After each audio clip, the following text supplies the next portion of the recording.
Do you work? Do you work? Oh, that's what I'm about to find out. Do you work? It says offline on my end. Yeah, I know. Do you... Yes! We live! We live! I don't know why it took us that long, but we're working again. Properly. I think. Wait. Let's moment of truth. Okay, so okay. I have no idea what I did that fixed it. But it'd be working again. Okay, so... Okay, can you try moving around? Yeah, let's actually try exploring Gobi's desert now. Fucking hell.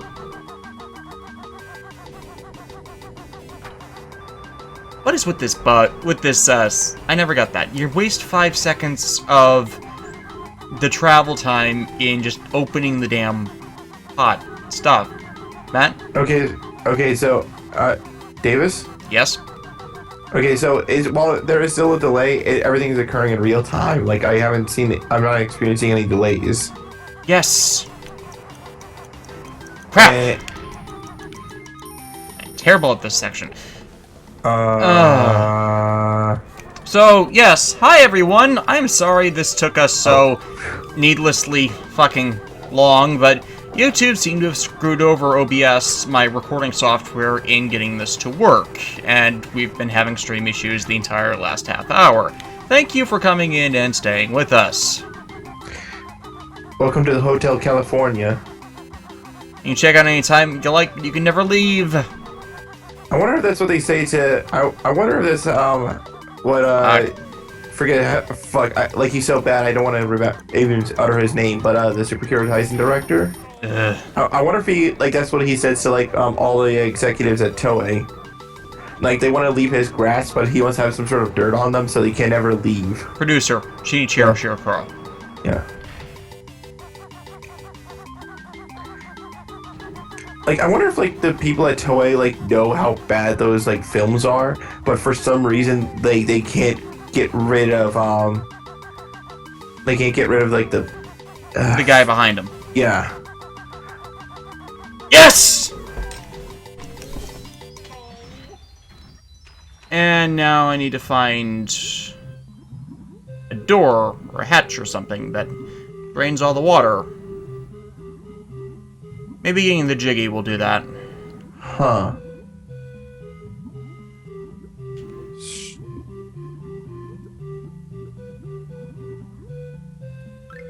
What?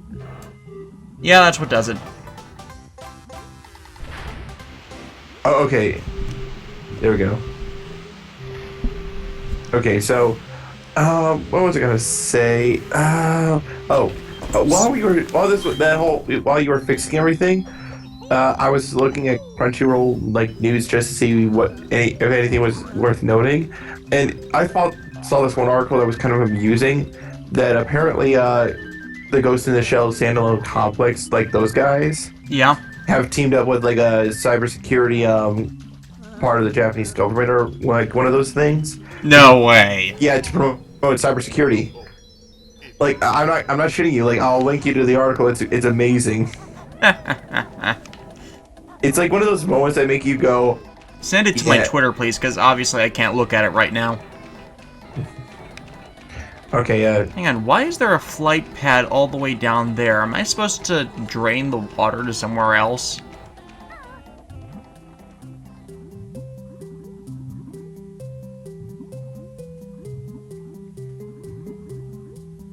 I mean, that would make sense, wouldn't it? Yep.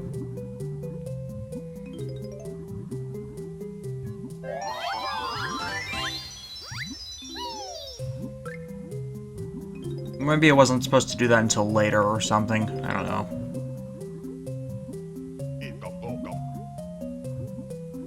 So, yes, both Matt and I have heard about the Shout Factory announcement during their Zoo Ranger stream today, that we are indeed getting Kaku Ranger.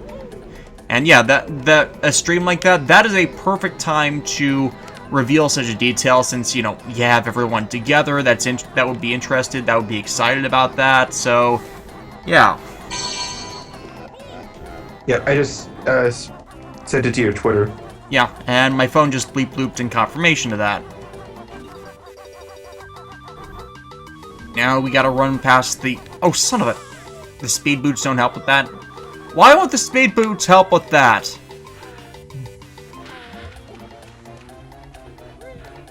I will say that the one thing I do like about Banjo Kazooie, as far as from what I've seen so far, is that how like an entire level can have so many things that you can do in it, as far as like getting all the collectibles.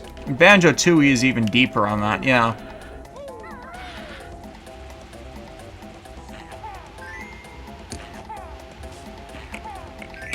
I have no idea what I'm even doing. And yet, I am feeding a Sphinx eggs. I have no idea what I'm doing. The adulthood story. I am a responsible adult. I have no idea what I'm doing. Yeah, sounds about right. Yep. Man, this new Yu-Gi-Oh movie looks weird.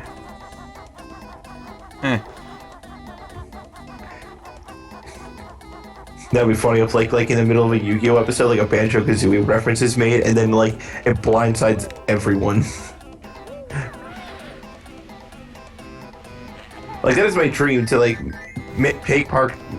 partake in some sort of production of a thing, and then make a reference like that is so out of left field that it blindsides everybody. That would be nice. I wonder if they'll give the Kamen to get their chance too. Well, the two priorities for that would be Black RX and Kamen Rider Ryuki, since those are the series that got adapted. But no one likes to even talk about Spawn's Masked Rider. And Dragon Knight, I don't know what's with the rights for that one. I've heard Shout Factory has the rights, but if Shout Factory had the rights, they would have actually released a set. Well, at least that would be my logic for that. This just got better. So remember a while back how I made that fruits basket joke? Yeah.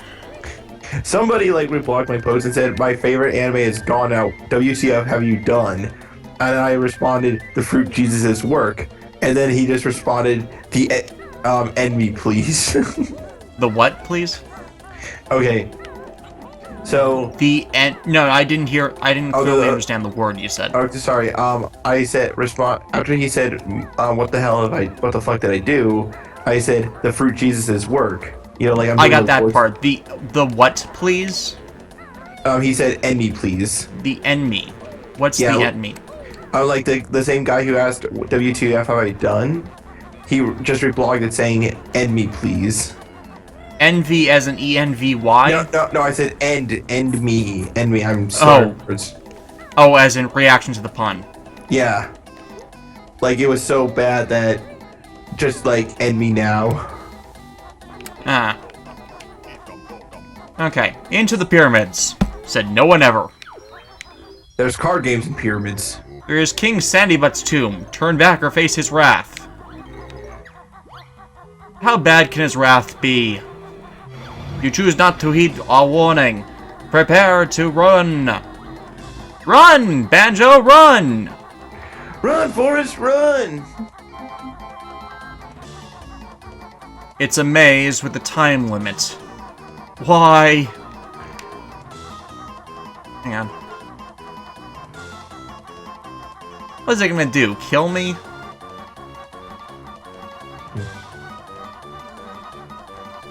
Might. I can't kill the mummies.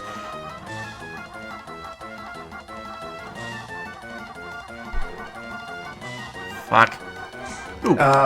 Weren't you so bad? Looks like we got somebody in the chat that says thanks you for getting him into Kamen Rider. Oh, you're welcome. Zoan Blade 90. And now what happens? What happens when the clock runs out?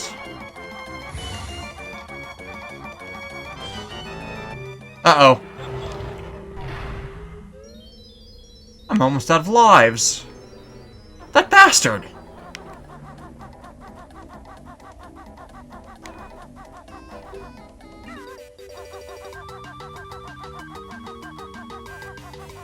Oh, that's unfortunate. I saw how you died.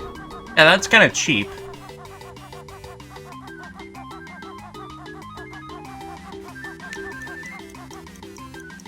And I got lost again. I find it funny that how like a tiny little bird is like carrying around a giant, like a big-sized bear. I think he's cross between an ostrich and an emu.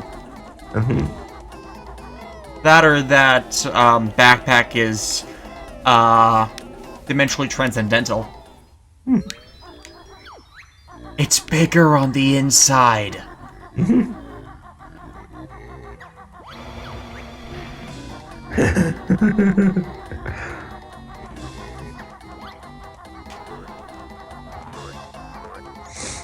Okay, so now I know what to do to avoid death, I think.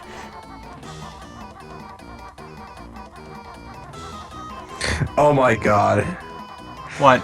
So I'm just like perusing through Tumblr, and somebody like reblogged a scene from Power Rangers Dino Thunder, and it Which shows one? it shows like Mesogog just like in a room. He says his feeble attempts at helping people make me sick, and he's like throwing pots out like everywhere. And the guy posted it saying, "What a drama queen." Then somebody reblogged it with the following comment. He's like a primordial Kylo Ren. Oh. Technically, Mesogog predates Kylo Ren. Yeah. No, get it? No, that's the pun. Primordial, as in like he predates Kylo Ren. Oh. Oh. Layered reference. Science. I need those flight pads back. It's Kazooie that does all the work. She deserves a raise. Yep. Nah, her job is snarking. Golden statue. Hello, flying carpet! No, flying carpet, no! Is that Aladdin 4, Carpet Strike Back.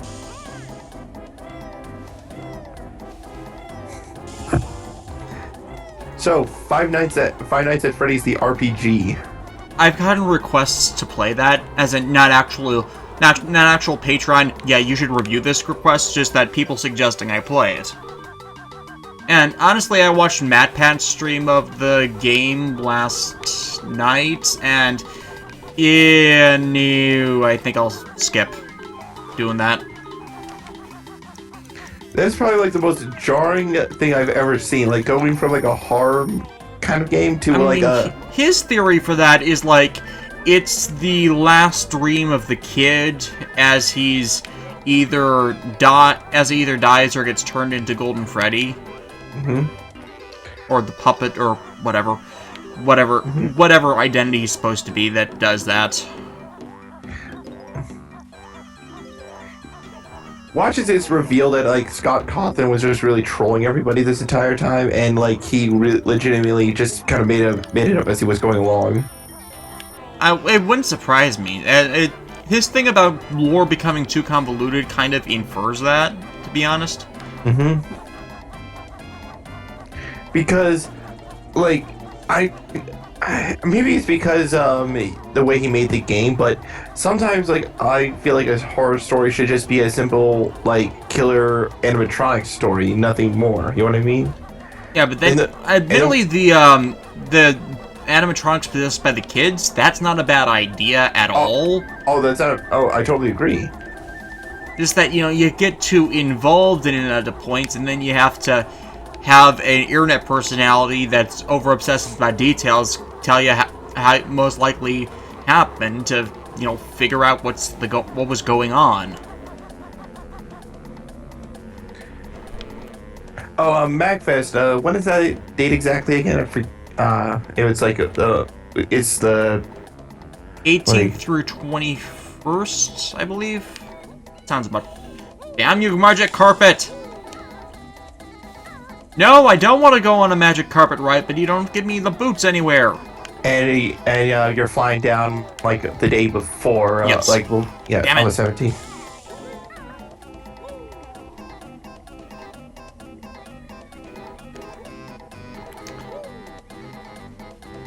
Pant, it's too hot for Gobi. I need some shade. Please help me. Okay, how do you want me to free you? There you go. Here's your reward, Bear. Gobi's off to cool down. Hey, what about the bird that helped you? Too, by blasting it open. Oh, Kazooie get no respect.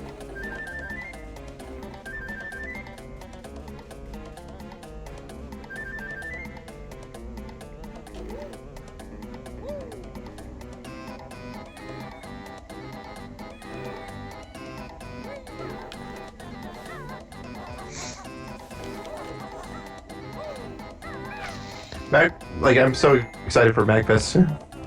Best weekend we will have. Like at the very end of it all, I'm pretty sure there will be like a bunch of hilarious quotes that we will have for each other and like Inside jokes. Yeah, inside jokes. I hope that we'll bump into like a voice actor in the elevator or something and get a cameo or something. Nah. Oh, I'm not betting on that kind of event. But okay, so I think I told you this story. So something hilarious happened in AwesomeCon last year when me and my sister and her friend went. Mm-hmm.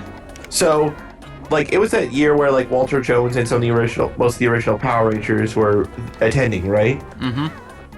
I think my sister she's not so much a huge nerd, but as far as Power Rangers stuff, she only has a vague idea as to who everyone was. And lo and behold, out of the blue, she actually bumps into Walter Jones, the Black Ranger, while in an elevator going up to the meeting hall. Hmm. And the best part is she didn't even recognize him. Oh. It was one of those do I know? She didn't even talk to him. It was just one of those do I know you kind of moments. Hmm. I just got a Sphinx to sneeze to open a door. What even is this game? Silly game where a witch rhymes and steals a little bear girl so her brother, who happens to know a walking, talking, sassy emu ostrich thing, has to save her.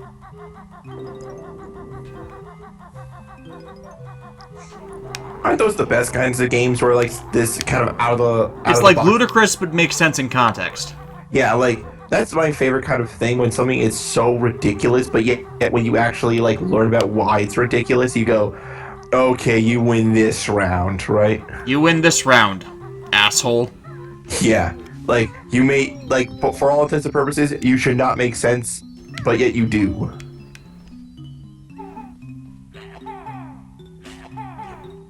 And now I'm feeding Sphinx's eggs.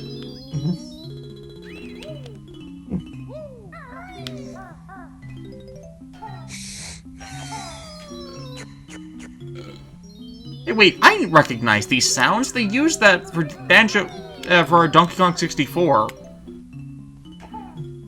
Mm-hmm. Which is also an awesome game, but one that's kind of tedious to get through due to how long each of the levels are, because you gotta get 5 golden bananas with every frickin' kick. Whoa, no. What just... Damn it! Anyways, Donkey Kong 64 is ridiculously long, is what I was getting at.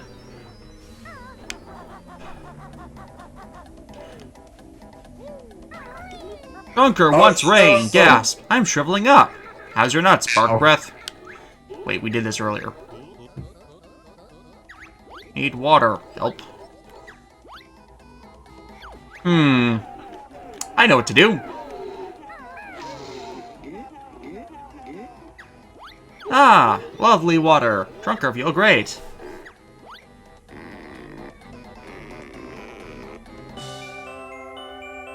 Now, can I climb you to get that, or do I have to do something elaborate to do that?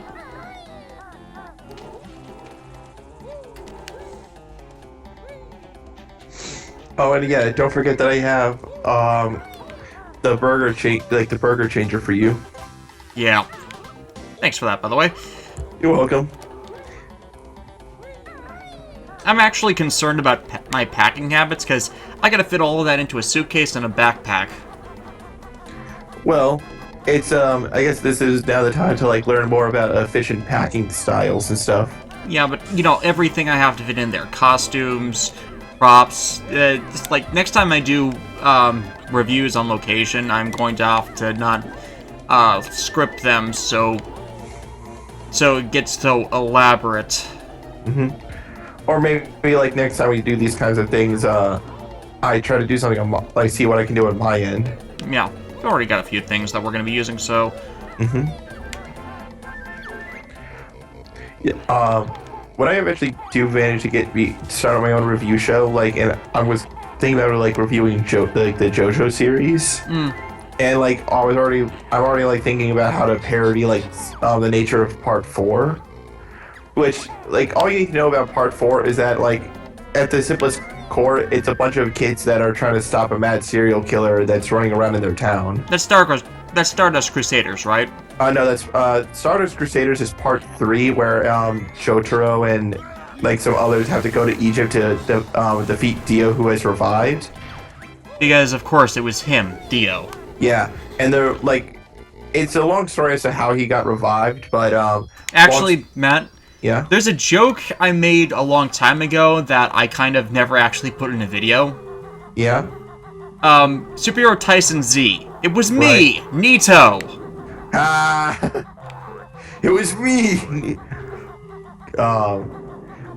But like, yeah, Part 1 and Part 2 are not so much the same story, but they have like... They have similar beats to them. Yeah, like, so if Part 1 was essentially like one guy going to defeat one vampire, which was Dio, Part 2 is like essentially two guys training and going to defeat three vampire gods, essentially. So it's escalation, but same conflict. Yeah, well, they're not necessarily gods as in they're divine, but rather they're so powerful they might as well be gods. Like, the only reason why, like, it ends with, like, the main hero going up against, like, the boss vampire, and at that point, the vampire's, like, so powerful that he says, fuck you to the sun, and he can do all sorts of crazy shit. But the only reason why, he wins is because he basically causes the, vampire guy to get ejected into space somehow. There will be no finale for you. Essentially. Fuck! No, don't get me! Go! Fuck. Can I even destroy that hand? No, I can't destroy the hand. Why would you do this?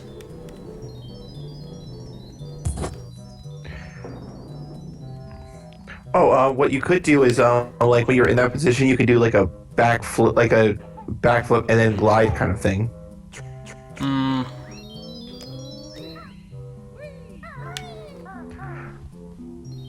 Oh, but as I was getting to the main point, the Part 4 of JoJo's Bizarre Adventure follows, like, a new set of characters, and the basic idea is, several kids go around in a town to just stop this one crazy serial killer that has the ability to produce bombs wherever he wants. Fuck. Yeah, I swear I've seen that story before. I mean, the reason why I like it is because when you basically explain it without all the details involving JoJo, it's pretty much a fairly common plot. Yeah, a very common plot, but it's executed well. Like, everybody like loves Part 4, and my thing used to be everything's been done. It's just about how you recycle it. Yep. Now, like, if you're repeating yourself well, then it doesn't matter if you're repeating yourself. If you're not adding anything new to it, and if your revision sucks, then you're kind of telling a bad story. Like, the one thing I do like about the Jingo. The one thing I do like about the JoJo franchise is, like, while there are some things that you need to know as far as how everything works, like, for example, like, you kind of need to see at least Part 1 at the very least. It's like 8 episodes, but it doesn't really set up everything else to come. It just gives you an idea of how crazy things can get. And then from there, you could literally watch anything out of order because everything's pretty standalone. it's a case of watching this one thing will help you appreciate this other thing, but you don't necessarily have to watch it. Sounds kind of like the Lupin series, honestly. Yeah, basically, that's how like the JoJo was kind of created in that whole era where you had those kinds of things running around. You know, series that could go on for like ever because the strength of the storytelling from the setup. Exactly. It's just like how this I always just love it when there's this like one thing that like this one type basic story plot that is simple but can be like blended in so many different flavors. Yeah.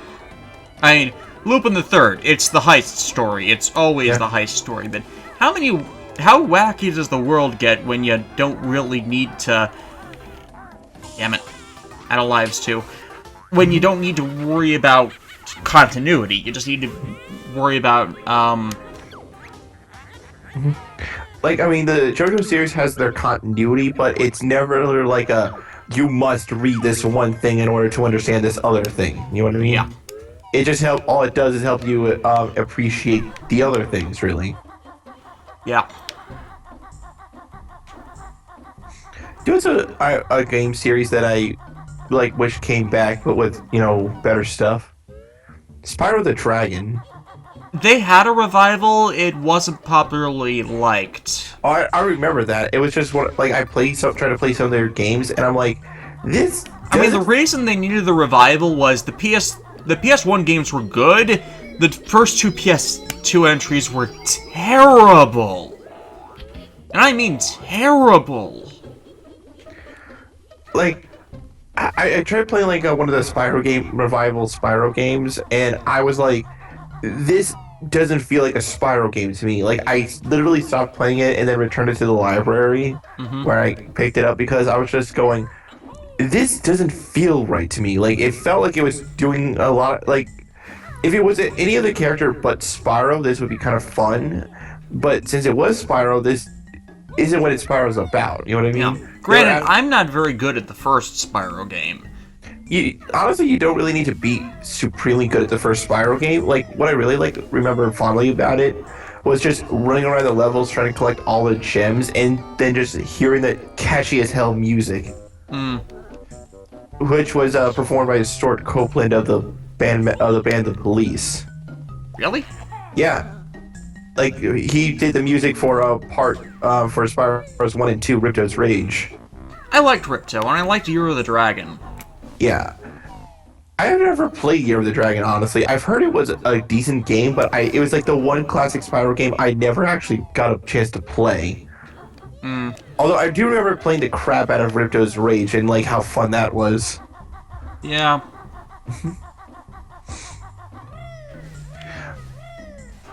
Alright, where are the fucking boots? There are supposed to be fucking boots here. Why are there not boots on this side of the swamp? Why would you do this? And I know I'm probably just missing them, but come on. Okay, there's that.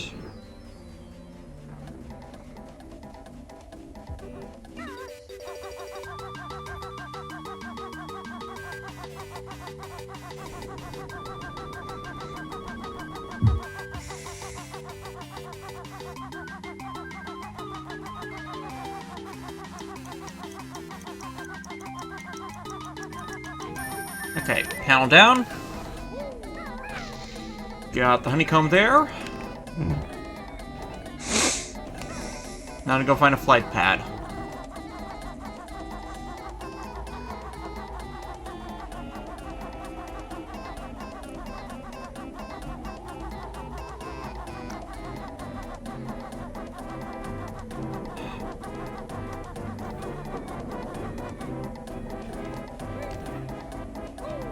There we go.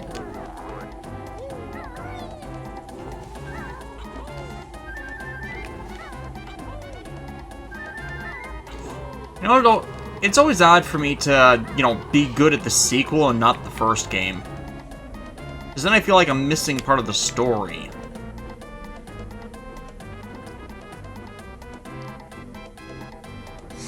Yeah. Although, like,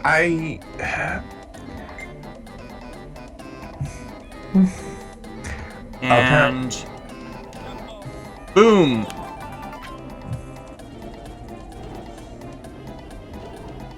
Apparently, our resident friend Adam is lurking in the chat.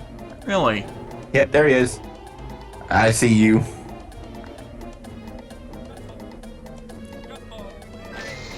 Now I need to get down there in 20 seconds. I'm so glad they fixed that timer thing in the next game. Yeah.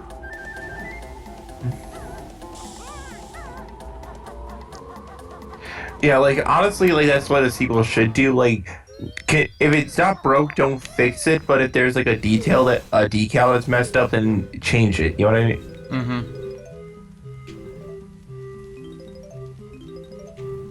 Yes, Ikamokum. Thank you, Magical Tiki Man, for giving me mystical powers. And now I need to poo eggs into a thing, I think. It's like, and now this is the part where you poop out eggs into this bucket. I have no idea what I'm actually doing. Hello, my friend, I am Ruby. Can I be of some help? No? Looking for a treasure, pipe boy. Very good, I see some up there. It's yours if you can get it, yes? That is what I'm supposed to be doing here, right? You know, honestly, I feel like I need to catch up on the most. Speaking of Ruby, I really need to catch up on the season so far. I've not been watching season 3. Me neither, but from everything I've seen so far, it's one of those. So this is the part of the show where things start going badly for everyone. This is where we finally get to the plot. Yep. 2 seasons in. So there's a plot. There you are. Oh, there's a snake. Yes, there seems to be a snake. There's a David Hayter in my boot. Ah, 1,000 thanks, my friend. This step will now help you with your quest.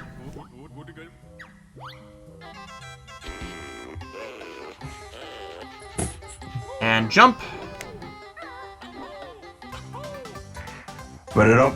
Oh. Banjo jump. Kazooie kick. Because people were bugging me about camera references and Banjo Kazooie.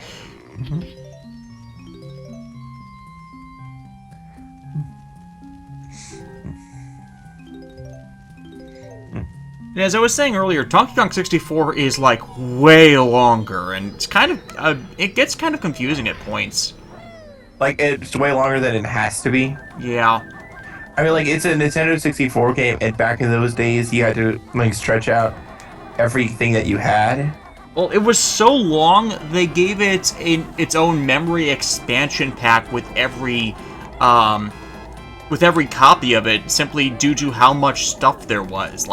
Banjo Kazooie has 10 jiggies per level. Donkey Kong 64 has to collect 25 golden bananas per level, split between 5 different characters. We got 2 interesting questions. First, Adam's asking if are you going to 100% the game? I'm trying to. Probably won't be able to. There are just some things that, it took when I originally played through. It took literally forever for me to even do. So I'm figuring do what I can, go back later, see if I'm better at it, and if not, just move on to Grunty. I've kind of done it once before, so it's not like it's not like I'm challenging my leaderboards because of my friends that play this. Yeah, I'm not going to be winning any records. But Davis, the second question, it comes from Zoan Blade 90. He says, any good shows I should watch? I'm curious about Kamen Rider. Where should I start? Black and Kuga are my automatic everyone recommendations. That's Blanket 2, those are the ones you should watch if you don't watch any others. After that, it becomes more opinion-based, for the most part. My favorite's O's, but O's is not for everybody. Summon all the hidden rings of the ancients to beat the witch. Um, Beat it! Just beat it! My personal like go-to choice for getting a new person into Kamen Rider is Kamen Rider Double. And for Oh yeah, Double's good too. Why do I forget Double? Double should be the third one on that list. Like because Double, I feel like brain fart there. I definitely should have remembered that one. Like the reason why I say Double is because it's a show where if you knew nothing about Kamen Rider, it pretty much gives you like a full rundown of what it's all about, and gives you a taste of everything that's common if you continue with the franchise. You got the form changes, you got complex characterization, you got the partners thing.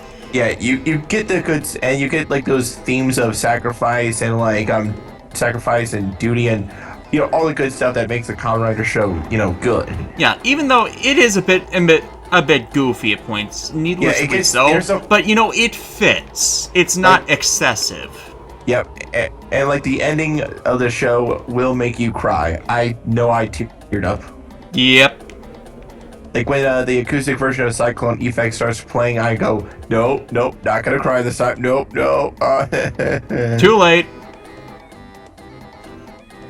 Oh, he's also asking if there's any good ones that can be adapted into the U.S. I'm gonna say right now, like straight up, there's like three candidates that I would go for to adapt Kamen Rider into the U.S. again. They already did Dragon Knight, yeah, so I would say, that actually worked pretty well because they discarded most of Ryuki's story that wouldn't fit well. But it's hard to say what would work and what wouldn't, especially in the modern days where they're good at integrating their stuff and the footage seamlessly. When they change it over for the fight scene. Okay, so if we're talking about any modern series, like if we can't go back to the early Heisei stuff, I would say Gaim for the same reason as Dragon Knight. Lots of riders, but that's pretty goofy. I was going to say... Only joking, mortal, we can only give you this. I was going to say that you could also do Forze. Okay, now, granted, it would be a goofier series, but I feel like if you had a good story foundation for it, like, then you could work. You know what I mean? Yeah. And Saban's doing well with Dino Charge, and Kyoryuger was goofy. Yeah, like, honestly, from what I've seen in the trailer for Dino Supercharge, I was like, oh, so that's what they're doing. Yeah, I like the whole Heckle Snide concept too myself, and they kind of lampshaded the goofiness with the cast humming the Kyoryuger theme as kind of an homage to it in a scene, and but they've got some problems there, especially with the editing. Oh, like by the way, it's like there's this new footage scene with Tyler and Fury fighting. And it's chock full of continuity errors. And I don't mean story continuity, I mean action continuity.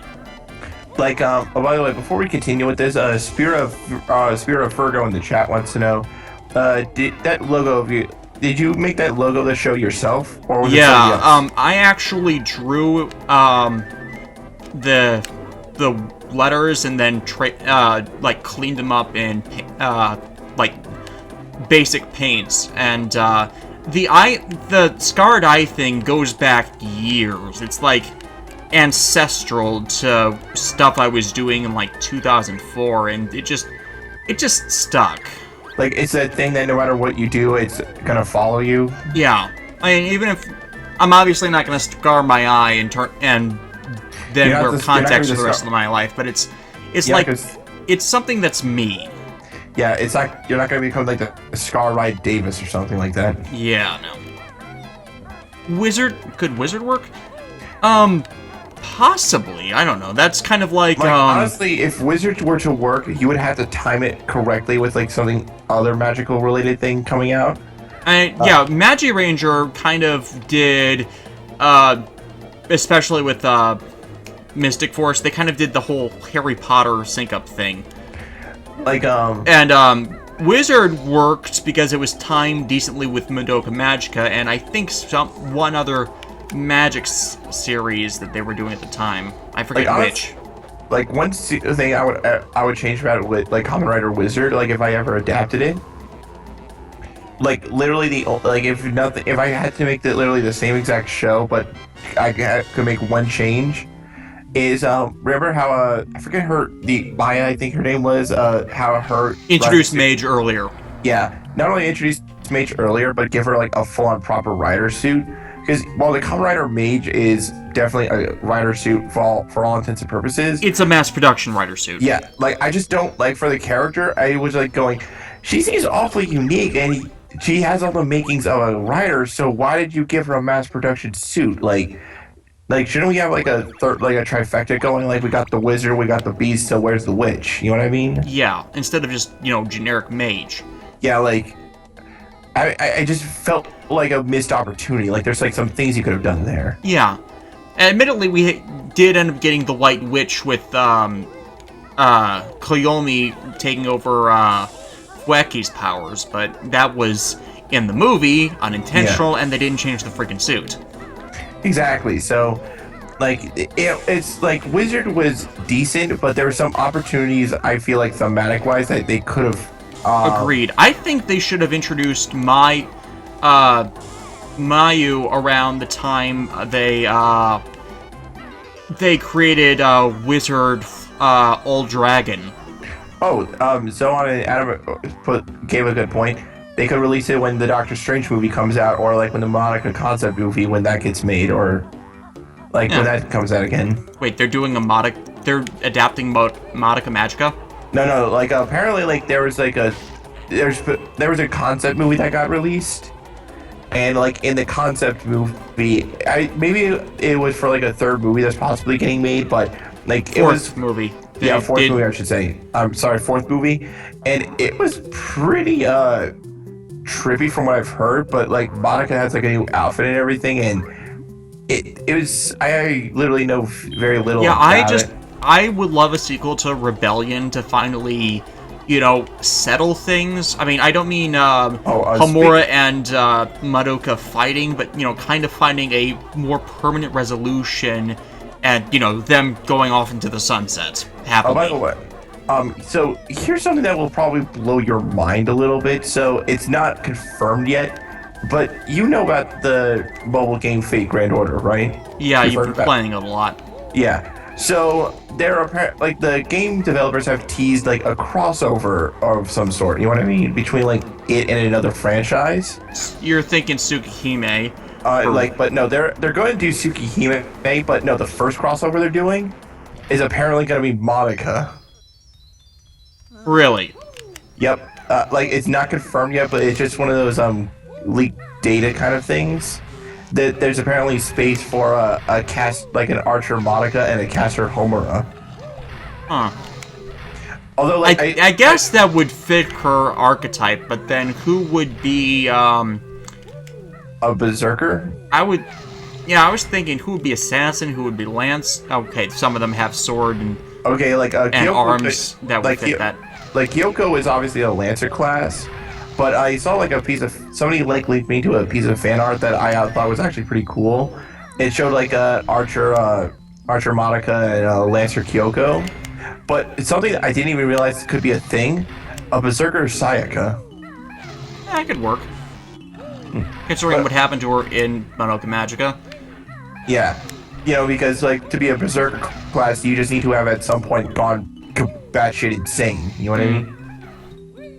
I keep doing that one. Why can't I kill you?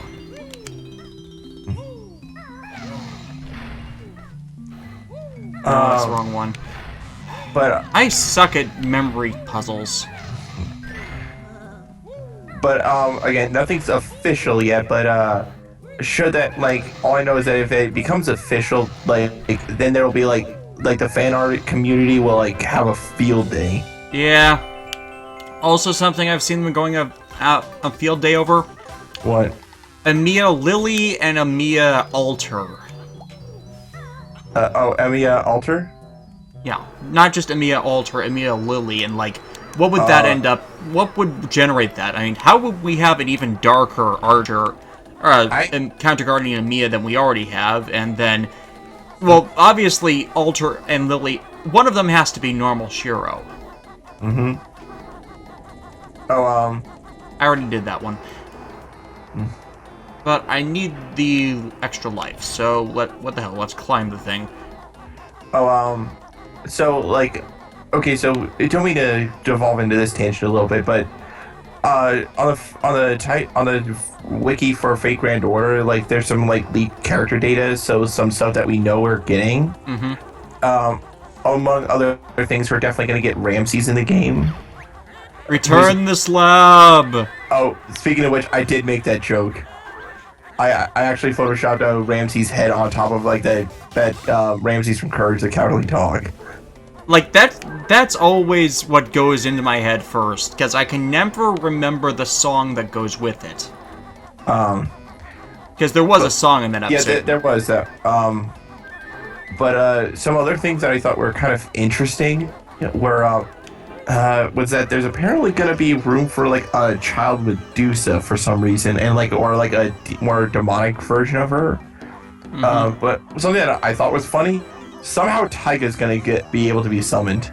Well, yeah, she should be a berserker considering, what's the name of her Pokken? I always forget the name of her Pokken. Well, like, apparently the way she's being summoned is in the game they're introducing this concept of servants that are like well known, but they don't, for one reason or another, they can't be fully manifested into like our reality. So they pretty much like take over another person's body, like almost like a Majin style. Ah! For example, not exactly a good thing in my opinion. For example, like there's definitely going to be like the goddess Ishtar is going to be summoned, but she's going to be taking over Rin's body in order to do it. So you get servants from the characters without really there being servant. Right. Really. Yeah, like, and Taiga's like going to be able to be summoned because she's going to be possessed by some being known as Jaguar Man. Jaguar. Let me guess. The spirit of Toroshinai. That's the name of the sword. Possibly. But all I know is that the more Taiga is always a good thing. Oh yeah, that's another thing. Apparently there's gonna be a Florence Nightingale ruler class. Florence Nightingale. Ruler is what, the 9th archetype? It's the 9th class that apparently like oversees like all the other classes. And in the game Fate Grand Order, it's the one class that is resistant to all the others. But when it's up against the Berserker class, they still get hurt like a truck. But since the only ruler class right now is Lady John. Yeah, because Berserkers can't be reasoned with. Exactly. So Lady John in the game is a freaking tank. Like, if you were up against a difficult boss, if you had a ruler with you, then it's not a case of if, it's a matter of when. You know what I mean? So what's the requisite for the ruler class? Do you just have to be a king, queen, etc. at some point? That's what I'm about to look up. But I do know that the ruler class came about because in Fate Apocrypha, it was like an alternate universe Holy Grail War where it wasn't just like a one class, one servant kind of deal. There was like multiple factions rolling around. Like, they multiple factions with their own, servants and stuff. Yeah.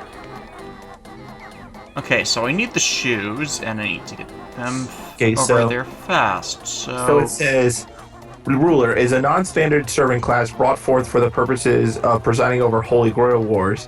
The Fuyuki Grail utilizes its own logic to sense when actions are encroaching upon its authority, and regardless of other mediators like those from the Church, it brings forth Ruler to protect the concept of the Holy Grail War itself.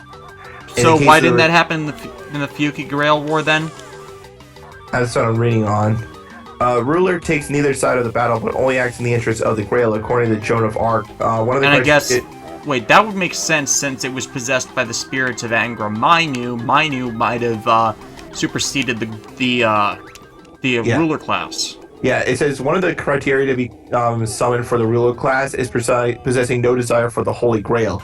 The only exception to this was Amakusa Shiro Tokusada, who had a wish due to how he was. Basically, it's saying that to be summoned forth as a ruler to oversee the Holy Grail War, you must literally possess no desire to have the Grail for your own purpose whatsoever. Like, you're only there to just literally watch and observe. So even Archer wouldn't have, Counterguard and Immediate Emiya wouldn't fit into that since, you know, he wanted to get in the Grail War to stop his past self, and, you know, that's a motivation of sorts. Yeah. Because otherwise, I think, you know, Shiro of the heroic spirit variety would be perfect for that class. Yeah. And apparently, like, if Florence Nightingale becomes, like, a ruler class, that makes sense to me because she was, like, she's, like, one of those historical figures that without her medical knowledge may not have made the advancements that it did. Mm. And she was more concerned about, like, helping others rather than, like, you know, actually, like, getting what she wanted. You know what I mean? Yeah. Yeah, there's, like, a lot of things in history that if you go back and realize, like, what they did, you go, wow, if they weren't around, we would have been fucked. Yep. Yeah. Okay, now I do need to check this damn FAQ again because I find the frickin' honeycomb. And if I'm reading the totals thing correctly, I need 1 honeycomb, and I've been in here an hour. Oh, that's what they were talking about.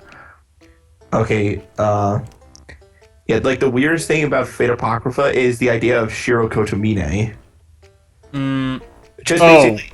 Oh yeah, that's from the one of the alternate timelines. Yeah, that the Fate series. It's from Fate Apocrypha, like an entirely separate Fate series, entirely separate reality almost. Mm-hmm. And apparently, like, it's just Shiro as if he was raised by Kotomine, which that in itself is a scary thought. Yes. Basically, his design makes me say, ow, the edge. Look at all that edge. Hmm. Guess you're running.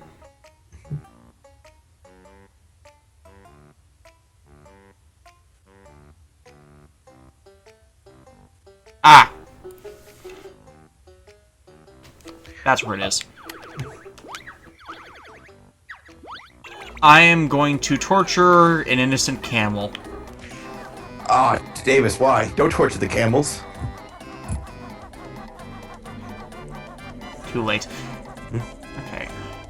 By the way, speaking of, like, other media, I got a chance to watch the first episode of the Legends of Tomorrow show on the CW. I did not get... I'm looking and seeing that, which is weird, because I marathoned The Flash on Netflix earlier this month. By the way, what did you think of The Flash? I thought it was great. I mean, I caught some of the tail-end episodes... Damn it. Some of the tail-end episodes last year when I had, for some reason, decided to look into television instead of, you know, my marathoning random shows, and I just wanted to go back to it from the beginning, because what I saw of it back then, I liked. Yeah, because the one thing I really like about the show is that it's actually showing, like, how can you take a man who's, like, the fastest being alive and still make a compelling show out of it. You know what I mean? Like, no, I gotta agree with everybody else. I thought Iris was the worst character. I don't, like, hate her as much as some folks, but I can definitely understand some of the like, the sentiments. Yeah, I don't find her the worst. Like, you know, I don't hate her, but I don't find her that appealing. No, like, do you know what the worst character I've ever seen in, like, those DC shows is? The character of, I forget her name, but, like, there's this one character from Arrow that's, like, a complete bitch. Like, when I say, like, she's, like, one of the daughters of the detectives, if you will. Laurel? But, or is it Sarah? Laurel, that's her. Like, every time she appears, like, everything I've seen of her, I know they're trying to make me like her, but she's such a bitch. Yeah. It's because of the New 52 continuity. Wouldn't surprise me.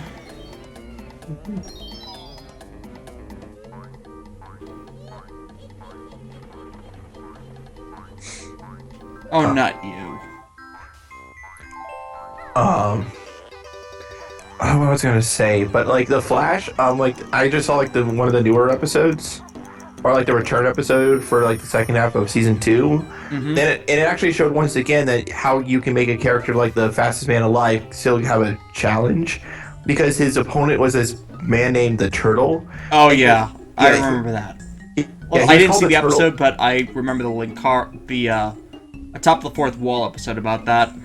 Yeah, like, the Turtle was How was he in the show? Oh, like he was actually pretty cool because his ability was not because he could make everything super. It was one of those things where he himself wasn't moving super fast, but what he did was suck up all the kinetic energy in the room, making everybody like just move, like just go super slow essentially. So heavy acceleration then. Essentially, like it's like the best. They showcased it well. Like there was a scene where one of the detectives, like Barry's girlfriend, or was trying to pull a gun on him, but he activates his ability, and it looks like he's moving as fast as a blur when he's really just walking normally. And like the Flash actually had to like the way the Flash beat him was essentially going like trying to literally like there was no special gadgets, but what he did was just keep moving past his like ability, and when he actually managed to win, like the aftermath showed that he was like bleeding and stuff. Like the pressure was just so intense on him that he was like if he continued pushing, he could have probably died. So there's even a limit to his speed, and that limit happens to be how much he can force himself. Right, because the reason why they were trying to capture the turtle was because the new villain of the season, Professor Zoom, he's like faster than the Flash can ever possibly be. And like, so they were thinking, well, if Barry can't get as fast as him right now, then why don't we try to like make him super slow? You know what I mean? Mm. If I can't catch up to you, then I'll make you come to me, kind of thing. Yeah. Although there's Still like can't activate that one. Yeah, although there's a whole bunch of other cool plot stuff that's going on in season 2 that I don't want to spoil. But the one thing I'm loving is how like these shows are more open to crossovers than ever before. Yeah. First big cross-series things I can remember is either Star Trek, when DS9 was running and TNG was also running. I think they had a bit of a crossover, but the more popular one was like Buffy and Angel. Oh yeah, but is these crossovers like where like the events of one show don't exactly relate to the events of the other show, but they end up mattering.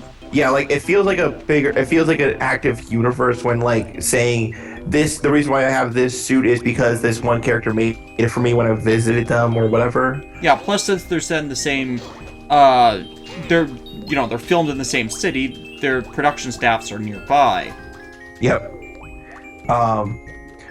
But I really hope that the Flash continues on for another season after this is all over, because it's really good as far as I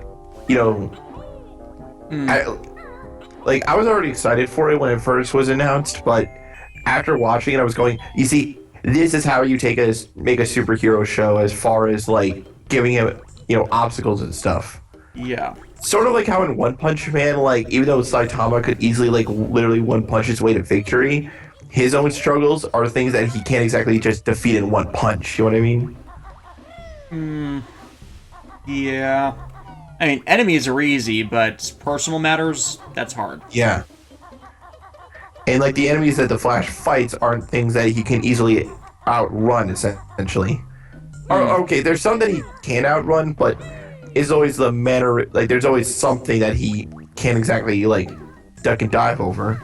Yeah, it's like the issue with Superman as storytelling medium is he has so many superpowers that can cover such a versatile number of ways. Like, how do you get him challenging opponents? And then you gotta realize it's people being smart, so you can't exactly have a show with everybody being idiots and have it be interesting. Yeah, and I think the whole thing with Captain Cold, that was a good way to set up a supervillain. Like you make it personal, and then you set ground rules. Yep. I just love it how these shows like take these like classic villains from like the Silver Age and Golden Age and actually modernizes them effectively.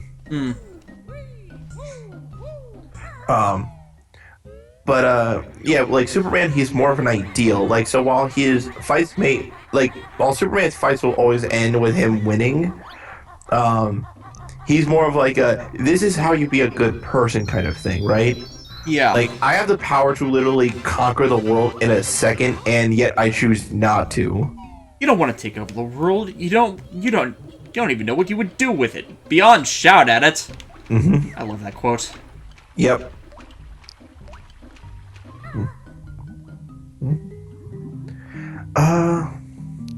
What else was I gonna say? Yeah, we're talking about all sorts of crazy stuff. But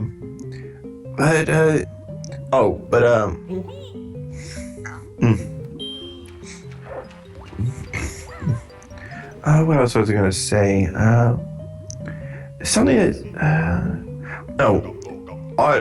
I know I brought him out earlier, but something I find ridiculous about the character of Ramses, and as far as Fate is concerned, is that he's probably the most overpowered writer, like, in existence. Like, How so? well, okay, I'm gonna look up his stats, but just like, you know how, like, with servants, their stats are only as good as the masters that they're summoned with, right? Yeah, they have the limited amount of prana, magic power, they can draw off of them. Well, Ramses is one of the rare cases where his base stats, no matter what the master is already ridiculously high. So his own personal physical stats before magic abilities. Right. I'm looking at the wiki, they're not really revealing his stats, but it's just what he's capable of. Like, apparently he has a flying golden ship similar to how Gilgamesh has. Vimana, yeah. Yeah. So apparently, in order to take that down, it actually had to take 3 Excaliburs to the face from, like, King Arthur. Not, like, the saber we know, but, like, a completely different one. Anyways, it had to take, like, 3, noble phantasms to the face before he was even close to being brought down. That's ridiculous. Yeah, and apparently his ship has enough power to, like, wipe out half a major city. Let's see here. Abilities. Okay, so let's see. I have just unlocked Mad Monster Mansion! Nice. Okay, so he's given the class of rider due to his noble phantasm, Mesquite, the boat of the sun. It is able to fly through the skies and fire several beams of light that can scorch the earth. Rider is also able to summon just parts of it if he chooses, and it's both sturdy and large enough that it just causing the front of it to appear is enough to demolish a sizable portion of his master's workshop. So he could, like, say, summon a chunk of the hull and use it as a shield. Right. And he also has a noble phantasm called the Sphinx of Abu el Hol. The beast is released as a minion rather than a normal mount of someone of the rider class. He claims it has the power to defeat 3 servants, even though Saber is able to slay it. The Sphinx is able to cover itself with flames, instantly melting the materials its body comes into contact with. An example of this would be concrete, which becomes similar in shape to melted candy upon coming into contact with it. It can also just increase the temperature of its claws, specifically turning them into red-hot blades. I remember that, though. I remember when this series was, though their powers were ridiculous, there were at least reasonable counters to them. Oh yeah, but the most broken of it all, like the one thing that he has that can pretty much make him, like, win the game, essentially, this is his fuck you, I win, is his, he has this thing called, well, finally, Ryder seems to possess some unspecified level of skill at magecraft, but it's probably fairly huge since he possesses a reality marble, Ramseum I can't pronounce it, but basically it manifests itself as a large temple where a large number of different phantasmal beasts reside. While they're inferior to his Sphinx, their numbers are an extreme threat. So yes, he can... That's something I'd expect from Cersei. Yeah, so essentially he has a reality marble that lets him summon a bunch of monsters in one turn. That's against the rules. Screw the rules, I'm the god of Egypt. King of Egypt. Damn it. Yeah, and in terms of personality, he is just as arrogant as Gilgamesh. But you went full Gilgamesh. Never go full Gilgamesh. Never go full Gilgamesh. Like, I want that to be a Pokemon now, Gilgamesh.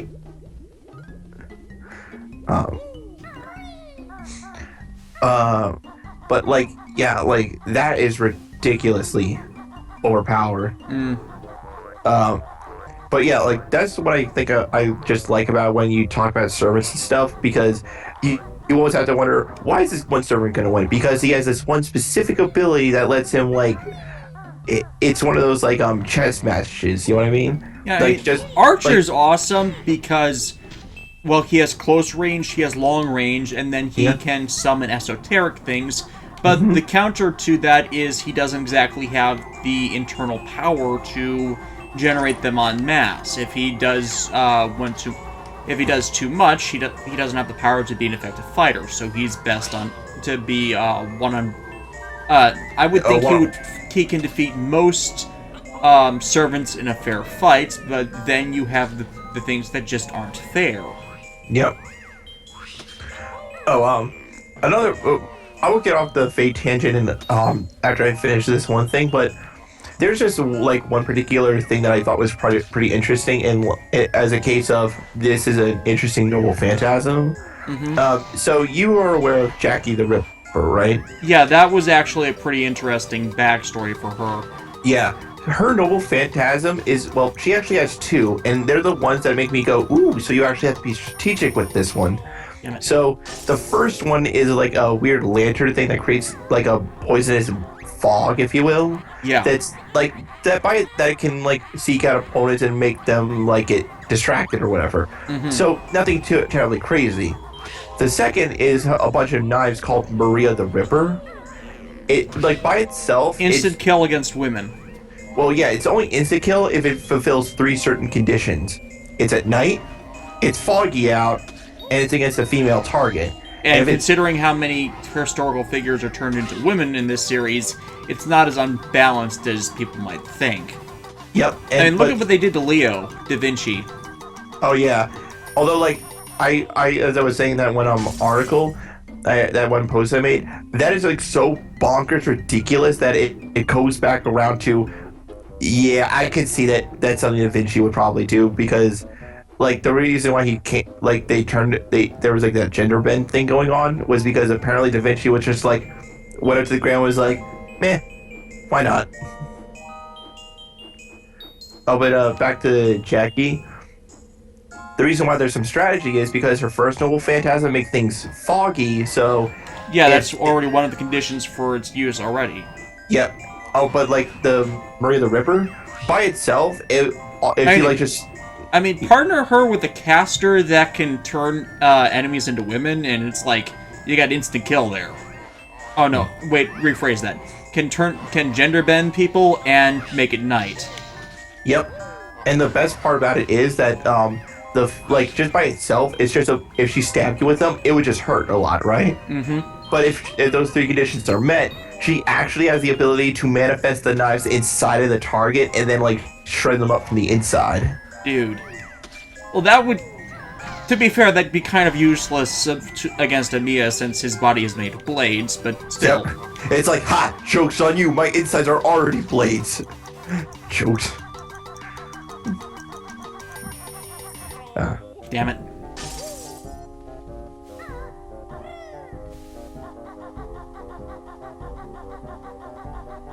Wonder how Hercules of that series compares to the Marvel Hercules.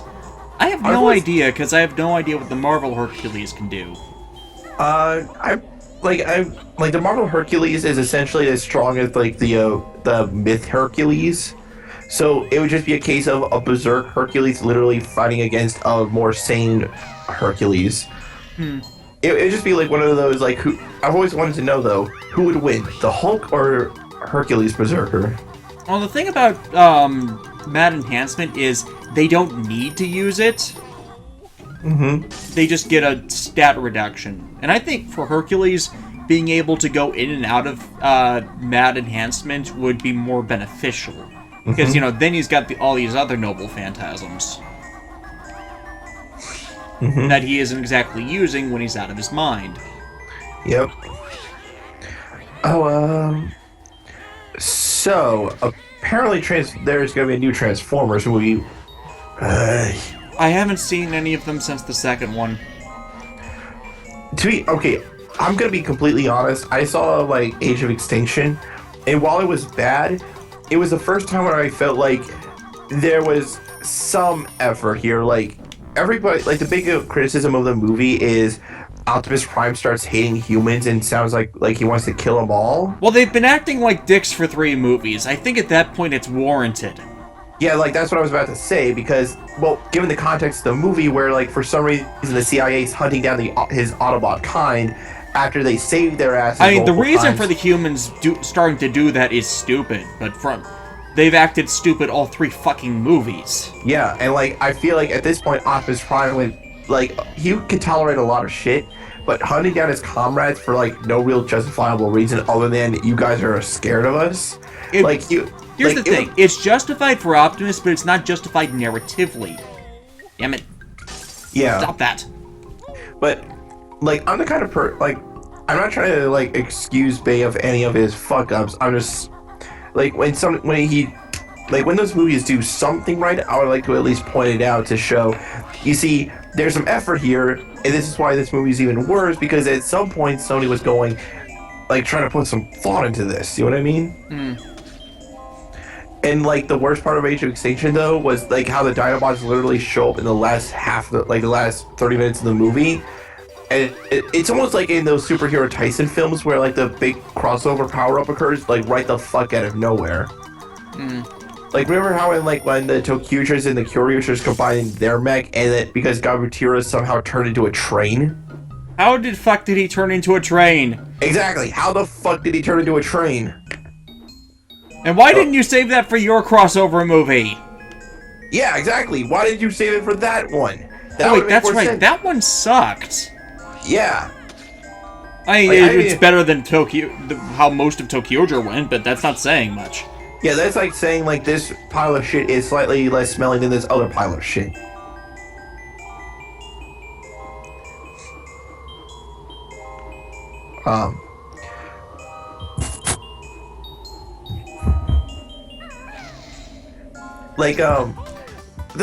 And also, like, the thing about Tokyoja you have to understand, Stream, is that it could have been good because the villains are genuinely interesting. Like, you want to see what their dynamics are all about. It's just the protagonists are fucking imbeciles. Like and they're kids. We understand that. It doesn't stop them from being fucking imbeciles. We've had well-written kids in Tokusatsu before. And here's the other thing. Just because they're kids should not excuse some of the actions they do.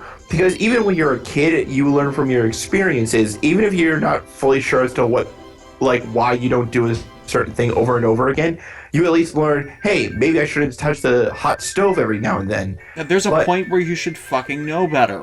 Exactly. Why do they follow right? Like, we are given no real reason as to why this character should be, respected and be the leader. He brings the group together. That doesn't mean he should be the leader.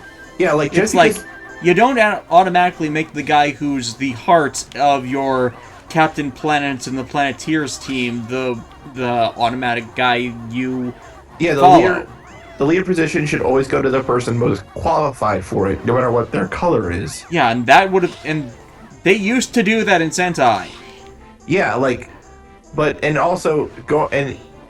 even worse is that, it's one of those, baffling frustrations of mine that, how is it that, somehow Tokyoja comes out slightly better than the Ninja, just by the sheer fact that at least Tokyoja had interesting villains, but Akira and Miyu and pretty much the rest of the Tokyoja were not horrible when Wright was not around. They weren't that good, but they weren't horrible. They didn't irritate the fuck out of you.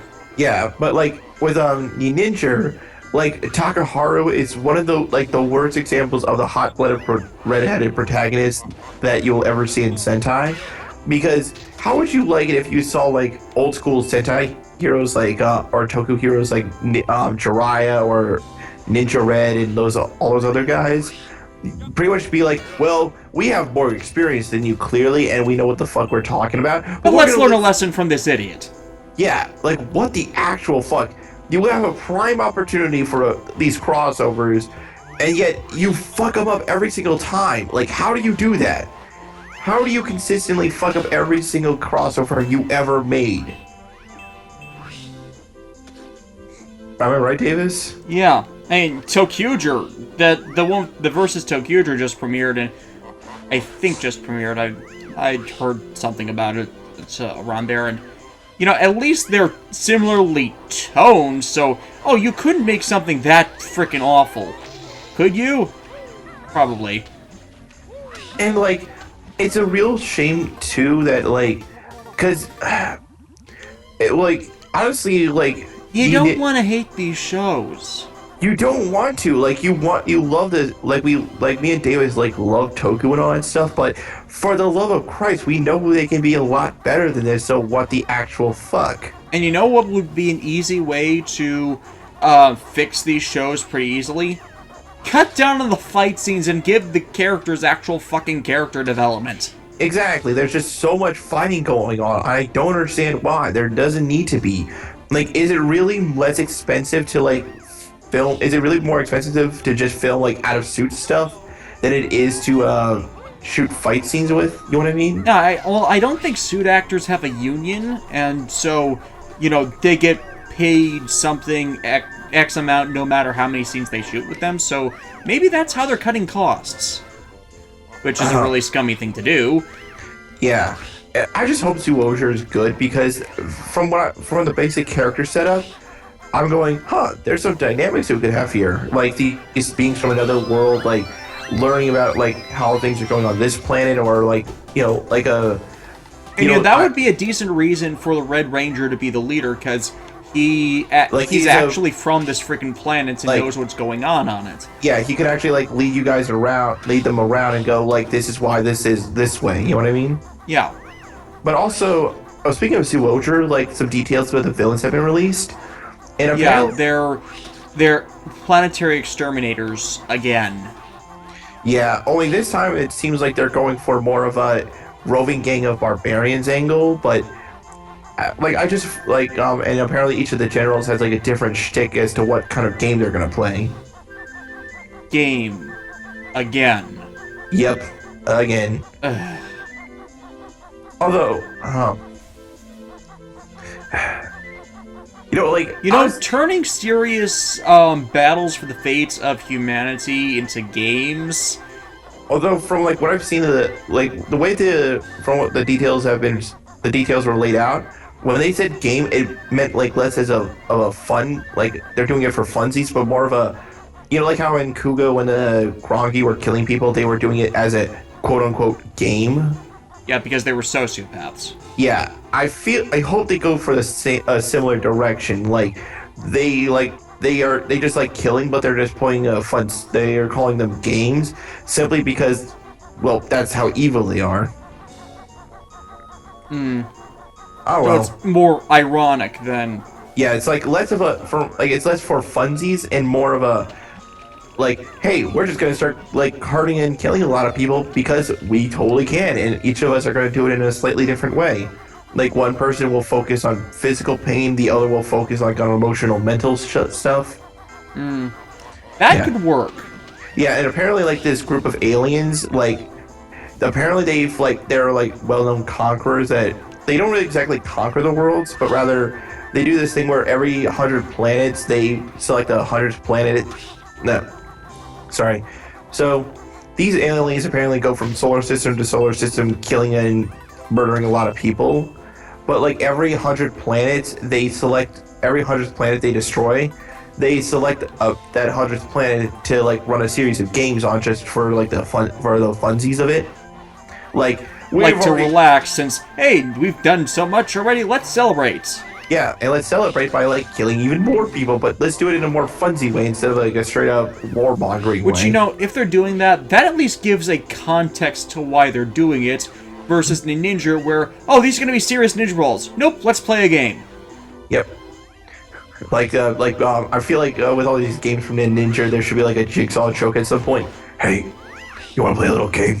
And at least Ninja Steel, yes, I finally heard about it. Sorry about the last stream where they literally dropped that information as in the middle of my streaming, so I couldn't actually confirm nor deny any of that.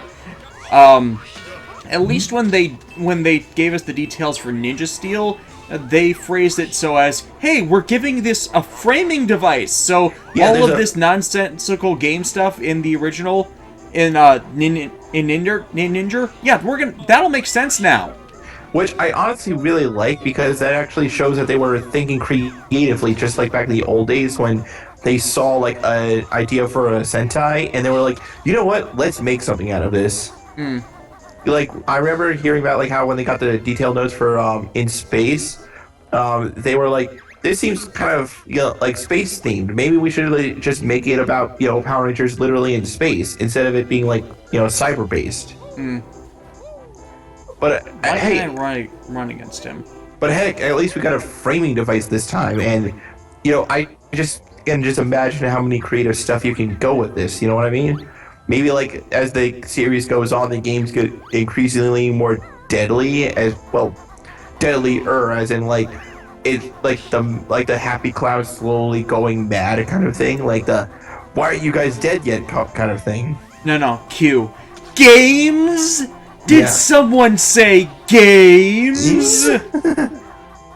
I don't know. Yeah. I don't care what anybody says. That is likely one of the most ludicrously awesome, entertaining bits from John Delancey. Mm-hmm.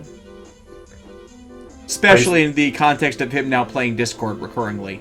Mm-hmm.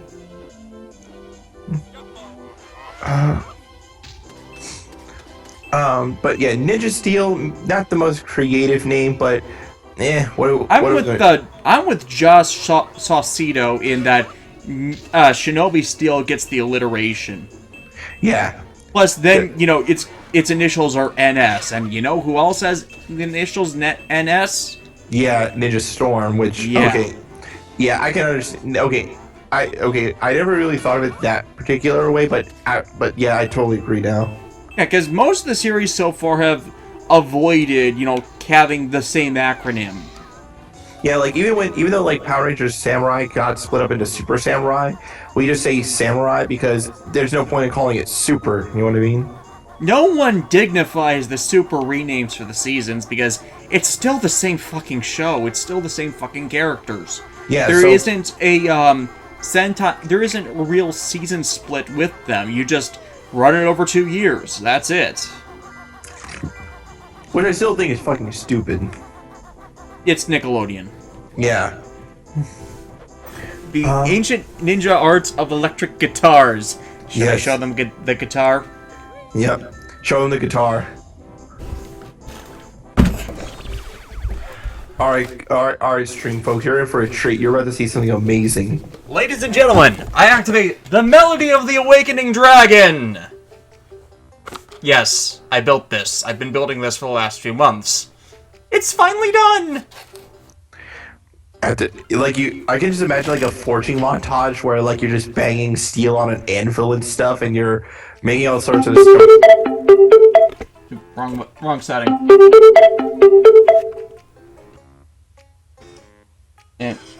And The device already ready to connect. I need to connect to my Bluetooth because it connects to my Bluetooth. Wait, it can actually play like it's good. Turning Bluetooth on.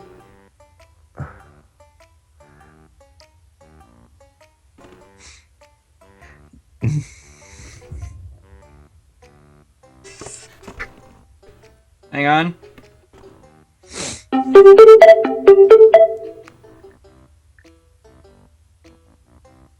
The device already ready to connect. Okay, I can't get it to connect right now, but yes, it plays music through my phone That is onto a awesome. speaker installed.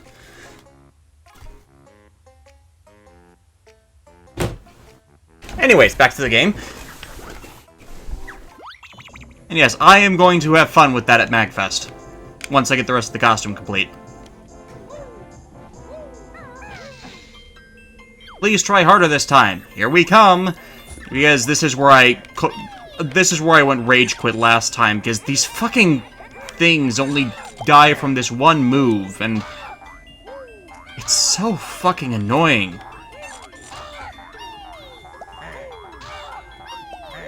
Maybe I was just too tired last time. Xeon Blade just said, Dragon is awakened by an axe-shaped guitar. Suck it, Dragon Zord. Yeah. I should actually construct the flute of summoning dragon at some point. And so we can make the troubadour of summoning dragons. The what? the troubadour, like a group of magicians just going around from town to town summoning dragons. It's like the Pied Piper. Only Yeah, instead of putting them to getting them out of town, we're taking them into town. Yep. Like you have the guitar, somebody has the flute, and like somebody's going around on the accordion of awakening dragons. Oh yeah, what costume? I'm going to Magfest as the Lord of Dragons, aka the Lord of Deaths. Yep. I got to fucking work. The Pied Piper of Dragons. It's just kind of going around like it's talking about how like great how great Blue Eyes is. I want to do Kaiba Man next, but that is more of a time investment to get that damn jacket right. Yeah, the jacket. Okay, you must be this cool. You must be this rich to have your jacket defy gravity. Actually, that's just starch. Yep. Oh, starch. Yeah, starch is always fun.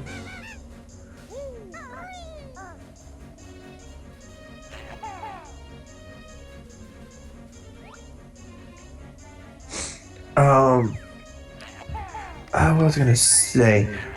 You know what I always like about going to conventions, but how many cool stuff that you can find there. Be a star and you'll find your reward. Hurry. Now I need to get on the fucking flight pad.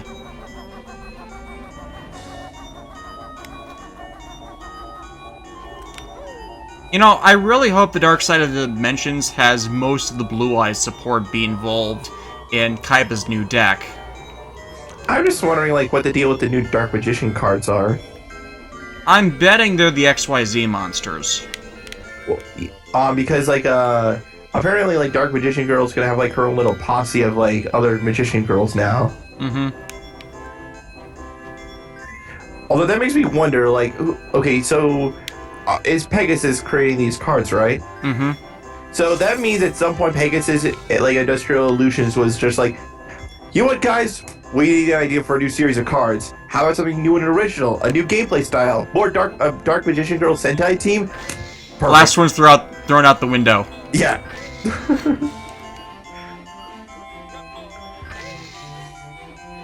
Did I already do the buttons on this guy?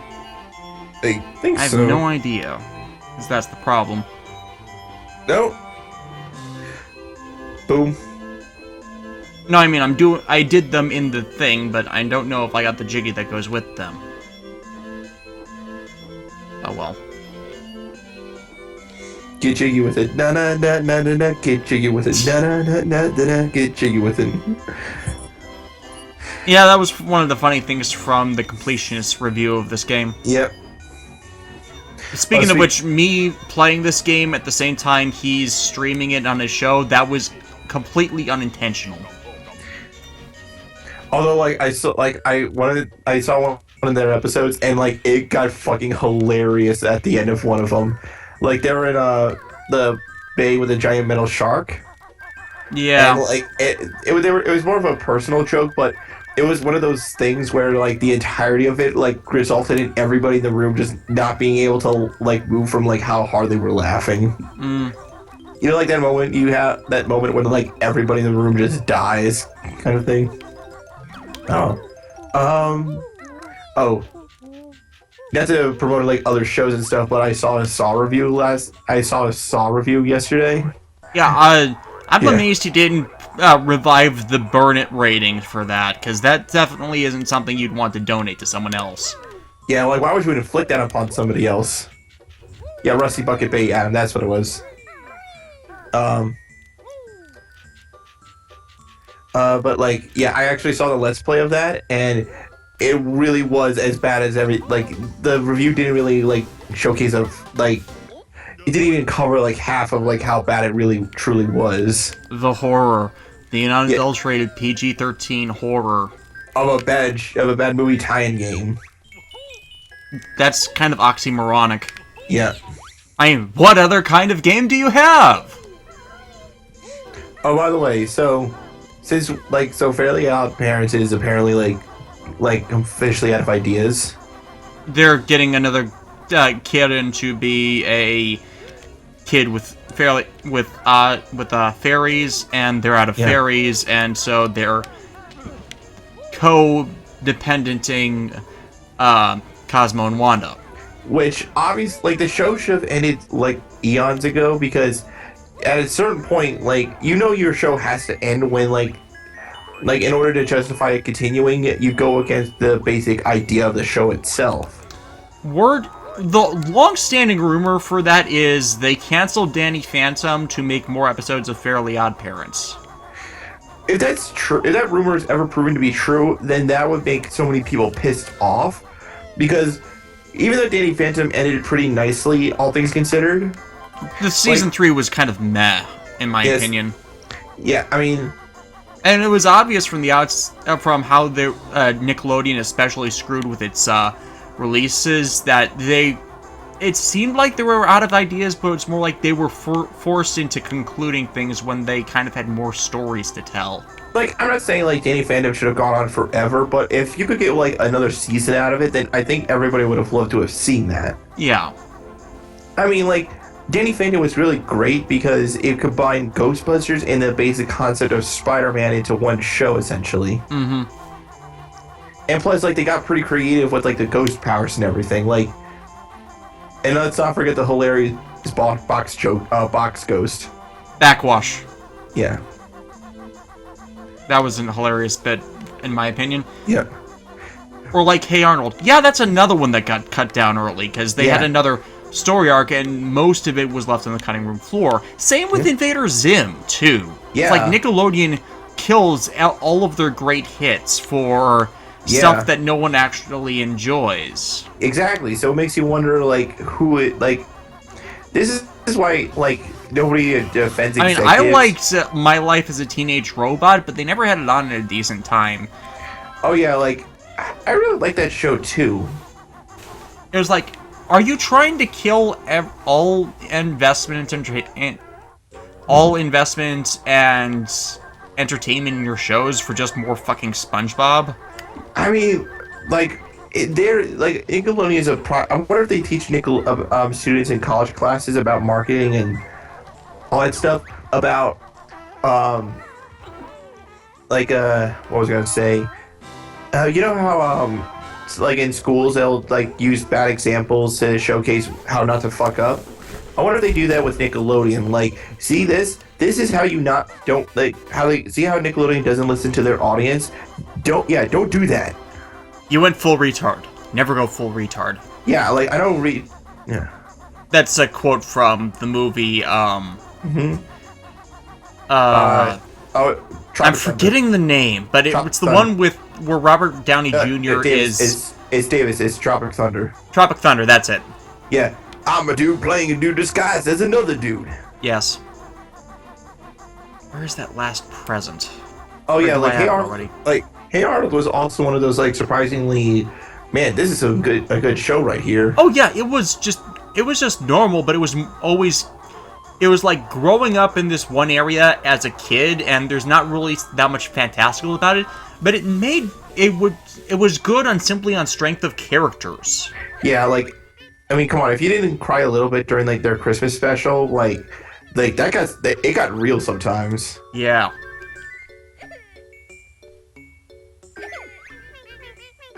Wait, I need a blue one. Where's the blue one?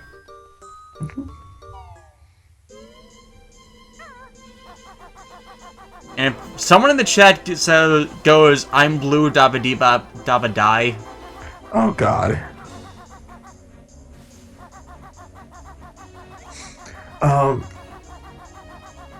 What was I gonna say? God, that's an ancient joke. Oh, yeah. So, listen, here's the story about a Matt, blue... no. No. Oh, God damn it, I wonder if that, like... also, Helga X. Arnold, first Tsundere love. You're not wrong. You're not wrong.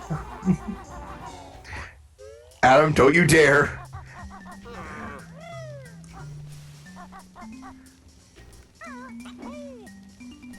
And, it's something that kind of worked, because, they were, 10, Yeah, like when you're that age, it may like You don't really know love, so you kind of get the tsundere crush, whereas you don't really know what you want out of it. yeah. And, you know, with Helga's upbringing, you can understand her wanting to have the abrasive external shell. Yep. Because her parents were Her family was terrible. Yeah, they weren't abusive by any means, but any family that like goes, hey, this one like sister that like your one sister, yeah, you'll never be as good as her, so you might as well not even try. Yeah. And I also like how they subtly implied that the wife was alcoholic or something. Mm-hmm. You know, they did show that eventually that the trying to be the perfect person was a strain on her as well. So even maintaining the illusion was caustic to her. So it's like, you know, for what she put up with, Helga's kind of sane. Yeah, but She's just been beat into her to not show weakness. Mm-hmm. Which is understandable. Mm-hmm. What was it? Oh, you know, I kind of liked how they tried to resolve that over time with, you know, Helga toning it down, and especially the movie. Mm-hmm. Yeah, that was like the Hey Arnold movie. I remember seeing it, and it wasn't anything spectacular. It wasn't exactly a bad little flick either. Yeah. But at least with Helga's family, it was like it wasn't intentional. They weren't doing it on purpose. Yeah, they weren't like they showed that they actually did care for her. It's just that they're kind of selfish. Yeah, like that's how you like showcase. Like that's a good way to showcase that. Yes, these parents do care, but they are complete fuck ups in that one in particular area. Yeah. Granted, I'm doing this completely from memory because I don't think anyone's actually reviewed that show since, I want to say, the Nostalgia Critic did his Nickelodeon month in, 2008? I don't think anybody's ever done, like, a fully proper review of Danny Phantom either. Like, not that I've seen, at least. I mean, it's been mentioned and stuff, and it's been mentioned, but it's never been, like, thoroughly discussed as to, like, why is this show so good. Maybe I just need to race this dude to find the last gift. Hey, Mr. Walrus, fancy a race? Hop on the sled if you do. Oh yeah, like Danny Phantom also had like a pretty cool special in the form of the ultimate enemy. Yeah, which had, I think that was the last good one of the 4 specials. I really didn't like Reality Trip or Phantom Planet. Yeah, Reality Trip was nicer and all, but I just don't like stories that involve like a giant cop out at the end to make the status quo stay the same. Because, like, I honestly always thought that the reason why Danny never said as to why he like never told about his ghost powers was pretty understandable. I mean, if your parents are ghost hunters, like, how do you, even if they say they love you, like, I'm going to rip you apart molecule by molecule. Yeah, I don't want to see what that happens, so I'm not going to tell you the secret. Yeah, because like you don't know, like. I mean, there was a reasonable point before that. Shit.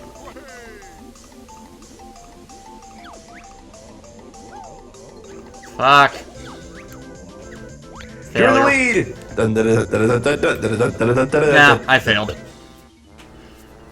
You miss one and you're kind of screwed. Oh, it was at that moment. What was the special that gave him ice powers? That wasn't a special, that was an episode. But they treated it as a special because Mark Hamill voiced Undergrowth, the plant enemy that he fought in that episode. Which was ironically aired months in advance of the rest of the season because Nickelodeon is almost as bad as 4Kids in how it screws over episode releases when they have full control of such. Actually, no, I take that back. Nickelodeon screwed over more series with bad release schedules than 4Kids did.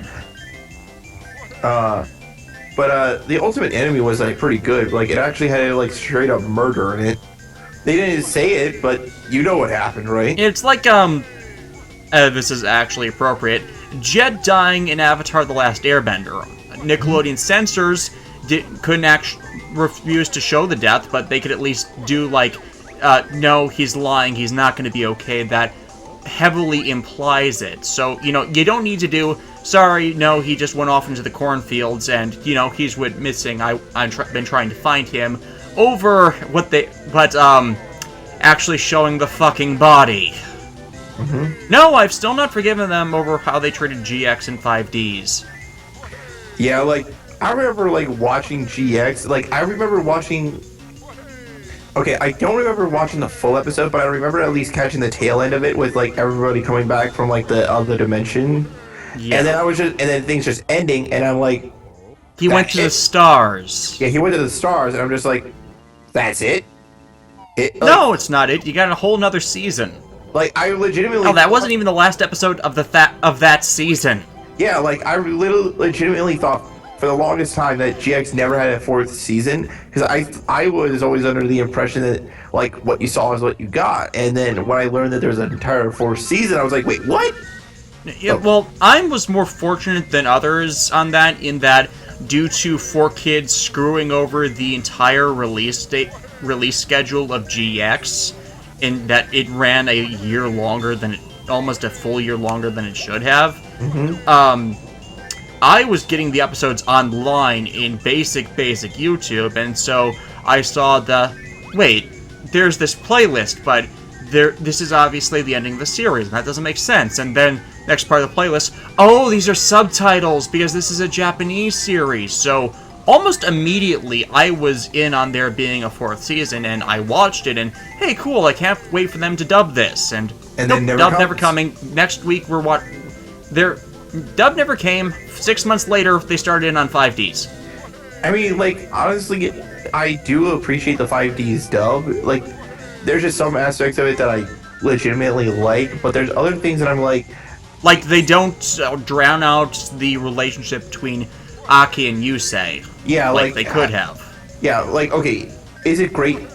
No, but it's one of those things where if the 5D story was, at least for the first two arcs, was just so good that any censoring that was attempted, you could see right past through it and then see what they were trying to do. Mm. When Carly was shot out the window, they they didn't pretend that aside from the Shadow Realm stuff not showing her dying, that could have been far worse. Yeah. Okay. And I got two more jiggies to find. What else was I gonna say?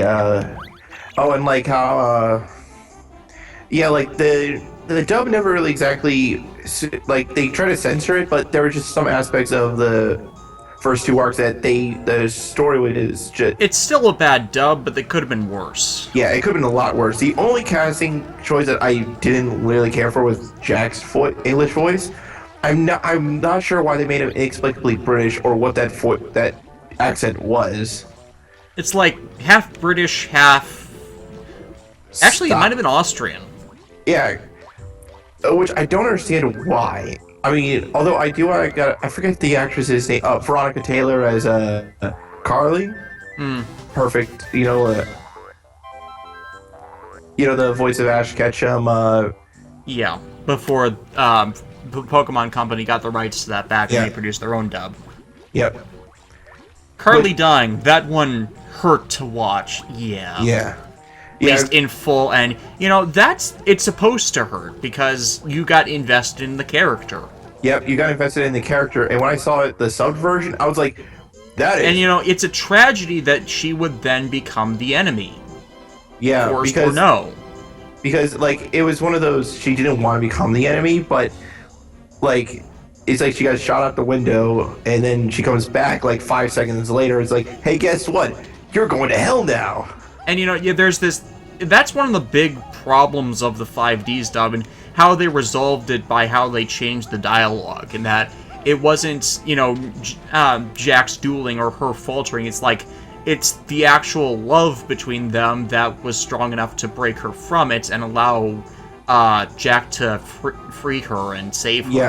Yeah, that's how I came across somebody on Tumblr that hated how that whole thing was resolved. The person said they threw Carly's character under the bus in order to make Jack look better, and I'm thinking, no.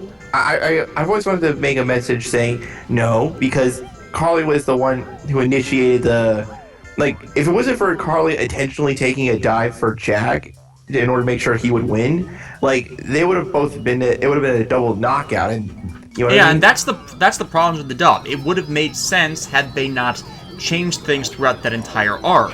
No, here's the thing, the person actually saw the sub version, and I'm still going, are you sure you were watching the same show? I saw like a man who was willing to like go down to save the person he loved, and then the other person like loved him just so much that she was like you know, I'm just going to intentionally cause myself to like, you know, lose, because that's how strong she was. Like, she overrode like an evil force darkness from like ancient Nazca and said fuck you to those evil spirits and stuff, you know what I mean? And that didn't really translate well in the dub, despite it kind of doing it. Because the thing about the Yu-Gi-Oh! The 4Kids dubs is, the original Yu-Gi-Oh! Is arguably 4Kids' best dub.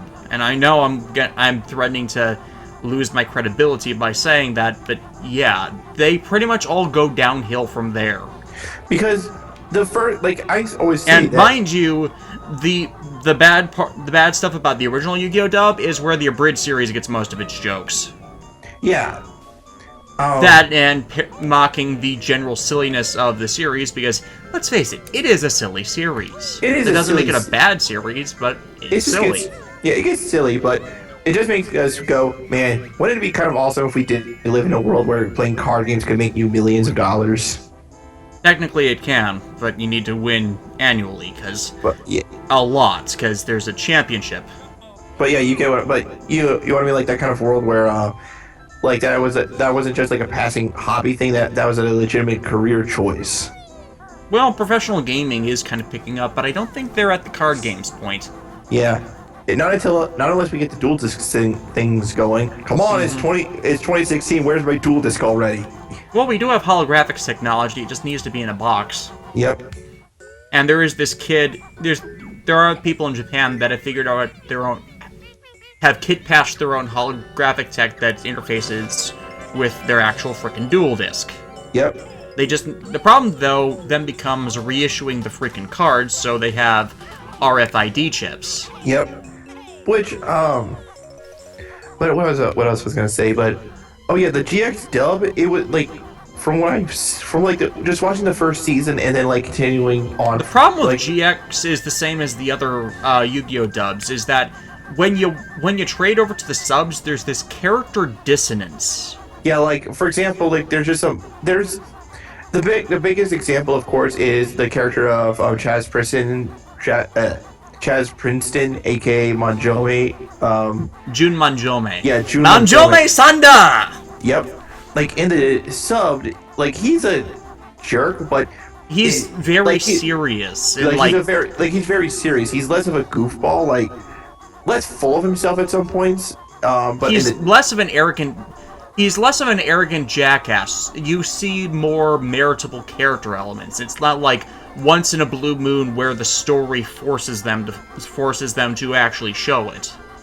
But like in the dub, however, like 4Kids dubs have this tendency to cartoonishly over-exaggerate one particular aspect of a character. Mm-hmm. Like if a character was shown to be arrogant in the dub, in the subbed, then they'll focus on just that one thing. Like in the dub, Kaiba is like he doesn't believe in magic, whereas like in the sub, Kaiba's more open to magic, but he's not really gonna readily accept it. You know what I mean? Yeah, it's like he's more against fate and destiny because he believes everything he's gotten through hard work, and that barely translates into the English version, where it's more magic, superstitious, Honolulu jumbo. I don't believe in all this junk, so leave me alone.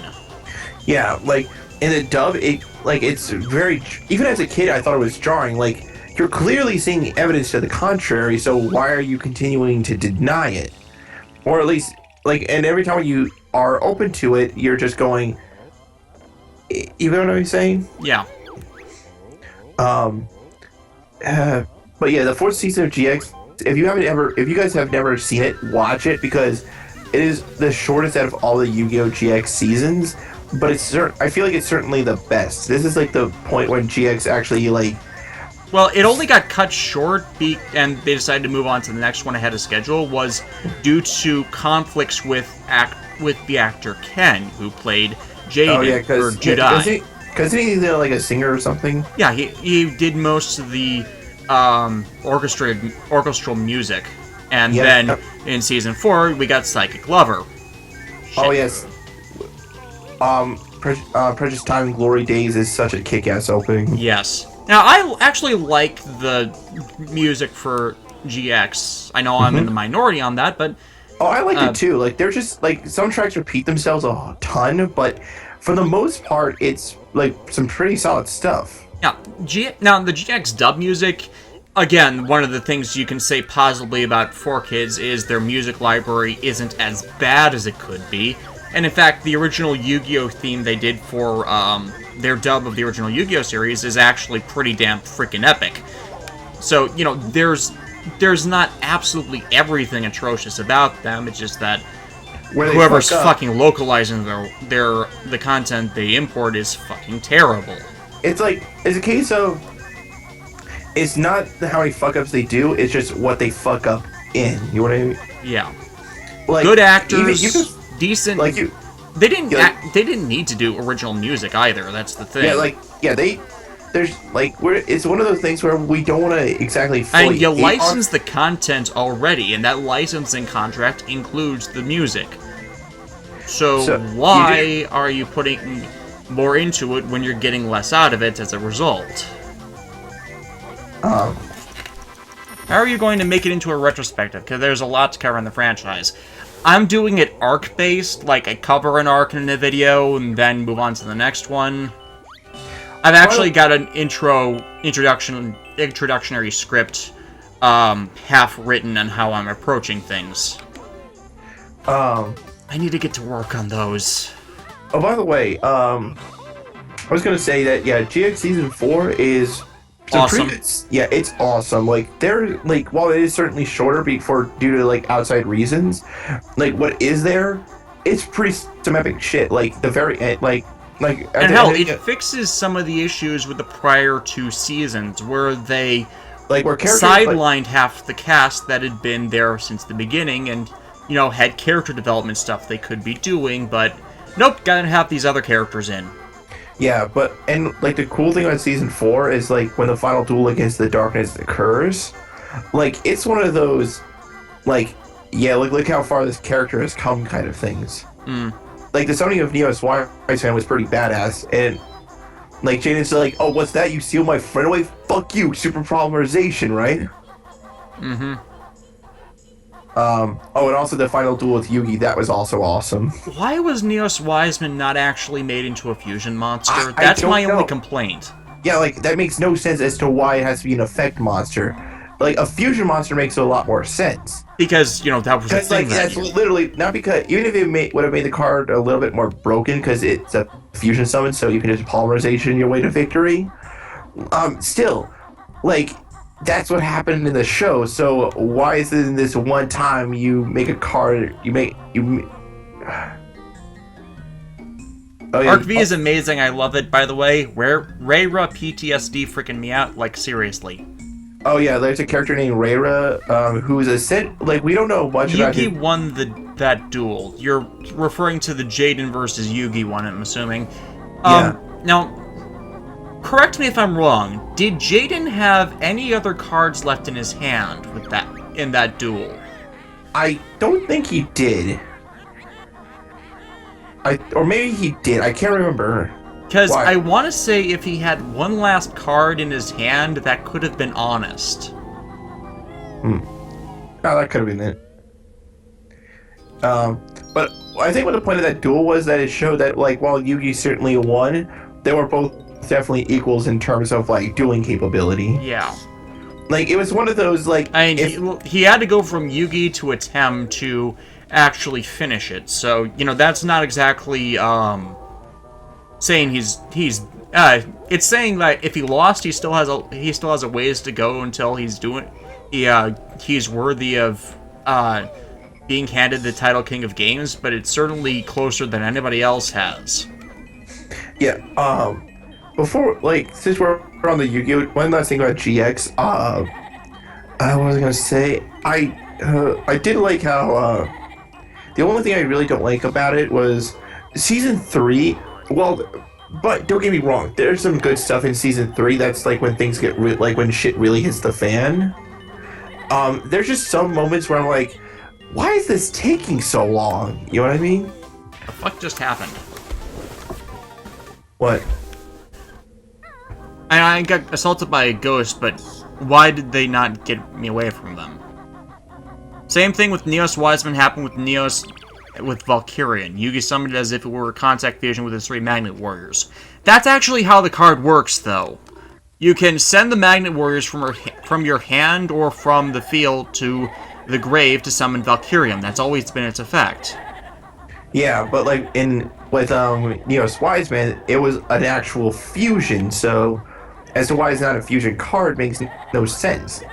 Because having it as an entirely it's separate... just ridiculously hard to summon, as you need two tribute monsters on the field, and the easier of the two. Admittedly, you can get around that a bit with Yubel, but it's not easy. Yeah, and there's not a lot of good ways to search out for Neos Wiseman. So, like, if it was a fusion, yes, it would have been a little bit more of a harder hill to climb over. But if it's done in the show, then you should have to at least, you know what I mean?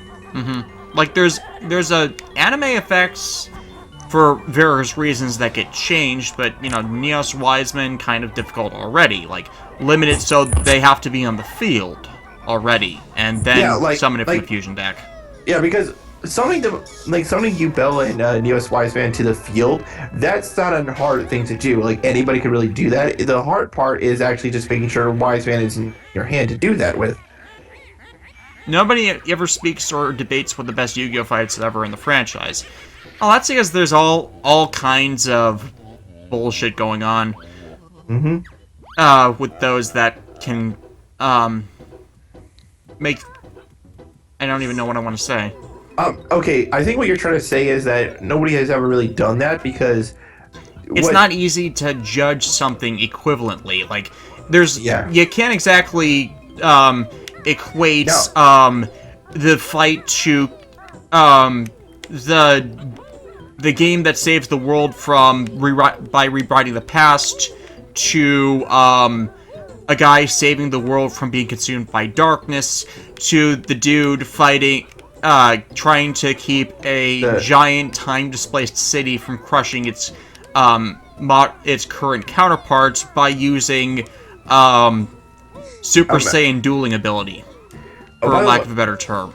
Okay, I know, Davis, you're going to disagree on me on this, but while I like Yusei as a protagonist, I think he's flat as a character.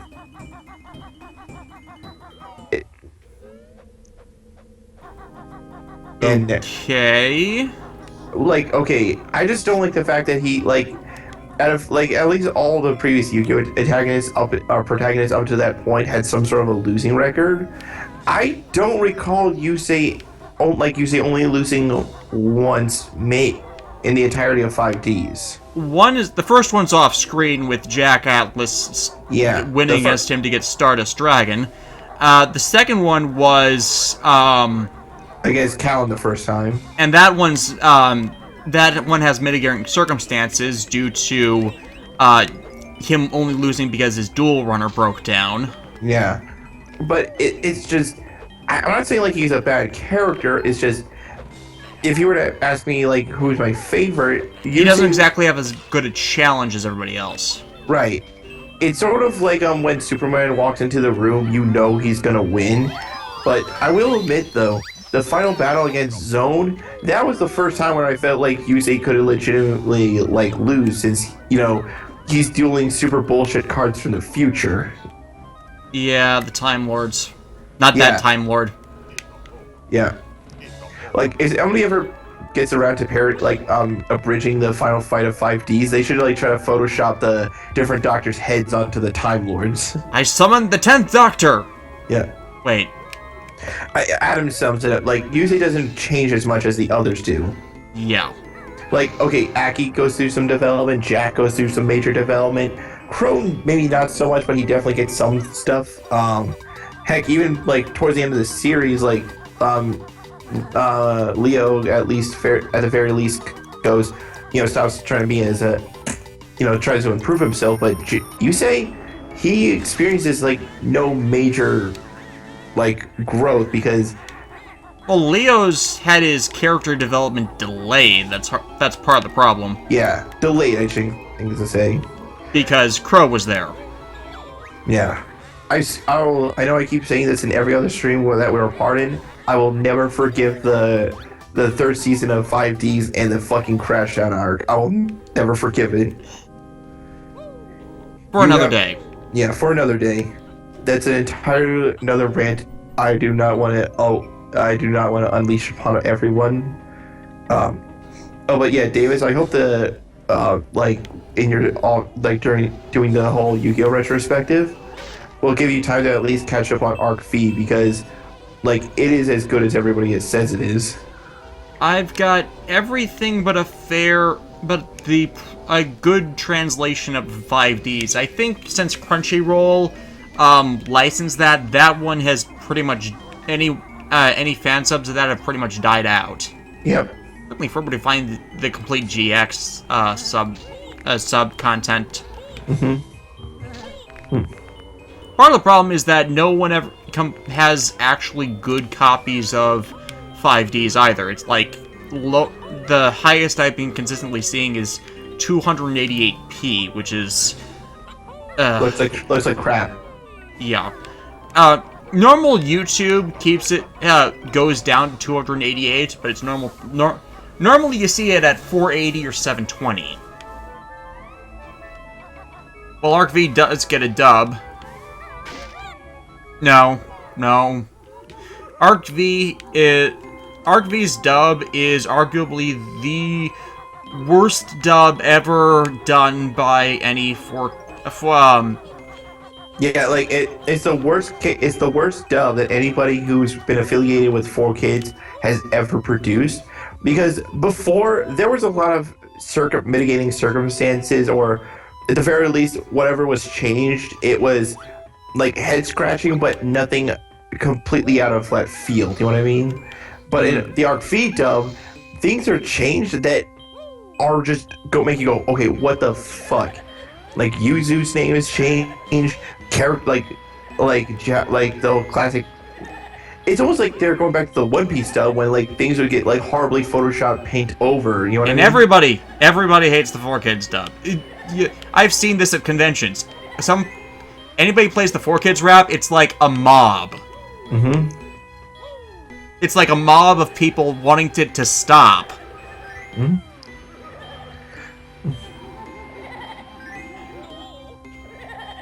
Why not use the Crunchyroll videos? Crunchyroll is kind of licensed, and I don't want to rip from Crunchyroll. Like, yeah. I don't think you even can rip from Crunchyroll. Yeah, like something in Crunchyroll's systems won't let you, and I swear to God, Adam, I will leap across the bounds of the internet and hurt you right now. He just referenced the One Piece rap.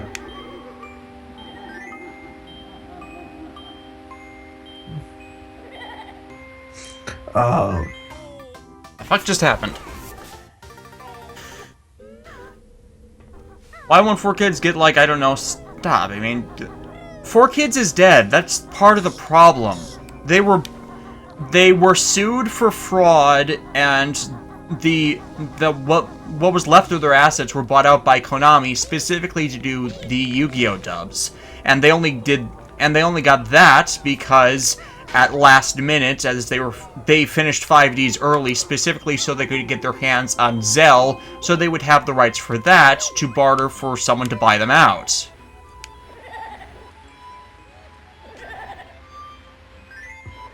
And, you know, since they got bought out by Konami, and now we have Arc V.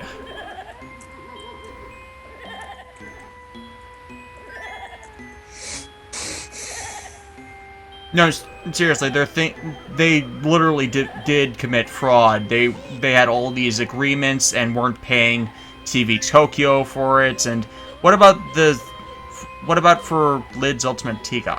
I don't know what that means. Subs for Ultimate Tiga? One of the subtitling groups cleaned the ones released by Funimation because they were inaccurate. Big surprise, as Funimation's been getting as bad as, well, bad, just in general, lately. I don't know why.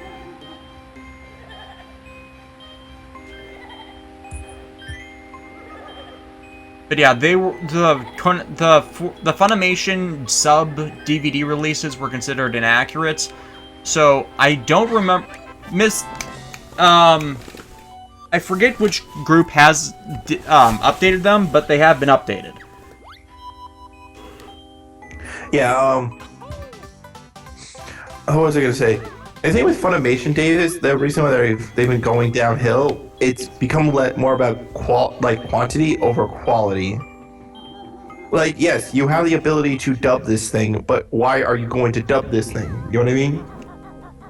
Yeah, I mean, is there a mass market appeal? Part of the problem is that they're simulcasting them. So literally, as they could be released to the public, they're then generating a dub for it. Which to me is outright stupid. Like, whatever happened to the days when you actually had to wait for a dub? Okay, yes, it's a case of yes, you can certainly do it, but that doesn't mean you should. I mean, Garo the animation, the Carved Seal of Flame, which they subtitled last year, they're finally giving it a dub soon. They're releasing it on DVD with a dub. They didn't do it when they originally not exactly simulcasting, it was a week later, but still, they're doing it now, but they didn't need to, because they released it otherwise. I guess it saw good enough records in streaming that they wanted to release it on home video or something.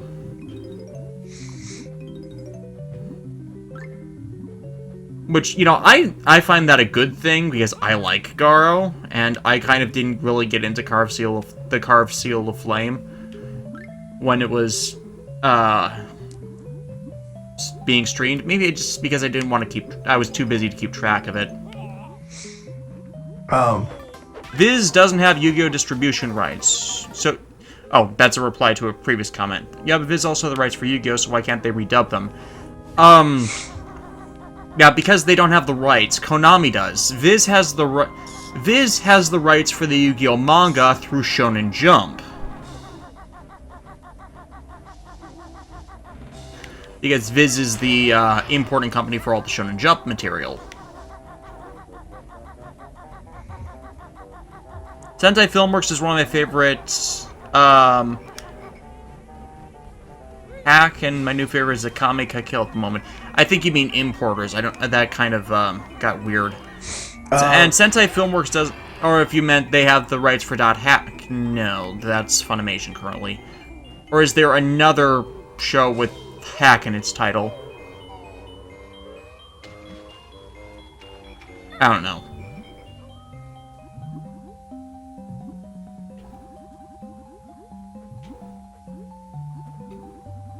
I need to figure out how to get, chat stuff on here so that people don't think we're talking crazy stuff.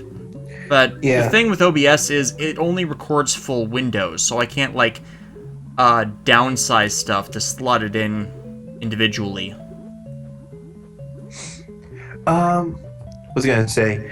But what was this crap? But yeah, it's just a real shame that Funimation has sort of gone downhill and stuff, because I don't actively follow them, but I subscribe to them on YouTube just for the sake of seeing what they're doing. And I keep seeing previews for all these anime, and I'm going, none of these look good. Why are you doing this? As in the dubs don't look good?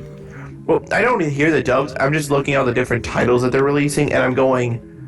You know how I remember back in the 90s, or whenever Bennett the Sage talks about it? Yeah, they were trying to there was like a time there were so many titles being bought up and licensed and then dubbed, even though most of them weren't even good. Yeah, because they wanted to get in on the fad.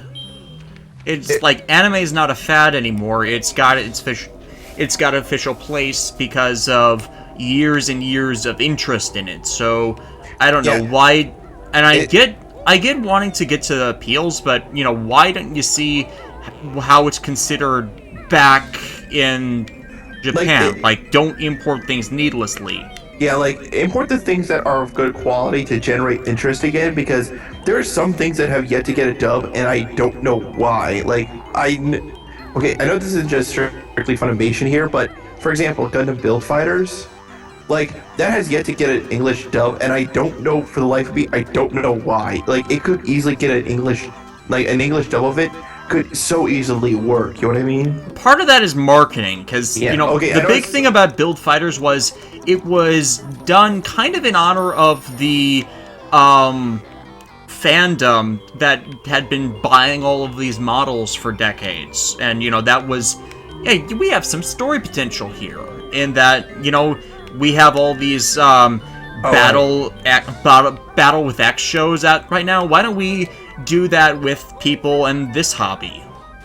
By the way, Adam, Dragon Ball Super is a different story, but with Sailor Moon Crystal, one thing I've been noticing, like, a lot of, is when some of these shows are first aired, the animation quality is crap, but for some reason, by the time it gets to the Blu-ray, it looks tons better, like... Because they fixed it in post. Exactly, so it seems like they're rushing things out the door instead of, like, taking their time and releasing. It's almost like if they... They're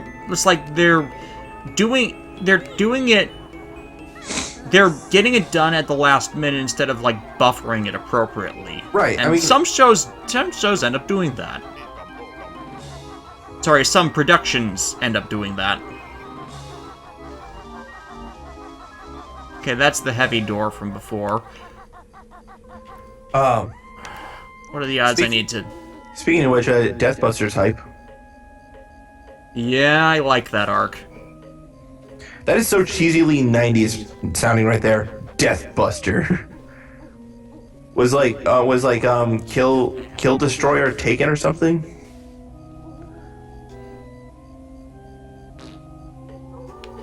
Those things look like they need eggs in them. Why did they not let me give them eggs? No, I don't know if what you've been looking at, Adam, but I've seen some of, like, the post-production stuff for Crystal. And, like, the Crystal, like, post-production stuff looks legitimately good, but, like, now granted, I'm not saying, like, making anime in general is not an easy thing. I understand that. But it's digital arts, and, like, it's like you can actually go back to the storyboards and fix stuff like that. Yeah. But if it's so wrong in the first place, why put in the extra time for it?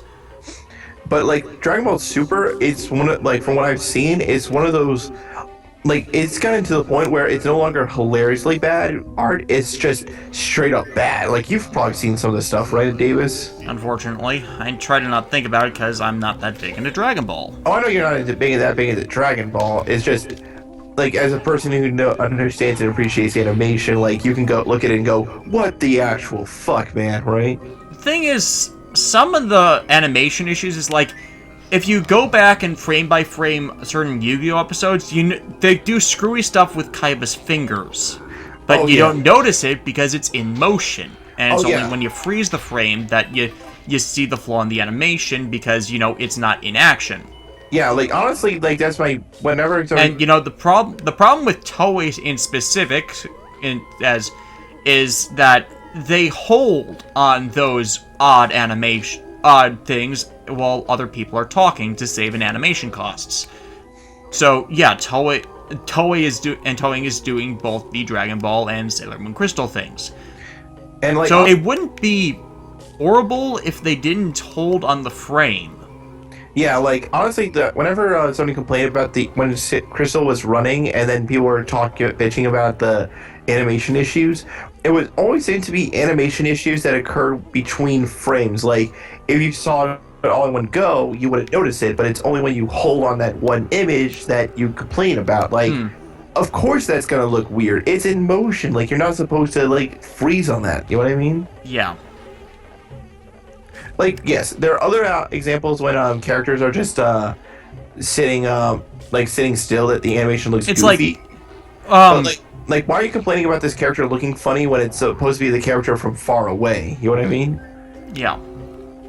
Like, It's like, if a thing that's come up recently from myself, and I don't do it, another reviewer does it, is like, when you freeze yourself in motion in, like, one of your screen captures, you get stuff that looks weird. And a couple weeks ago, you know, you saw what Felix did with the shocker pose, with how YouTube chose to freeze frame one of my vlogs. oh yeah, I like how YouTube like froze like that one mimetic pose. Yeah, and that's kind of what happens with all of these other mid-frame issues with animation. It's kind of the same concept. You froze it a long time and you found this ugly thing. It wasn't only that, you have to consider it did follow the manga, so what? Oh, that's a conversation in the chat. Yeah, I like the Deathbusters arc of Sailor Moon simply because of Hotaru Tomoe. I like her. That's Sailor Saturn, right? Saturn, yes. There we go. Yeah, it's like, she has... That could have been a Hotaru could have had her own magical girl show, if you think about it. Yeah, like, just by this, like, just, like, on her like, own she could have been the Madoka Magica before Madoka Magica, because, you know, Madoka, due to what Homura was doing, could have easily gone nuts and become the Destroyer of Worlds with all of that, and then here's Hotaru, and she is the Destroyer of Worlds, and, you know, all the other Senshi are trying to keep her from awakening, while these others are trying to fight this conflict that will only get worse if she does get involved, and all this other stuff that could have been made for really interesting stuff, and, you know, ends up being a background side character. Until, you know, revealed that she is Saturn. Admittedly, you know, you would kind of get that easily if the show was based around her, because, hey, here's this useless character. What are the odds she's what everyone else is looking for?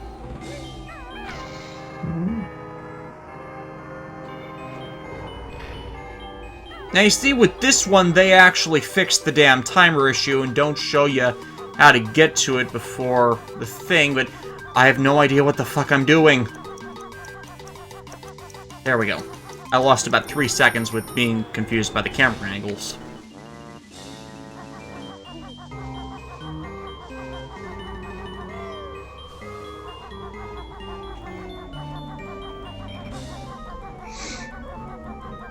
But a manga chapter cannot be trusted in 25 minutes.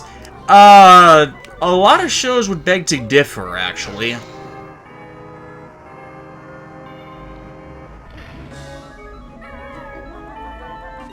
Yeah, I mean, it may seem like crazy that you can condense like an entire chapter into 25 minutes, but you have to. But it is possible. Like, there is. Multiple series have done it. Yeah, and in fact, like, the problem with later shows that like turn a single chapter into multiple filler arc episodes is that they're filler. They're done that way because, you know, they're waiting for it to wait. They're waiting for the story to advance to the point where they can make more episodes, so they're padding it out. Why is everything in here so giant? Grunty's not a giant. Doesn't make sense. And at least in not Banjo Kazooie, Donkey Kong 64, the King K. Rool in his giant mansion, that dude was gigantic.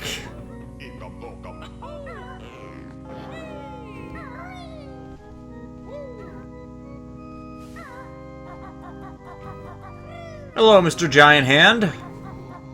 Matsun play his organ with ease, but can you follow him on the keys? I guess. Are you going to kill me? If I do?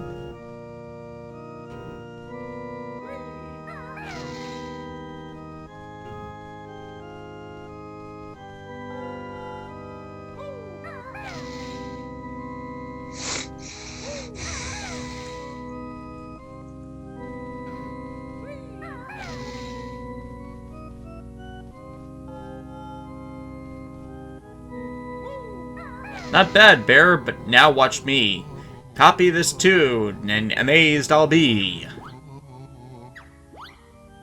Now I'm picturing Master Hand rhyming.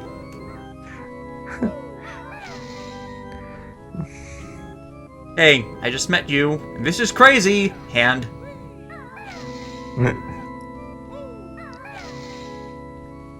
But I'm ghostly, Hand. Now, follow my keys, maybe. No. Yeah, that was terrible in my hand.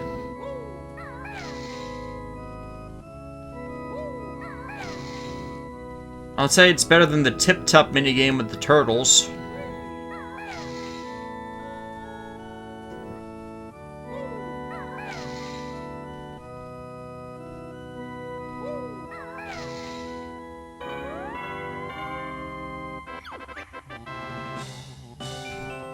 After the Avatar reviews, what is next on my schedule? That is going to be a surprise. I mean, Matt knows what they are, but why spoil what's going on there? I have no idea where the Jiggy even is. Is the Jiggy up? The Jiggy is up. Come out with your hands held high.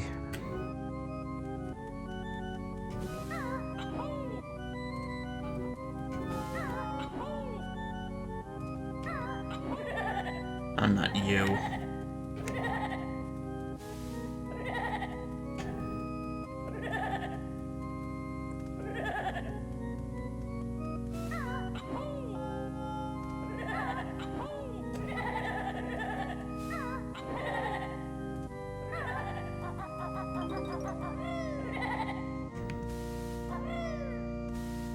Leave me alone, damn it.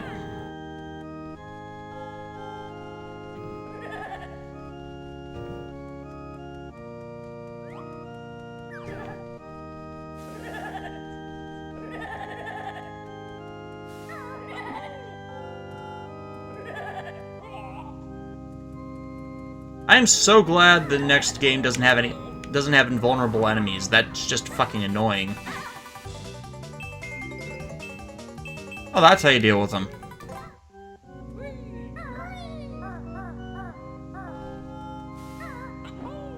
Hello?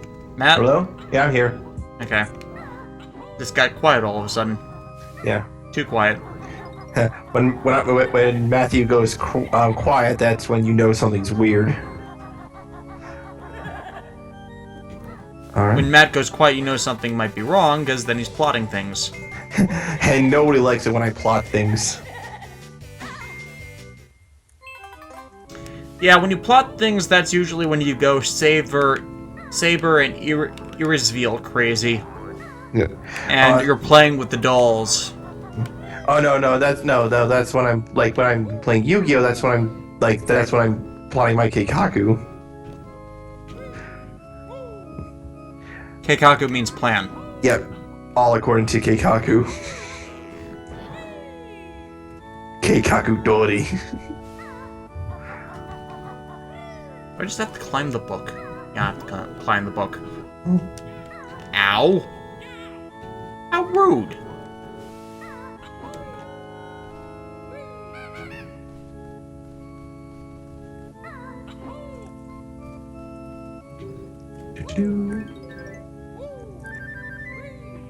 So Davis, like, what is like one anime that has yet to get a proper DVD release that you would like to see get a release, or at the very least a series that did get a release but hasn't gotten like another one in quite some time?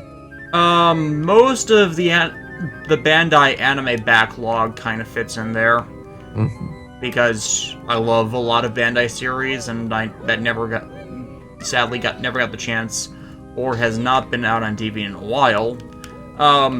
My copy of Rurouni Kenshin Season 2 is not in the best of conditions. That's the one with Mikoto Shishio. Mm-hmm. So I would like to see a replacement there. For me, it's Code Geass. I thought there was there is a release of that. It's just they didn't collect it. That's it. Yeah, like they released it, but far as what I've seen, it's not the kind of thing I would like you would want to buy because it's either it's ridiculously expensive, and it's like not full, if that makes any sense. Yeah.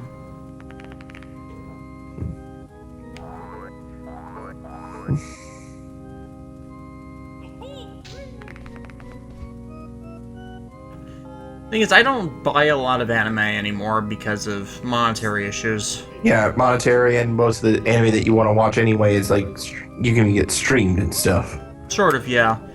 Like, okay, if Kogiya's ever got streamed, that would be the one I would like. That would be the option I would like to go with. Like, for me, if I ever buy a DVD release of something, if I ever get something, it's there has to be some other. Okay, I can't speak today. So I got Yu-Gi-Oh! GX Season 1 and Yu-Gi-Oh! 5D Season 1 because, okay, while the quality is, we already established, is not that great. Yeah. I feel like it's something that I at least need to have in my collection, if nothing for completionist sake, I guess is the word. Yeah.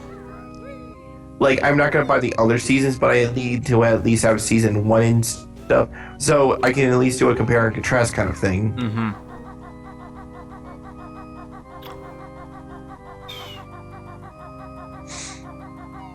I'd want a copy of Unlimited Blade Works. Oh, like... Because it's been dubbed. Yeah, I actually heard some of the dub, and it's... it's one of those things where... Have you ever heard a dub of something that you saw the sub of first, and then when you saw the dub, you were like, this is good, but something doesn't quite fit, you know what I mean? Yeah, unfortunately. I am familiar with that concept. Yeah, like, Unlimited Blade Works kind of has the same thing, where the actors, from what I've heard so far, do a decent job. Like, they're not bad, but you go, if you see the sub first, it sounds a lot better. Not because, like, sub is better than dub, but it's just, I'm talking about, like, how the actors portray their roles kind of thing. Yeah. Like, and which is even weird, because apparently the Fate Zero dub was pretty good for what I've heard. You've heard the 6 billion people line. Yeah, I've heard that, of course. I haven't seen the dub of Fate Zero, but from that's the general consensus that I've been coming across. Oh yeah, Aniplex, where we will sell you DVD prices for... ludicrous. Yeah.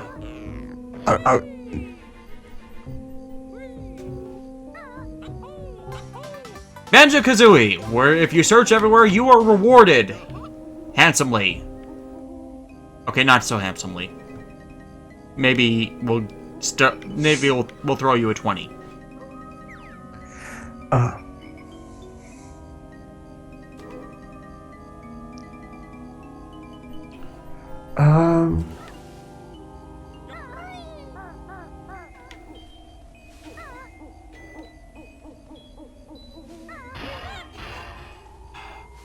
Let's continue getting the collectibles. I think we're, what, 5 into the level? Yeah, 5. Oh, speaking of adapting Death Note, getting an American adaptation after years of rumors. You know, it's weird because they recently did a live-action show of Death Note. Like, not uber recent. I've not been able to actually see it anywhere, but I know they did it. From what I understand, like, here's the thing about, like, a Death Note live-action show. I've always believed that, like, if you wanted to make a live-action Death Note show for U.S. audiences, you could actually do it, but you wouldn't exactly have to make it, like, based off the manga. You could just, like, do it with another Death Note and like, you can reference, oh, this other Shinigami did this, I wanted to try and see how it would turn out. And, like, you know, have it set in the same universe, and just not have like, the guy learn of light and this, like, for example, like, I've always thought to myself, well, Japan has their own take on, like, the whole, like, nature of criminal punishment and stuff, but imagine if somebody came across a Death Note in America, like, with the way we view things, like, that could bring up a whole can of worms and, like, whatnot. I mean, like, can you imagine, like, some sort of, like, guy who believes in capital punishment got a hold of the Death Note and, like, how crazy he would get? Yeah.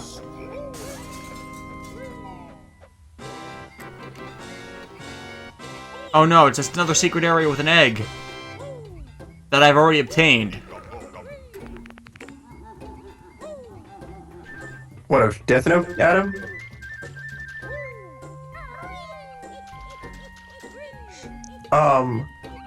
By the way, that's another thing. Like, what is an anime that you thought was better in the first season, but kind of meh in the second season, but still a good show overall? Like, Gundam there's, like, 00. I once again I was going to say Code Geass because the first half of Geass, or R1 if you will, And then was, not only got captured. yeah, and then like R2, it's, Yeah, you can't make the argument anymore. That was the moral thing in the first season between Suzaku and Lelouch. Suzaku is the villain. That's plain and simple. yeah, and like in R2, it's a case of okay, Code Geass the first R2 is a case of escalation. yeah, and not only that, but I also say that R2 has too many things just happen for the sake of drama rather than it being carefully constructed to make it happen. Like, the ending of it is perfect, but getting there makes you go, did so many things just kind of happen, you know what I mean? I don't know. I'm still in the camp that says Lelouch's Geass evolved to the point that he could have taken CC's code for her, and you know he went under the radar.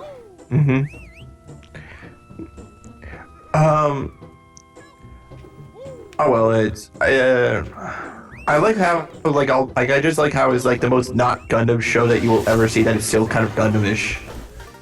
Only with more. Well, Gundam started out as real robots, and which is different from Super Robot in that they have rules and limitations, and just because you have the giant robot doesn't mean you are automatically the best. Except, you know, since the machine is so above everyone else that you usually end up being the best anyways, but it's, you know, there's rules to all of that. Whereas most Super Robot shows is, yeah, your robot is the best, you will be the win rare, and if you're not, it's just the drama llama and trying to be competent, like Gao Gaigar. Gao Gaigar is the invincible robot, but, you know, they kind of mixed the real robot stuff that they kept having to improve it and add support mechs and all the other stuff. I love that about Gao Gaigar. Like, it was a super robot show, but it had real robot problems. Yeah. Like you couldn't spam the finishing move all the time, and like there was actual repairs you had to do. Like, you know, it gave a point to there being a networked team to everybody. Right. Like the team wasn't just there for show. Like the team actually had to everybody had to work together to consistently improve the robot. Like. And when there was new upgrades, it was like they were actual tools. Like there's more than one application to this thing, right? Yeah. Or they thought of new ways to use a weapon based on its concept.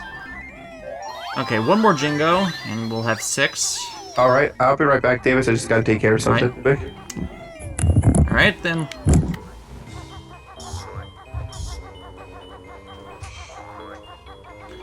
The new Geass movies were good. I didn't know there was new Geass movies. Were they like summarizations of the series?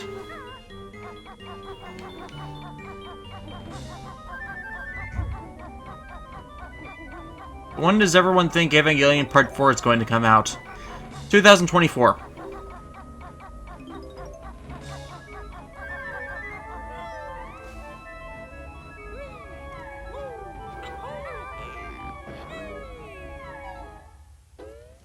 What just happened?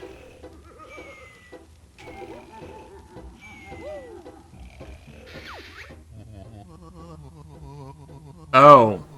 Oh, now I see what I'm supposed to do. Oh, you mean the OVA things. for Code Geass with this other protagonist. Agito the Exile, that's it. Haven't seen him. The Nunnally in Wonderland with Lucius the Storyteller.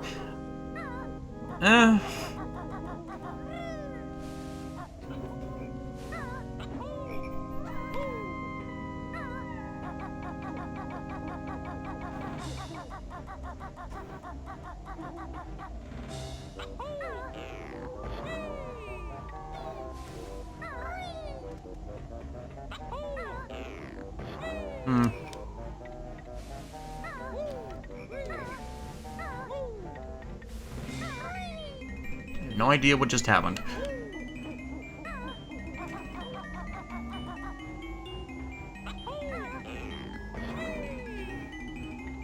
I hate this jump.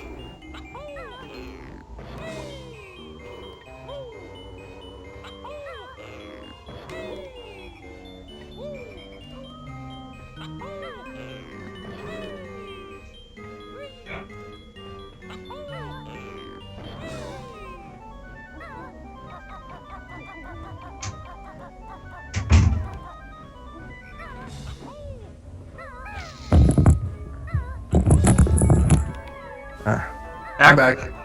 Yay. Oh yeah, Evangelion Part 4 will come out when Heaven's Field comes out, which will be sometime between now and never. I thought they were doing Heaven's Field. No, they're doing Heaven's Field. I'm just joking that like they're probably spending so much time animating it that it feels like forever. Well, the problem there is that, what's his name? I'm forgetting the guy who's behind Evangelion's name. Yano? Yeah. He's doing the Godzilla movie. So it's like he keeps somebody or another keeps getting sidetracked on that fucking movie with other projects. It's like Kingdom Hearts 3 in a way. Yep.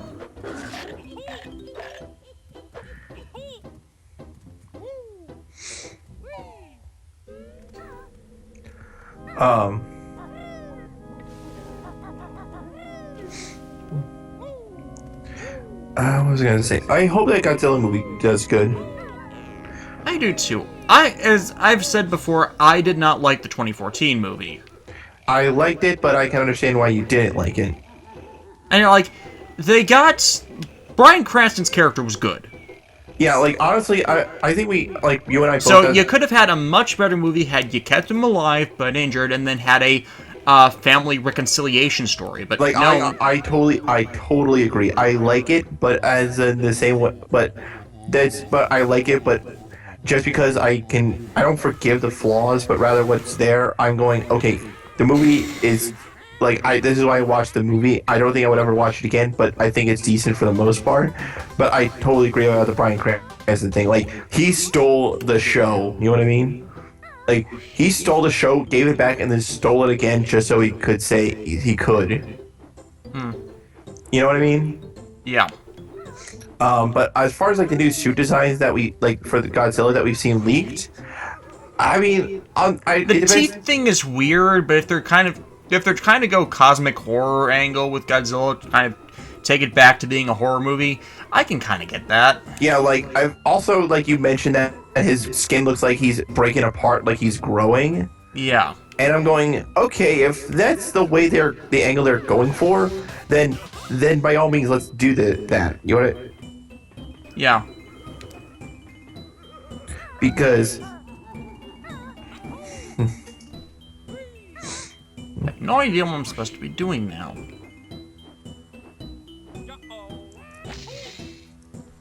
At least in here. Where do you think those jiggies go? The backpack is bigger on the inside. Oh, you mean since Kazooie eats them? I don't know, maybe she's a robot or something. maybe she's just a magical bird. Well, she is colored to be kind of like a phoenix. You know, that's the thing about these games. There is at a certain point you just have to stop thinking about. When I say stop thinking, I don't mean that the game can't provoke you thoughtfully in some way.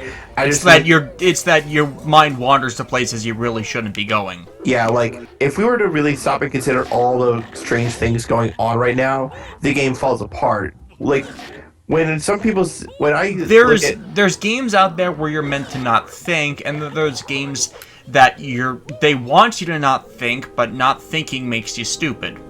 This is just random meanderings on a game because, you think of weird things when your mind's not fully engrossed. Yeah, when your mind's engrossed in something, and even no matter how stupid it is, your mind's being active. Like, it's making you think about stuff. You're being actively entertained. Right, but, like, for example, Gurren Lagann, like, if I were to really, Kazooie make a contract to become a magical bird... Heh. But like for example, Gurren Lagann, like yes, that show is when people say don't kick logic out the window and don't think.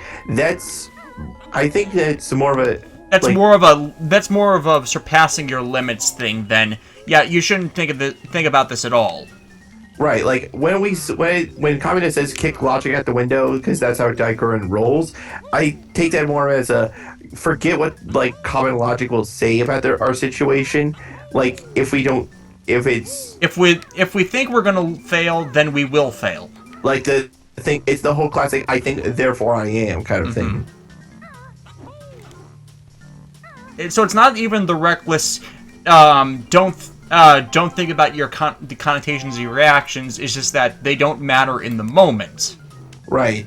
I mean, which I still think is like a good message to promote that, whatever limits you have is the limits that you think you have. I mean, yes, there are some limits that we all will physically come across. Like, like we can't jump that high, we can't like fly or anything. There's just some things that like the laws of reality say we can't do. I am now a pumpkin.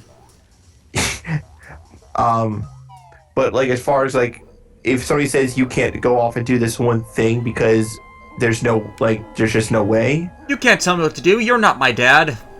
Yeah, it sounds immature, but if imagine how many people how many great historical figures would never come to be well known if they just listened to what their peers were saying, right?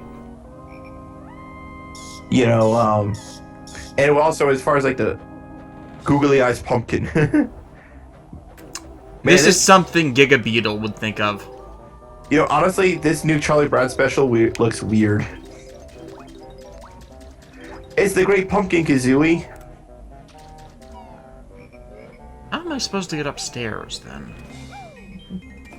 Because I gotta roll down into the thing. This is gonna be annoying.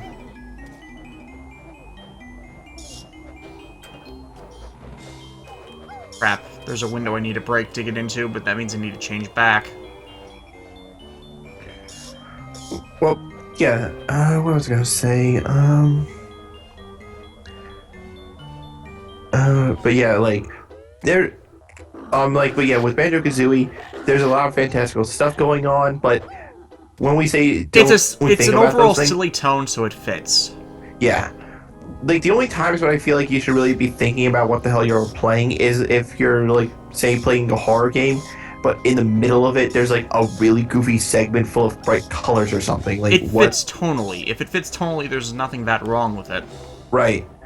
I mean, if it's not your cup of tea, then it's just not your cup of tea, but, tonal dissonance and stuff. It'd be like if during the middle of like something serious like Kuga, there was like a giant slapstick chase or something, right? Yeah, or an out of nowhere dance scene. Right. It becomes a big-lipped alligator moment.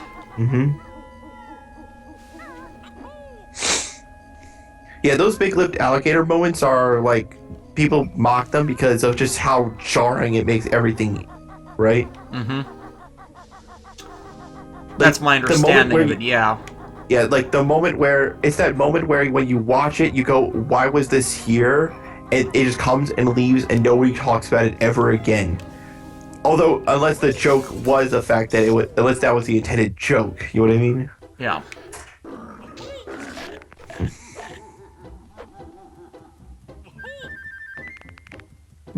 So glad I could actually attend this stream and everything. Yeah.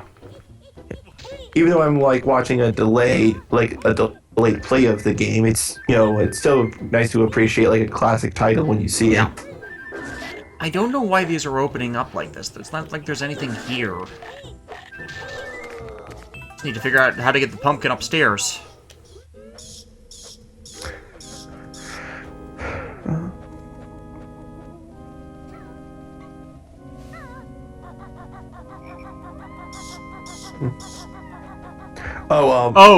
Oh, I know. I get it now. The pumpkin is immune to the roots. So the problem, the way to get around that is to get on top of the root network. The Akashic line, you could call it. Akashic root, get it? Oh yeah, get it. I was gonna say, Davis, that just the other day, like I was talking to some other people that I got to know on Tumblr, and like the topic of Common Writer got brought up, and like how Tokusatsu is known for making like really bad visual puns, and I just blew this one guy's mind about the extreme memory joke. Yeah, it's not really a joke either. It's actually, it's like that kind of visual pun. Yeah, it's one of those. It's a naming pun more than a visual pun. Yeah, it's a naming pun, and then when I actually said it, like sounded it out, he just went, whoa, like I just love those puns, the ones that you don't immediately get, not like off the bat, but then when you do, you go, oh, or better yet, like the thematic puns, like why does Kamen Rider Ghost have a sword with sunglasses on it? Because his future's bright and he's gonna need shades. I don't know if that was the intended joke, but I mean, why else would you stick sunglasses on a sword? Rule of cool. Yeah, so much edge. Out of the edge. Yep. How am I gonna get this pumpkin on top of the thing?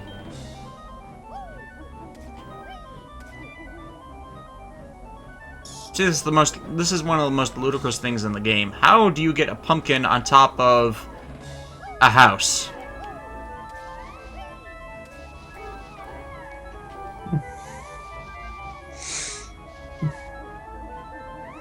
I mean, where on the flower network do you get up there?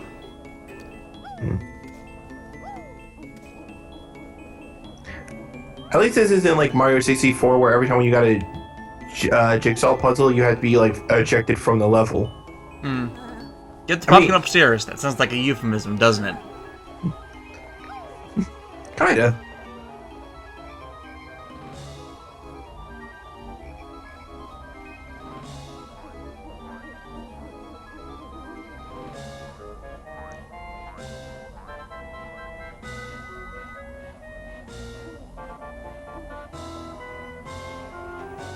I am so freaking lost. And it's obvious with the vine thing, that's how you get him up there. Okay, hold on a second. Let me look it up. Where you are, what's the level you're at? Utils. Mad Monster Mansion. Mad Monster Mansion.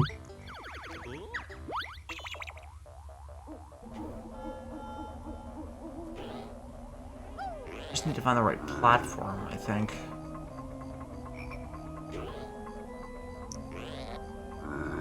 Okay, I'm just looking it up right now.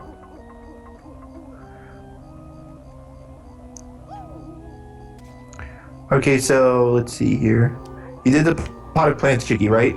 Yeah. Okay, you did the piano. There's a Jiggy that says, head to the church area and hop over the wall dividing the church and the Mumbo skull. Have Mumbo transform you into a pumpkin and head for the area with the shed. Walk past the shed and continue down the stairs until you reach the well. Jump inside and you should land on a Jiggy and into the bucket. And use the nearby hole to leave the wall. Nearby hole to leave the wall. Oh, I know. I see. I got the Jiggy in there already, so I guess there's something down here. There you are. Pipe. Wait. Wait, what? I guess that's the wrong pipe. Yeah. No, that was the right pipe, because there's no other pipe in here. Oh, wait, there's a... Yeah, the one here. Yeah. Maybe there's a different well. There is no other well here. So, maybe it's something over here, then? Can you jump in the bucket? Oh. Jumped in the bucket. Okay, maybe you already got that one, then. I got that one. Okay, so as a pumpkin, there's another jiggy that says, as a pumpkin, enter the church area and go to the left. Before you hit the entrance to the maze, notice a small hole under the thorny hedge. Enter it to find a sloped hedge that will allow you to access the second floor of the mansion. Okay, so I need to head to the hedge maze. I've just not gone past it as of yet. Or I went past it and I didn't see it. Mm-hmm. So I am looking for a sloped hedge, which was kind of what I was looking for before. So it's... I would think it would be right around here. So I need to enter the maze and... Yeah, it says enter the church area and go to the left. Before you hit the entrance to the maze, notice a small hole under the thorny hedge. Oh, hole under the thorny hedge. There's like a small hole under the thorny hedge or something. I'm just going off of what the guide is telling me. Yeah.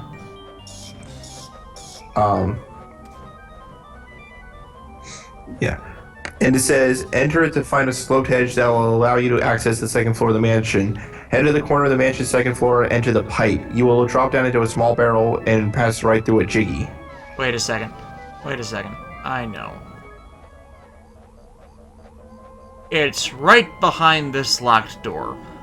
No, there it is. Mumbo Skull. Now I have my way up. Will let me up the stairs.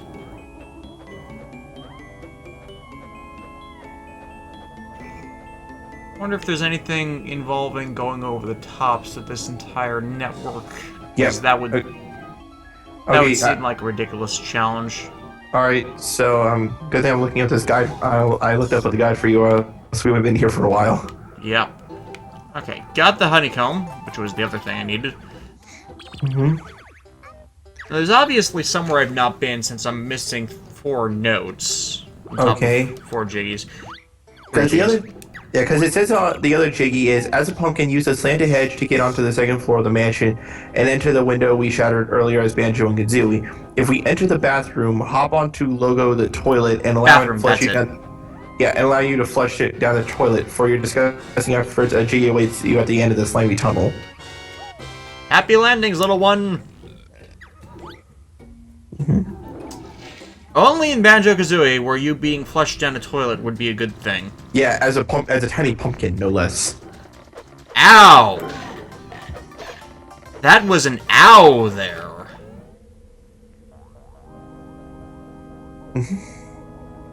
No one expects the the sewer monster inquisition. Oh jeez, you totally got wrecked there. But at least you know where you need to go, right? The problem is I need to transform back into normal Banjo and Kazooie to break open the windows again. Tedium. Who else expects the tree from Evil Dead to show up? Heh. So that'll take us up to 8, meaning I only need to find a Jingo and one other spare Jiggy in this region. Yeah, like it says 5 gingers are hidden within the world. Collect all 5, you will earn you a Jiggy.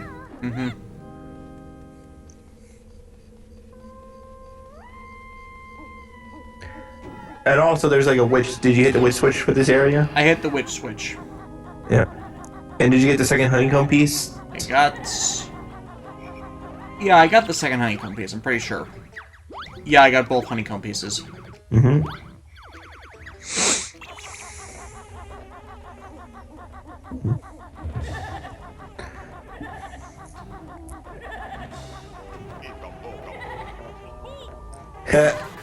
I don't know what this is.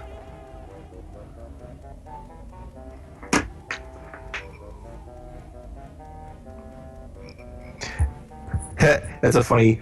I'm just looking at a text post that says the sign says Jack Atlas quotes. Eh.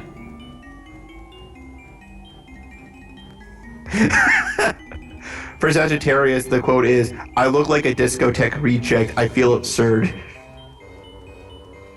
That's from one of his costumes, if I remember correctly. Yep. If you're a Leo, it's "What's up, my career? Thank you."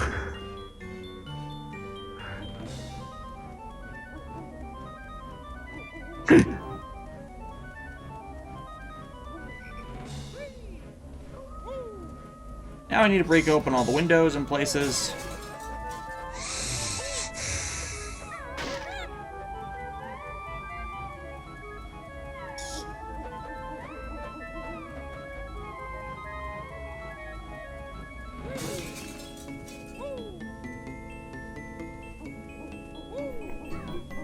Oh yeah. Oh, let's see here.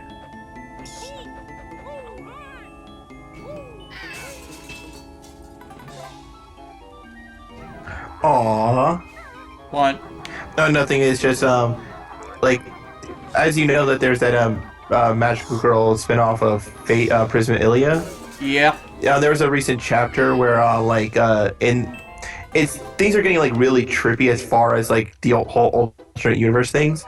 So apparently there's an alternate universe within this alternate universe where like there's a different Shiro and Sakura running around. Yeah. But they're still like using class cards to like as servants and all that hoo-ha. Apparently somehow Sakura came across a Gilgamesh one, and instead of using it herself, she's giving it to Shiro. So we finally get the inception of the Master of Unlimited Blade Works using the Gate of Babylon. Yeah, but I haven't fully read up on Dry, which is the current manga for it. But all I know is that from what I've read so far, Dry is that part of the manga or the series where, hey, remember the first two parts where things were cutesy and fluffy, but yet still kind of serious? Yeah, you're gonna miss those. Yep, this is the part where like Nasu, like even though he's not directly involved with this, rears his ugly head. You know, the one where feelings get hurt. The feels. Yeah, the feels. Beware the feels. Yeah, where will you be when Nasu strikes?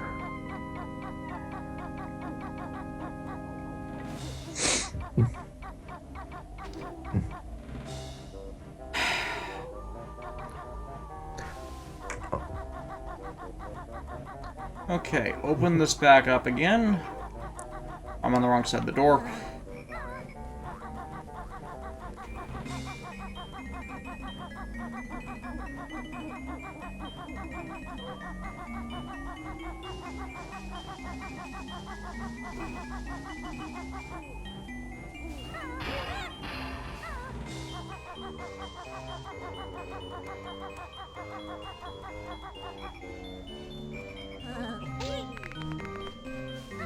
Hang on a second.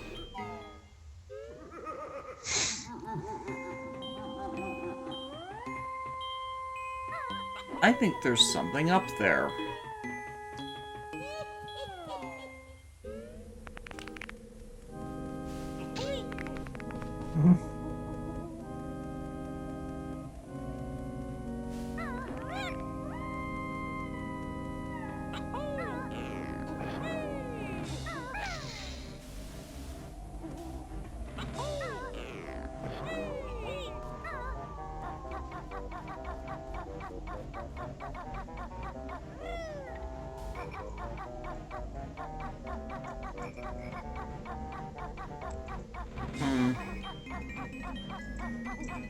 And why else would they have me stand on top of this thing? Hold on a second. Let me see if the guide says anything about that. like the one I'm looking at. Okay, the only thing I'm really seeing is like a jingo thing. That would have been up there earlier. Yeah, there's like a blue jingo on a platform above the green water. You got that one. I know that. Green jingo on the roof of the mansion. The purple jingos in the cellar. Hit the second to last barrel on the right. Oh, okay. I know where to go. Yeah. That's. And you need me to repeat like where you need to go for the last jiggy piece? There we go. I know where the two with the pumpkin are right now, so that's just leaving one rogue, honestly.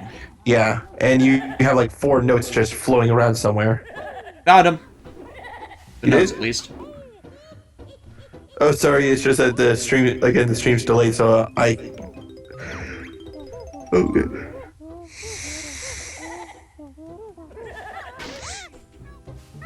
There we go.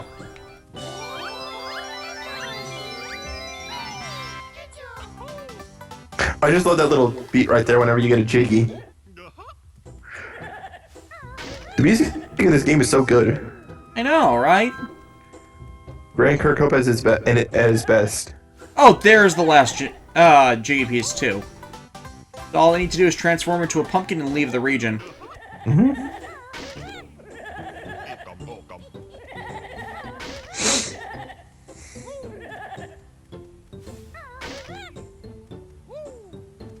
Now, the problem with this is I'm approaching the end game. There's like 1 or 2 more levels, if I'm remembering correctly. And one of them is this place I absolutely hate, which involves a shipyard. I want to skip that, honestly. Because if you don't need to complete it in order to win the game, then you don't have to do it. Yeah, the thing about Banjo Kazooie games, if you collect everything on every previous level, then you don't really need to do the last level, as it maxes you out everywhere else. Mm-hmm. Or you get enough to view totals, view absolute totals.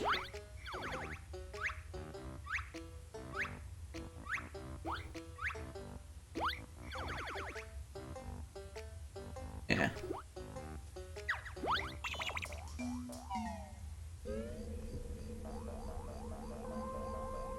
Yeah, because I've got like 31 jiggy pieces and... Oh, wait, I have 2 left. The last one's the frickin' forest. And then I get to face Grunty. So yeah, I don't like the last 2 regions of this game. Unfortunately, I need to do them at least partially to get to the last level, which is Grunty's actual palace. Yep. This is level Gruntilda? 7 out of 9. We'll get what we get, and then get out of here. So I need to get flushed, and then I need to... You know what, let's do this one first. Easier. Yep. The last thing I'll say about that Prismalia Drive that I was telling you about earlier is that it's another universe in which, yes, once again, Sacramento gets screwed over by pretty much everybody. Like, it's one of those... It's like a... Is that like a universal rule or something? Yeah, I mean, like, at least in the Fate timeline, one can presume they helped Sakura before things became too bad. like from what I've been from what I know, it's one of those things where this time around, like, her life was pretty normal. Like, I mean, there's like we don't know much about her backstory within this alternate universe just yet, but it's another case of somebody wants to use her for like their ulterior motives. And like she's just caught in the crossfire. Like in this time around, she wasn't like a previous. She wasn't like a master or anything. She just got dragged into something she didn't want to be a part of. So she's not infested with worms this time. Yes, she's not infested with worms this time. But this time around, it's like I won't spoil too much. But the bad guy in this universe, he's like the only other guy in the Fate franchise that I absolutely despise. Like, he makes my blood boil. He's like one of those I'm going to manipulate you because I can, and everybody else to me is dolls kind of thing. So Gilgamesh kind of thinking. Well, Gilgamesh does it in sort of an arrogant way. This guy is just like, he does it not because he wants to succeed, but well, he does, but in a more sociopathic kind of way. Like, you know how Gilgamesh has a, like, while he's like a giant asshole, like, there's a slight hint that he cares somewhat. He just got twitched by the Grail, so his arrogance went through the roof. Exactly. This guy, however, like, here's an example of how evil he is. When, like, the characters of this universe get transported to the alternate realm, when, like, he discovers Bryn and Luvia, do you know what he does to them? Kidnaps them, mind controls them, and turns them into, like, mindless servants for a little bit. Yeah. Well, obviously I can believe they did that, but I can't believe they did that. Yeah, no, that actually happens. Like, it was one of those things where I don't know the exact what led up to it. All I know is that like the only reason why that ever occurred is because they got jumped on. Like, the only reason why Bizet ever got killed in the first place was because Kotomine like just jumped her when she wasn't expecting it. Yeah. It's like that. Oh, and like the worst part is, okay. So in the show, like, in order to access the powers of a servant, you have to install a card or something, sort of like a form change, if you will. Yeah. So in this universe, Sakura like somehow comes into contact with the Lancelot Berserker card, and you know, using it, her mind there's mad enhancement, and she goes crazy, right? But you see, in order to manipulate her, the bad guy basically uses magic to make himself look like Shiro and manipulate her even further. You know, playing on her desire to like still make sure he's safe and everything, and then he's going, "Oh no, he's definitely safe now, my friend." Right. Yeah, real bastard is what I'm saying. Yeah. So now I got a Cheeto code, meaning I get an upgrade. Ooh, sweet. Final form ride, Banjo. Now we're already doing that. We're a pumpkin currently. Pumpkin Rido. Why wasn't there a pumpkin arms in Gaim? That would have been funny. Yeah, but what could you actually do with a pumpkin aside from, you know, mace, and they had maces already? Pumpkin Gatling gun? No. Umbo Magic Get weak. Yeah. Release us from your spell. Release us from your curse. Release us from your pride. Or whatever that sack thing there is. So I need to find the next door unlock code, and I also need to get the feather feather pad so I can get that damn Jiggy out of the eyeball. Oh, that would have been the thing. We didn't see a whipping Gaim. We did not see a whip in Gaim. I don't... Probably because, you know, whips aren't actually that good against armored opponents. Well, unless the whip was, like, sort of used as a... Like, the rider could have been, like, more of a close combat kind of person, but they used the whip to, like put people off guard and stuff. You know what I mean? Like, you know, they would yank their foot off and, like, just beat them in close range. Yeah, I can see that. Honestly, they kind of got the basic weapon types in Gaim, which was pretty satisfactory. Yeah, most definitely. There's more crazier weapons you could have added, but for what we got, I'm perfectly satisfied. I mean, we got dual swords, we got normal sword plus an extra sword, we got gun sword. We got gun shields and like the Gaim Taisen movies. Yeah. Or like those movies. Yeah.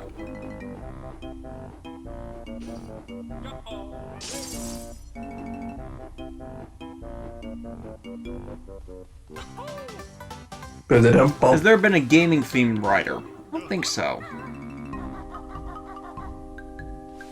I mean, we've had games play a part, but not really.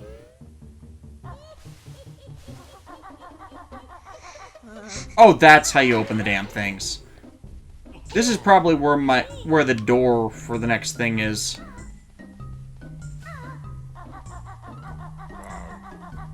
Or a jump pad for the jig I already got.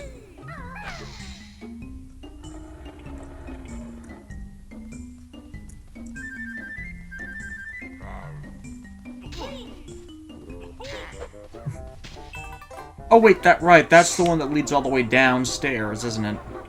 Yep. So how long are we gonna are we gonna continue the stream for? Like, Ah! Ah!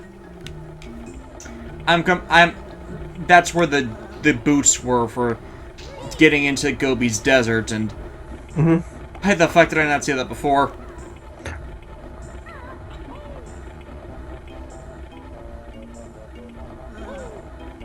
Get on the platform. Stay on the platform.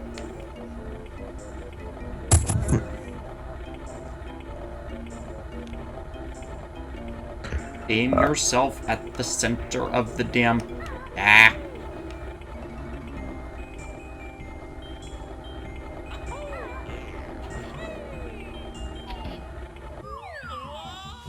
Excellent. Okay. So... next door. I have an idea where the next door is. the door to darkness? No, not the door to darkness, but we're getting closer to that one.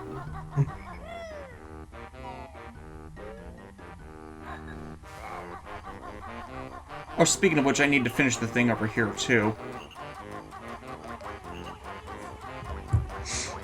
Oh, what else is there to talk about?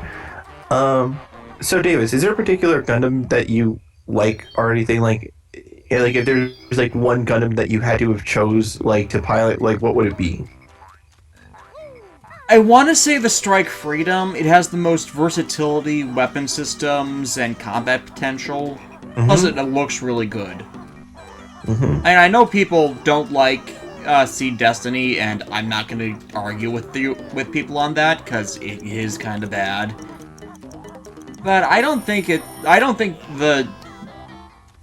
mecha designs are bad. I mean, like there was this guy on YouTube which like made an hour-long rant on how unfeasible the Destiny Gundam is due to them integrating it with the Vulture Lumiere system that gets faster the longer you use it due to the type of propulsion engine it is. And like he's going like, why would you ever need that? And I'm thinking, so he can charge into battle at extreme velocities so they can't counter him? It's kind of obvious like that. And it's like, mind you, the Destiny Gundam's wings are ludicrous. But there's like a feasibility for it where he then did a sequel hour-long presentation saying how he would redesign the damn thing. And it's like, you realize that kind of defeats the original purpose of the damn thing. It's to get in close fast. Right. I mean, that's the thing with designs. Like, as long as the design helps accent what the character can do or what the machine can do, then no matter how goofy it is, at least it serves a function. Oh yeah, this was actually the level that the Beer Bros were actually doing. Yeah, I did this at the end of last stream, and the only one I didn't get for this level, if I'm remembering correctly, was the rematch and the honeycomb with the crocodile that is in the thing, and I couldn't do it because I wasn't fast enough. And now that I got the speed shoes, I will be fast enough. Gotta go fast. Around at the speed of sound. Actually, the next stream I'm going to likely be doing, aside from our next dual networking session, which hopefully will be next weekend, is playing through Digimon Story Cyber Sleuth, because that'll be out by then. But after that, I think I should do a Digimon, not Digimon Adventure 2, Sonic Adventure 2 Battle. That is like my favorite Sonic game. You know, like, I've seen a lot of streams and like a lot of Let's Plays of that recently. So maybe not then? No, well, I don't think that would be the best choice, but I would say that I feel like anything that need to be said about that game has been said already by, like, a lot of people. Yeah. Like, not to diss on your favorite game, it's just some people love it, some people hate it, and honestly, I've seen enough content and played it myself to see both sides of the argument. You know what I mean? Yeah, it's like, it's the best of the 3D Sonic games. That's not exactly saying much, since most of them are terrible. Yeah. Although I did like Sonic Unleashed, but even that had, like, that's the thing about the Sonic franchise. There are, like, you can like it. You love to hate it. Yeah. It's one of those, I like this one game, but yeah, like you can never just outright. There's only like one Sonic game that I feel like you could legitimately say without a doubt it was actually good all the way through, and that was like either Sonic Colors or Generations. And mind you, Sonic Colors gets the amusing thing that in the Japanese dub, it's the same guy that voices the Gaia Memories, so you get like the Sonic Colors Gaia Memories mashup. Yep. Which was hilarious. Yeah, I mean, like, Colors at least brought this, like, introduced a new power-up mechanic, but it at least returned Sonic to like, his roots at the very least. Like, the adventure game system had a good model in that you got Sonic as the speed type, and then you got these other types that, vary up gameplay. It's not it. They were kind of trying to figure out how to innovate and evolve in those entries, like, especially with Knuckles' treasure hunting sequences, and I actually liked those. I know not everybody does, but like the biggest problem the biggest complaint or rather the most recurring complaint I've heard was how the treasure things is like randomized. Oh yeah, that's the whole part of also, it. Like, but I like the idea of you're intelligent enough to figure out the clues. Right, but the one thing I think anybody who likes the Adventure 2 can agree on is that the treasure hunting mission with the meteors was a pain. Oh, fucking yes. Like, Knuckles, Rouge, it doesn't matter whose it was fucking horrible. Right, like, no matter who, whether you love it, hate it, or just say meh to it, nobody likes that mission. If you like that mission, then you're lying. Or delusional, either way.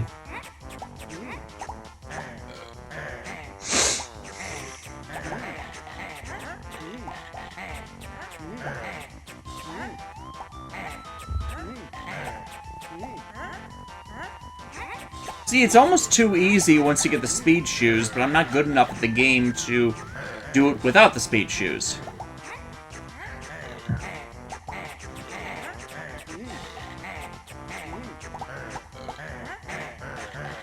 In fact, I'm kind of sabotaging myself as it is, as, I'm racing all over the place and not thinking strategically.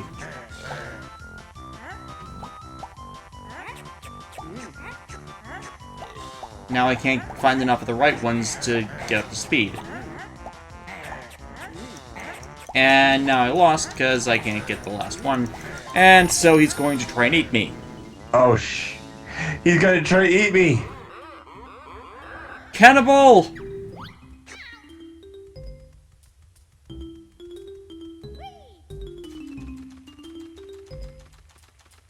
Best 3D Sonic is either Generations or Colors. I liked Generations. I liked that they went back to at least one level that from every previous Sonic game, or at least most of them, for its story. The only complaint I have about Generations was that I felt like it was too short, or rather two. It was too short, and the final boss was just sucked ass. Like, there's no way around it. Yeah. Like, okay, most Sonic bosses I feel like aren't great in any regard. Like, because it is one of those things where it's supposed to be hard, but if you abuse technical limitations, then you can easily win. But with Generations, I play through the final boss, and I'm like, what the hell am I doing here? I don't know what's going on. No time to explain! That's literally how that goes, because I am you from the future! Have you seen No Time to Explain? I played a little bit with my friend once. Yeah, it's kind of like how the plot of Generations feels at points. Yeah, I really don't like plot points that just go because reasons. Like, if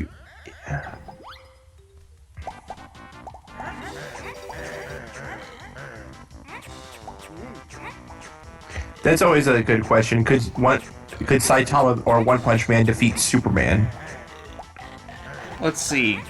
One man whose entire superpower is strength versus Superman's who has the versatility thing.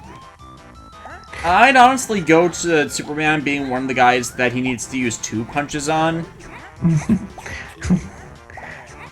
It's a good question. I feel like it's a good question to ask because, like, Goku versus Superman, everybody says gets heated over, but if you just take a look at Superman's catalog and you know what he's capable of, then it becomes obvious who's gonna win. You know what I mean? Yeah, and it's not going to be Goku.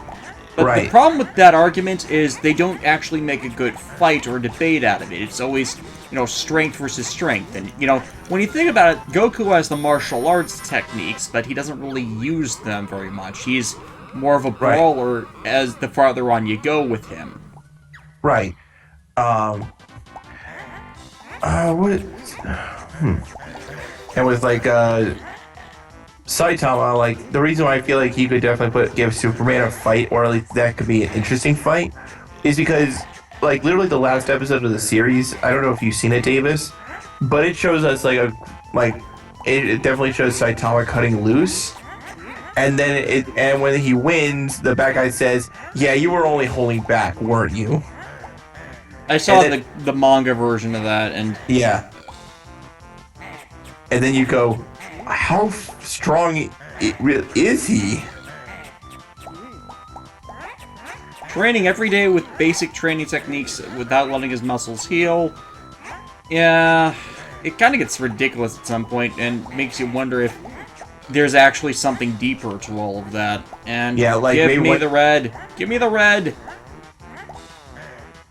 Damn it!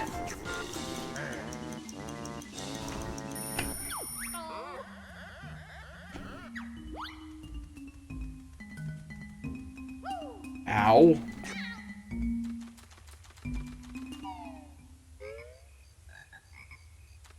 Is there another Digimon game coming out? Cool.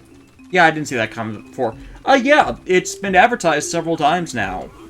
I've been following since they released Cyber Sleuth in Japan. It's actually been very highly rated, just not as highly rated as this last several games they skipped out on importing. So we're kind of very angry at this point with Band of America and screwing people over on the series. Instead, we got Digimon fucking All-Stars. Fuck that game. Yep.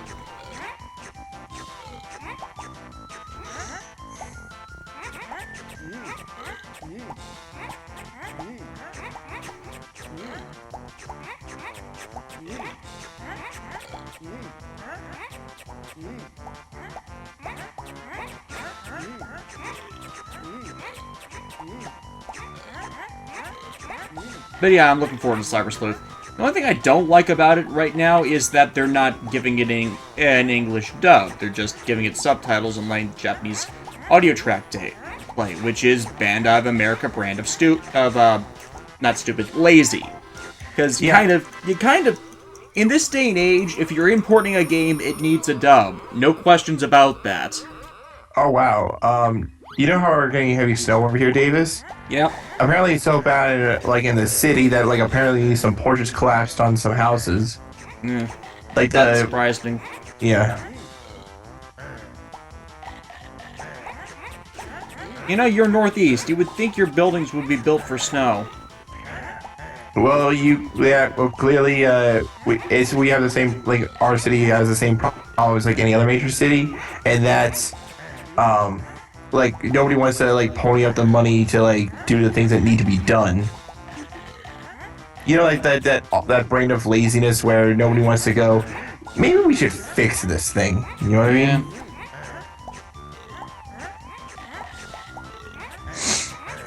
Although, I'm pretty sure I love some of the tweets I was seeing about snow, alright, alright, guys, we're gonna go meet up in the mountains somewhere, and then we create the final battle of Kuga. Damn it!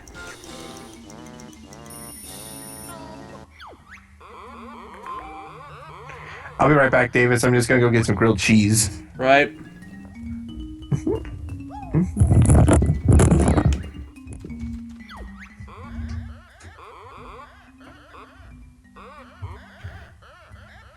Oh, so we can do it from the beginning.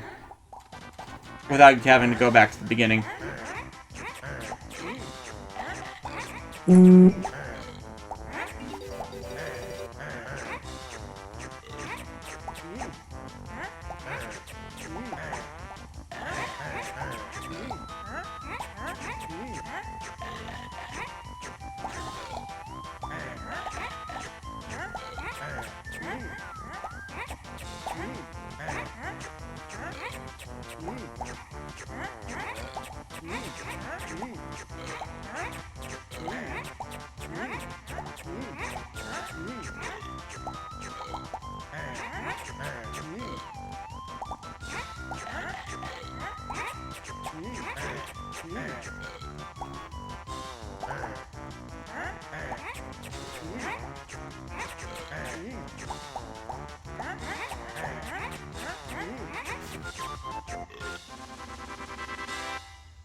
Crap.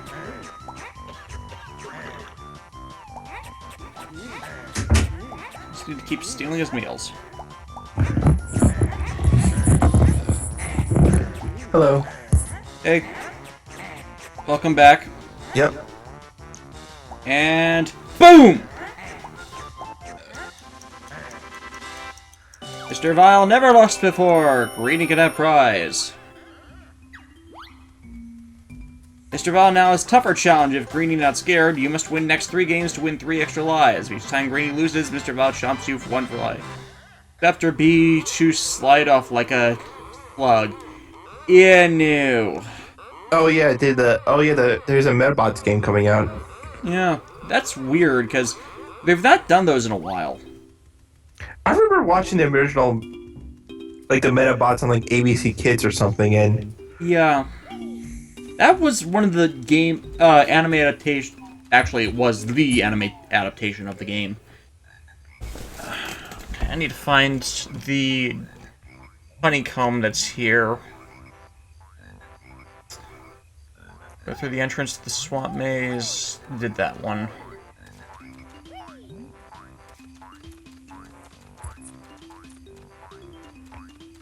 First one, go inside Tank Top by stopping his feet and enter through his mouth. Inside you will discover Tip Top.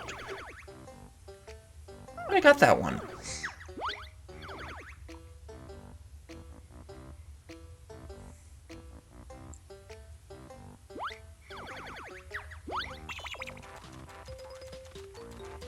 So the honeycomb should be right inside his house then.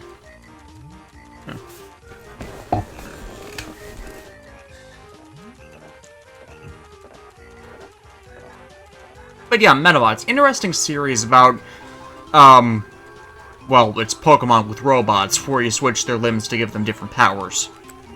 which is always fun, right? Yeah.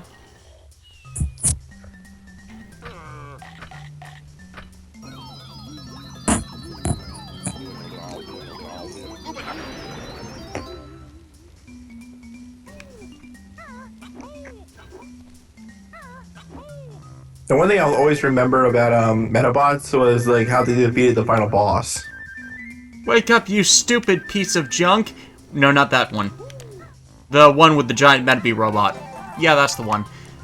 Wait, what about the second season? Oh, that ending was stupid.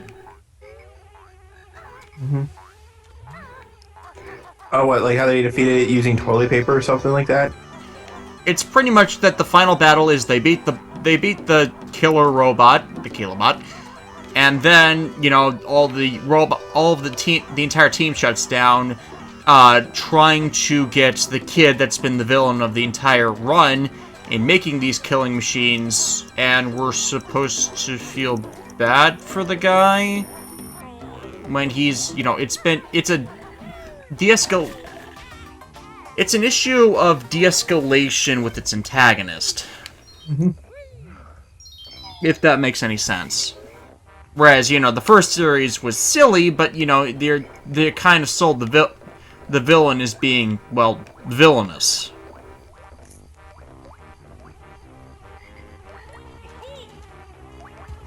Well, Zoan Blade in '90. I don't think it was. I think it could have been popular, but it suffers some of these like franchises suffer like one common problem that I've noticed, and that's marketing. Like, they're made to sell the products more than they are to be a show. Right, like, and not just that, but like for example, Digimon could have been as much of a powerhouse as Pokemon was, but The game sucked, though. exactly, like if the games were consistently as good as what the Pokemon games were And mind you, producing- the Digimon started off as a V-Pet series that became a game and then became an anime. And now, people like to harp on Digimon being like a Pokemon ripoff, but if you watch it, it's really not. Like it's More about partnership than camaraderie than training a bunch of different Pokemon. Admittedly that's some of the games where you collect your favorites and go in hopes of having fun playing with them. But it's not. There's a better story to the Digimon anime than Pokemon has for its. Pokemon just has the better games, in part because, they got a solid formula for those already. Yeah, I mean, it's really kind of like really surprising that how some people will dismiss Digimon just because of the whole similarities to Pokemon that it possesses. Yeah. Cross Wars sucks, though. Yeah. No. But I mean, at least the Digimon, the various series have more shit going on in their entire runs than Pokemon has done in years. Mm-hmm. I mean, that's not to say Pokemon doesn't have its moments. It does. It really does. It's never consistent enough. It's never done. It's never done often enough that makes you go wowzers. You know what I mean? So much of it is fucking filler. It's only when you get to the gym map, it's pretty much Pokemon acquisition episodes, Pokemon evolution episodes, and Pokemon and gym leader and the elite and the tournament stuff, possibly some of the Elite Four stuff. That's all that really matters in Pokemon. Mm-hmm. I mean, I guess there are a few character acquisition things but it's pretty much like the Pokemon acquisition episodes in that.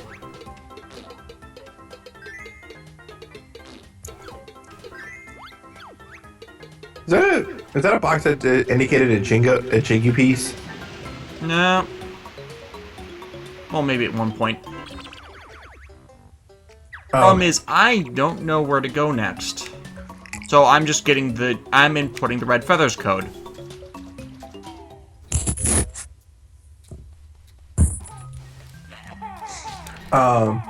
What was I gonna say? But yeah, I think we've discussed this in other streams before, but holy crap, does Tamers blow shit out of blow things out of the water. Yep. Whether you watch it subbed or dubbed, you still get the full weight of the story either way. Mm-hmm. Although, I think the English dub just makes it a little bit creepier, just how, forget her name, Jerry? Yeah, Jerry. Well, no, I know, remember the character's name, just the voice actress's name. Bridget Hoffman. Yeah, Bridget Hoffman just gives, a creepy performance as, Jerry whenever she says, "Destiny, destiny, destiny." She does. That's how you know when you got a good dub, when, you just get legit chills just from them speaking. Mm-hmm. Okay, I doubled my feather count. I just need to figure out where the next door is. There's a door. There's a door. There's a door. There's a door. Not like that.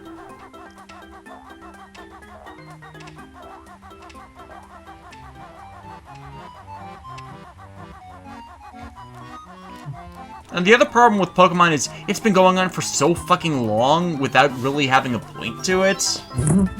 Well, you know, aside from, you know, the ARC stuff. But it's like, it's more filler-driven than, say, One Piece, where every season is its...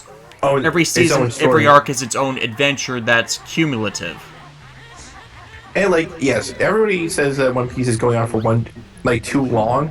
But at the very least, there's, like, plot stuff going on, you know what I mean? Yeah.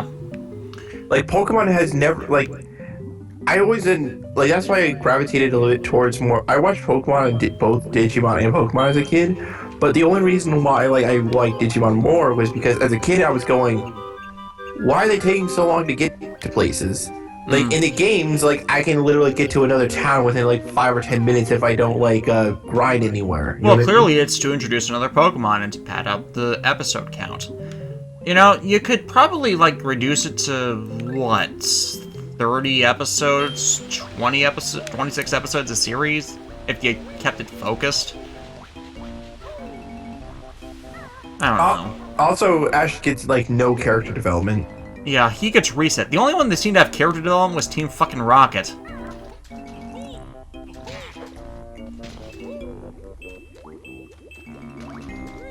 Yeah, I mean, when your villains are getting character development before your actual main...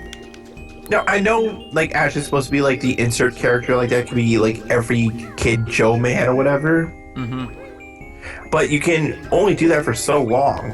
Yeah.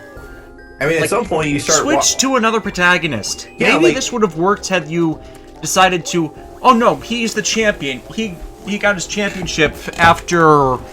Let's ballpark it and say...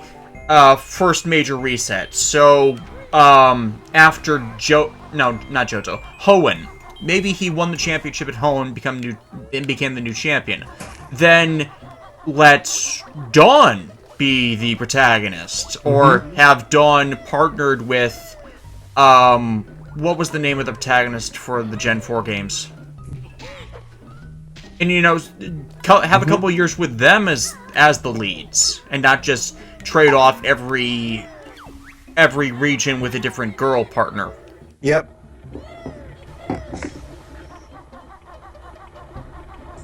Okay, I did there. I mean, like, also, Digimon, for me, gives, like, there's some moments that have, like, a lot more heart than, like, the majority of Pokemon does. No, don't get me wrong. In the episode Pikachu's goodbye, like, as a kid, I cry like a baby over it. Because you didn't know that he wasn't actually going to leave.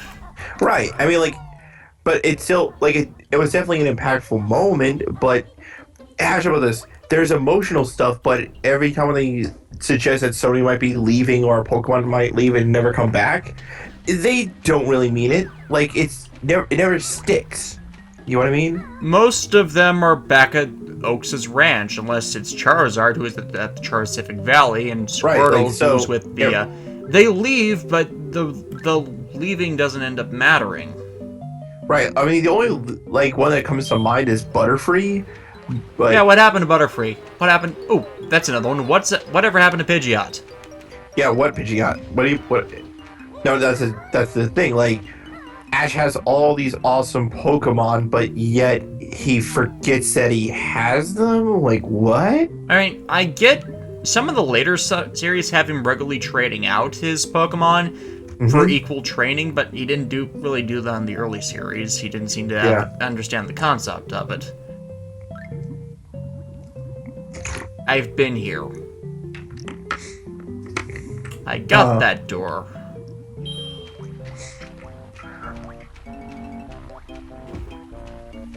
I want on the Information Superhighway! Let me on the Information Superhighway!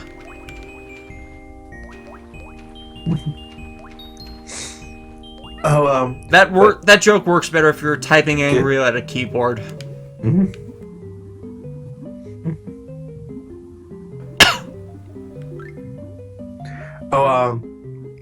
What was I gonna say? But another thing about Digimon that I, like, always thought was cool was just the digivolution concept of it all. That's not permanent. Yeah, it's like it's not permanent. Like, I mean, yes, while the digivolutions get awesome and like some ones are like an instant win button, it's not achieved just through simple training and stuff. There's like some sort of like emotional breakthrough involved with it. Some of them are getting stronger through experience. Like, Tamers had champion levels be able to collectively take on an ultimate, which past series didn't really develop very well. Mm-hmm. But still, the power level between Ultimate and Mega was still significant enough that, yeah, you're not going to be able to do that later on. Yeah. But also, like, every time when there was, like, a significant... I think that's it. Like, Digimon, like, whatever a big character, like, power-up moment occurred, it was more like an emotional breakthrough than anything. Mm. Like, when Takata and Guillemon became Gallantmon. Yes. That's one of the best moments in the franchise, personally. Oh yeah, like you know, at their darkest hour, and like after Guillemon like goes like almost like blows up the internet, or and by extension the world, like then becomes like this Crimson Gallant Knight that just like owns shit. Unfortunately, due to series rewrites, they never really got to explaining the digital hazard thing. Yeah. I feel like it's a concept that could be brought back up again. You know what I mean? Yeah. Because like that's a pretty funny yet terrifying thought. Like something so powerful it blows up like the entire internet. Like it just wipes it out. You know. And by extension the world. You blew up the world. Never blow up the world. Yep.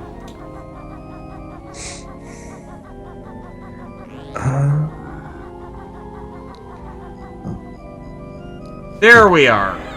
Found the next place to go. I think. No, it's not. It's a place to go, and it's not the right place to go. Ah! So where do you need to go? I need to find the entrance to Rusty Bucket Bay, and also the picture that allows me to form the area. You were in Rusty Bucket Bay. Or no, wait, that's a different different region. Yeah, sorry.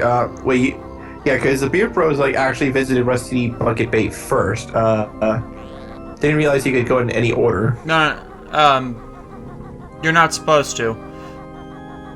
No, the one they did was the. Wait a second. Could not be that simple. I could not have just passed it because it's in the first frickin' region. You know, the one they went to first was Mumbo's Mountain. Oh, Mumbo's Mountain, and then I think they went to Pirate's Cove. Pirate's Cove, okay, that's what it was. Well, Pirate's Cove is the thing in Five Nights at Freddy's, but still, it's the same concept. Mm-hmm. And I was over there earlier, and that's not the right one.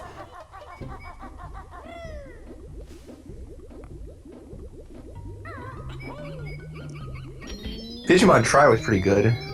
Yeah, first part of it at least. Yeah. We're getting Vicomon and Rosemon, final official evolutions for those two. Yep. Which is like that concept is just metal enough, like a Viking walrus mod turtle. Oh, we've known about Vicomon for years. Oh no, I know about. I know we've known about it for years, but that's still like a metal concept. You know what I mean? Yeah. Like this cutesy little seal thing turns into like a Viking Thor wielding badass. Like Vicomon has been, we've known about the guy since Adventure 02. He's been part of the, he's been a canon evolution. It's just that, is it supposed to be the next level of Shakuamon, or is it actually what Zudomon evolves into? And now we're confirmed it's Zudomon. Mm-hmm. Been to that one, been to that world. Oh, I just love how like somebody compared like Garurumon's evolution in Tri, and compared it to the dog fate or the pun dog. You know that pun husky that that's been floating around the internet?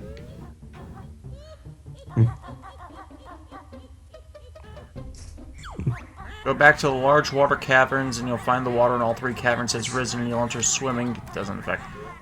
Aaron's manager must have run down some stairs to reach the point. Swim through the ship, and you can now get onto the platform. What are they talking about?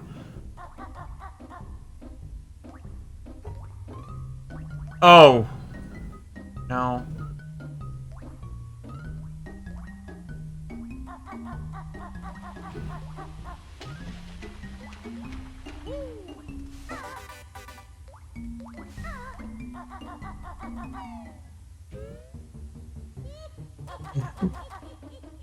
I apologize. We've kind of been wandering for a freaking half hour because I don't know where I'm supposed to be freaking going. Oh, where do we go now?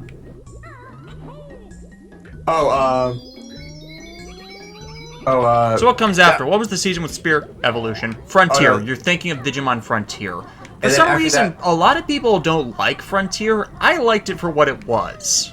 I mean, It removed the Digimon partner thing, but as we've been shown with Digimon Data Squad and heavily in Cross Wars, yeah, there is a reason they decided to ditch the partner thing for a year.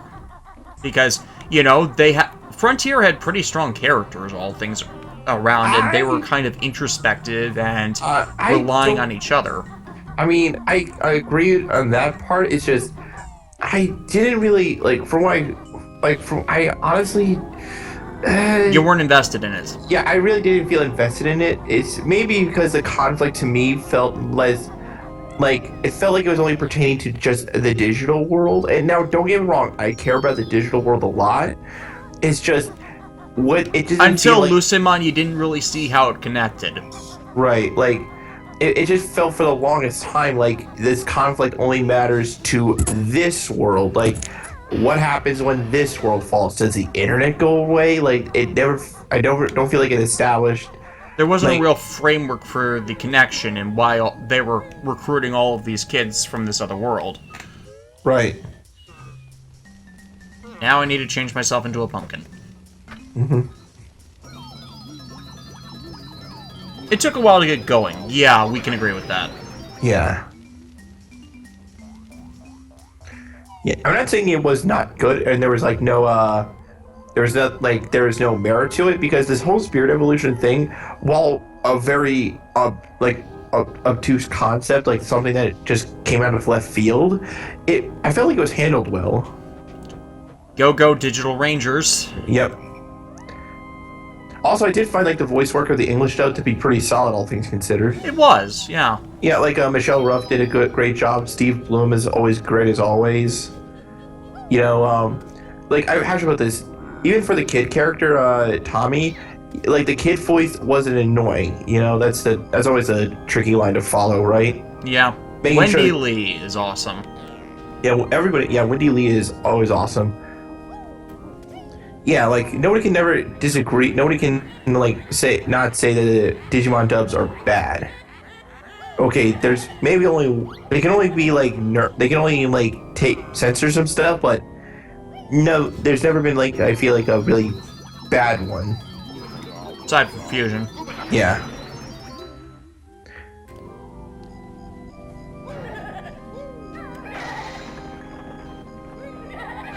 There we are! Should have fucking known. What? I got the switch that leads us to Rusty Bucket Bay. Now I just need the room switch.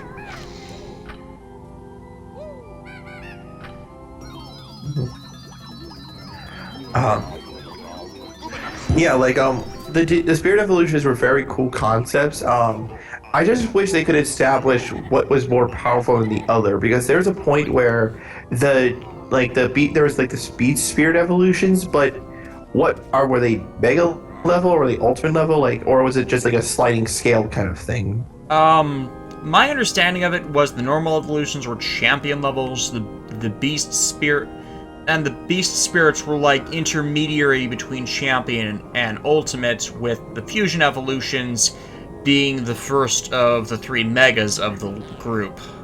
I just wish though that I know it's the classic Reddit, the 2 rival characters, Red Oni, Blue Oni. yeah, red Oni, blue Oni, like they get the ultimate power-ups and stuff. But I wish we could have seen that for everybody else. At least them taking on the ancient forms. I mean, that Yeah. would have. I feel that would have been better than going Emperor Greymon, Magna Garurumon. Exactly. I mean, don't get me wrong, those other forms look bad freaking ass. Plus, the toys, you could combine the two toys into Susanoo-amon, which was freaking awesome. Yeah, like, those things look genuinely cool, but the fact that we don't, like, really see that with everybody else, I felt like it was one of those things where we were talking about teamwork this entire season and how we all need to do it together, but ultimately like, yes, they give up their other spirits to help them evolve to those points, but you get what I'm trying to say? Yeah, I do. And that's where I go for the next encounter, so I need to find the next water-up switch. And I've never really found like a good reliable place to finish watching Data Squad, because while it was one of those things where from what I remember, it wasn't exactly bad, and like the protagonist punches out every Digimon everywhere, and there's little narrative justification for it. Mm-hmm. Although, like, I think my biggest problem for me is just the voice work, like specifically how I can't unhear Quentin Flynn as anything but Cone or Axel from Kingdom Hearts, and like him as the main, like, as the lead character Marcus. Just like it screws with you.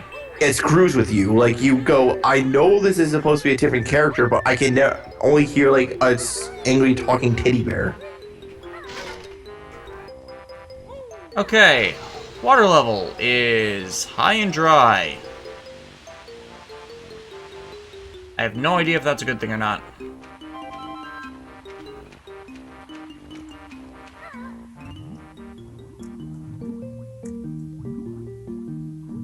No, wait. High and dry is not the right term. High and wet.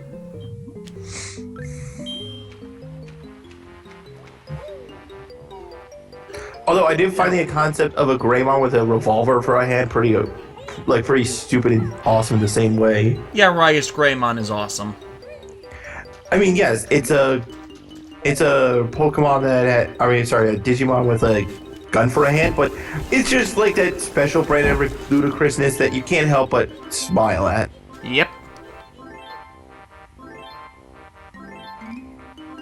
Oh, by the way, as far as Ultraman stuff is concerned, I literally struck Ultraman X, but from what I saw, it suffers the same kind of problem I feel like the recent Ultraman series have.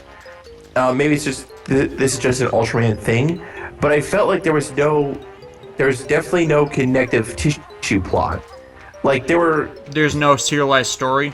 Yeah, there's no serialized story. Like, it was just like you could, like, there weren't ever any key episodes that you had to watch. I mean, I'm not saying it was not entertaining, but there's a reason why some shows do better with serialization versus just random events that occur. Yeah.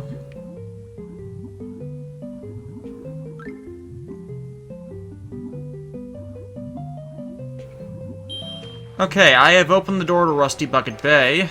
I hate that region. So, I need to double check the other area that we got opened by raising this water level. And I also need to see if I can lower it at all. Probably not.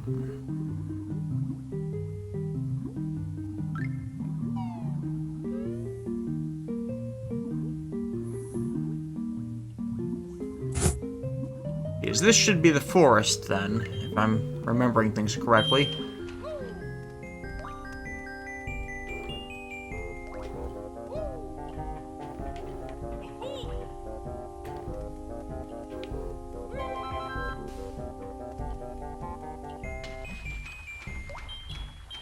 Hello, Mr. Time Bomb. I mean mine. What's yours is mine. Hello, Note Door.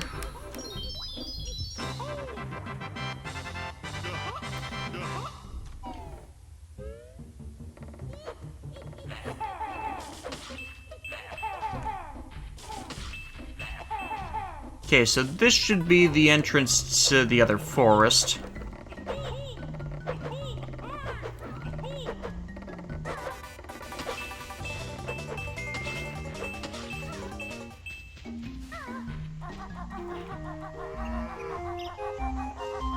as I thought.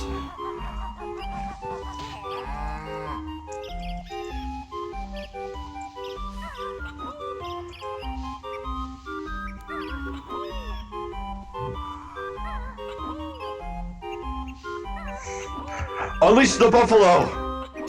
Yeah, I should have said that. Ah, I saw that buffalo, and I know that I saw the buffalo. It's just like, unleash the buffalo. 765. Damn.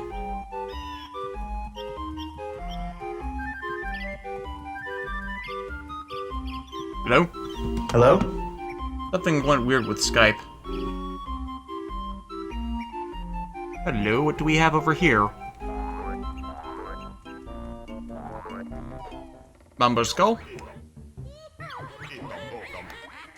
I'm still here, I watch you play, but I can't think of much to say. Where? Oh, that's a rhyme for grunty.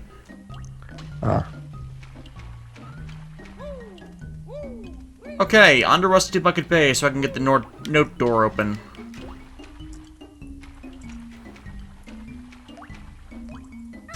I'm probably not going to only go for another half hour, guys. I just want to see what I can get done in Rusty Bucket Bay before we go.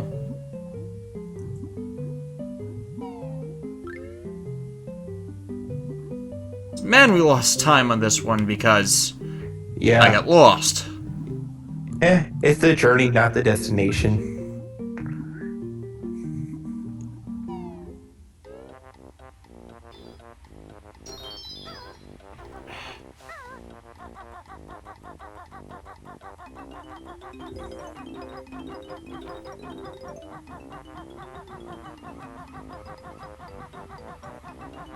And yeah, that's kind of why I hate this region. These things are fucking cheap. Like, everything wants to kill you here. If it has eyes, it wants to kill you.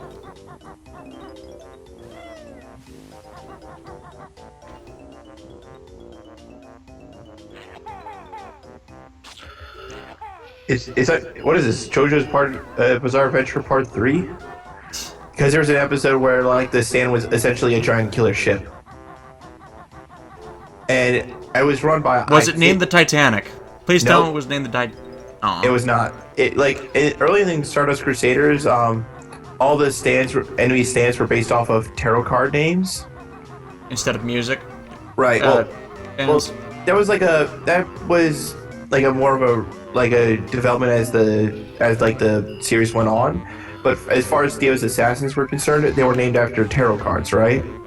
Or like, what was the main cast? Like Star Platinum, Silver Chariot, etc., etc. The stand for the ship, the killer ship, was called Strength, right? And in the biggest act of what the fuck goofiness, guess what this ship was run by? What? An over-intelligent, perverted orangutan. What? I am not even kidding you. That is a thing that happens. And, like, the main character punches out an orangutan. I reiterate. What? Yes. That is a thing that happens. Like, I wish the stream wasn't delayed so I could see your reaction to that, but... your facial reaction to that, but it is true. Like, it was like episode 6 or maybe around 7 or so. They're on their plane crashed and they're like just floating around in the ocean. They come across like this giant ship that starts killing all the surviving crew members and stuff, right? So, I can't remember how they get there, but essentially they wind up on the ship, right? Everything seems normal until the ship starts coming alive and starts trying to attack everybody. And then it's revealed that this orangutan that they found in a cage wasn't just any ordinary orangutan. It actually was the stand wielder the entire time. And when they figured this out, they just basically punched the shit out of it, and then they save the day.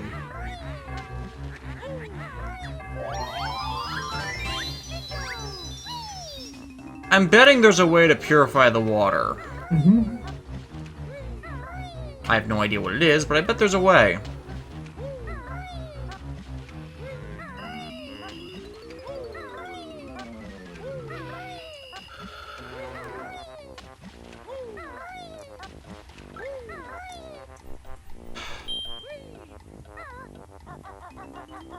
What am I even doing here?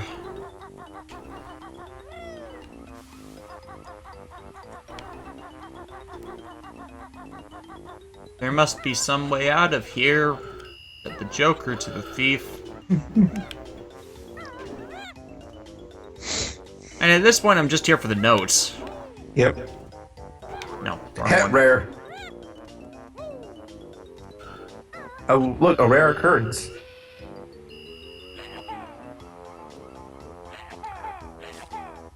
Just sworn those got broken open by eggs. Oh, okay, honestly, after seeing Stardust Crusaders, though, Davis, that orangutan thing is literally the most weirdest thing that ever happens in that entire thing. Like, anything past that, you just kind of accept the lunacy of it all. I don't even know how to respond to that. Seriously, I don't know how to respond to that. You can't. That's the thing. That's like the I win button of any like argument you have about what could be the weirdest thing ever. Oh, and like that's not even the weird. Like, there's other crazy stands. Like the protagonist of Part 5, like eventually gets to a point where his stand, like when it kills you, the stand's ability is it makes it so that you will never be able to achieve your full destiny or something, right? So what this essentially means is that if it kills you, you'll be trapped into an infinite death loop from which you cannot escape from. I thought not achieving your destinies mean you will die cold and alone, kind of thing. It's like, basically, if you look it up, it's one of those overly broken most fanfiction-y powers you'll ever read. And this is from like the official creator himself, kind of thing. And like, here's the thing, like, the one thing that makes the series worth reading is just the protagonist. 9 times out of 10, they never win through like brute strength. They actually win just by outwitting the opponent through actual brain power. Which is a good thing in my book. Right, because like, for example, in the fight against Jotaro, like, while he wins by pulling a power out of nowhere, he, for the most part, he survives for so long because he actually like outwits Dio, who is like wised up to everybody's tricks at this point. For example, like, there's a part where like Jotaro is trying to get away from Dio for the time being, so he actually uses his own stand to like stop it, like make sure his heart stops beating. You know what I mean? So that way Dio can't hear a heartbeat. Going down.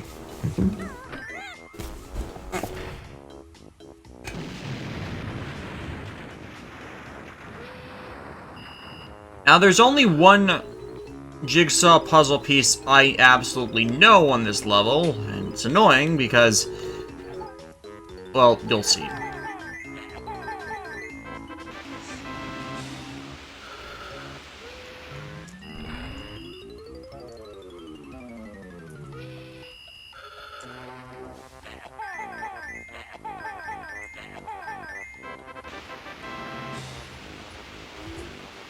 These are just as fucking annoying. Yeah. Now, out of all the games you played, Davis, like, what was the the most bullshitty thing you ever experienced as far as like a puzzle goes, or like a particular level? Like, the only reason why this level was hard was because the game's own limit mechanics made it difficult rather than it being difficult itself. As in, it's difficult because it's meant to be difficult versus bullshit. Exactly. I want to say Gruntilda's Industries, this in Banjo Kazooie, the sequel to this game. Because that one, half the problem there is navigating it. Right, like, because like that's what I meant. That's the thing I was talking about, because navigating it is part of the puzzle. Right, and most of the difficulty and time you're spending there is just because you're trying to figure out where you need to go. That's not really difficulty. That's just a needless obstacle, right? So that's what you didn't want, as an answer. No. That's what I was looking for. Like, it's just I'm trying to think. For example, bosses that are only difficult not because their attack power is strong, but because of how much health they have. Mm. You know what I like? You know, like bosses that are just essentially meat walls. Yeah, that's the Fabula Nova Crystallis in a nutshell, though. Yep. Because like there should be some strategy involved, but not because and not just a matter of not the waiting game before the health gets chipped down. I am being attacked by giant boxes of TNT. What has become of my life? Dynamite. Stop helping.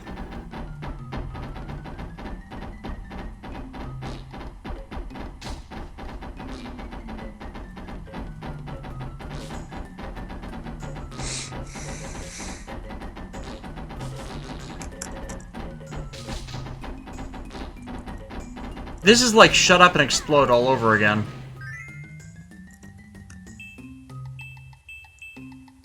No, wait, no talking. It's not shut up and explode, that's a song. Keep talking and nobody explodes.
Oh, like what is? Has there ever been like a game mechanic in a game that you love that you just absolutely despised? I hate Like to say it, but over-involved customization. Like, you know, you go too far into it, there's too much customization, and it's like, you either get too much customization or not enough, is commonly the problem. Because you don't know how much you want to give the player's ability, like how much freedom you want to give the player, but you don't want to like be shallow either. Yeah. This is especially a problem in RPGs like, say, Fabula Nova Crystallis' reagent system for upgrading weapons. It's just another way of grinding out stuff that, you know, you get so fucking inundated to it that you don't really want to do it. And you don't even know what the material levels are. You don't know any of this tangible information you need to make sense of it. And it's all for weapons that you really don't want to customize in the first place, because... No. Where's the button? Yeah, okay, you know I like the Final Fantasy. You like the first 13, and I no longer argue with you on that one. But I was going to say that I like it, but that doesn't mean I'm going to make it free of all any criticism. So you agree with that one? Yeah, like, I agree that the customization was just... What the hell was that? Like... What am I even doing here? Like, okay, yes, I can get stronger weapons, but I never really feel like I'm getting a stronger weapon. Like, when the enemies held are, like, essentially giant meat walls, one weapon doesn't feel any more particularly powerful than another. And I don't like that.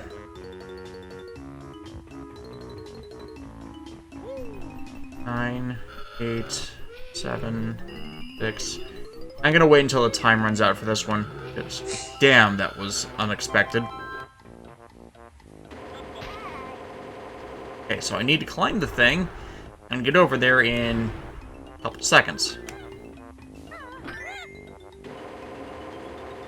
It's not like it gives me the option to fly over, so this is a time trial. And, like, the things I like about Final Fantasy 13 is rather what it does do, but when it fucks up, like, I will fully admit it, like, I think I've ranted about this before, but fuck the Barthandelis' fights. Yeah. That was an example of a fight that's only difficult not because of the actual boss, but because of the bullshit.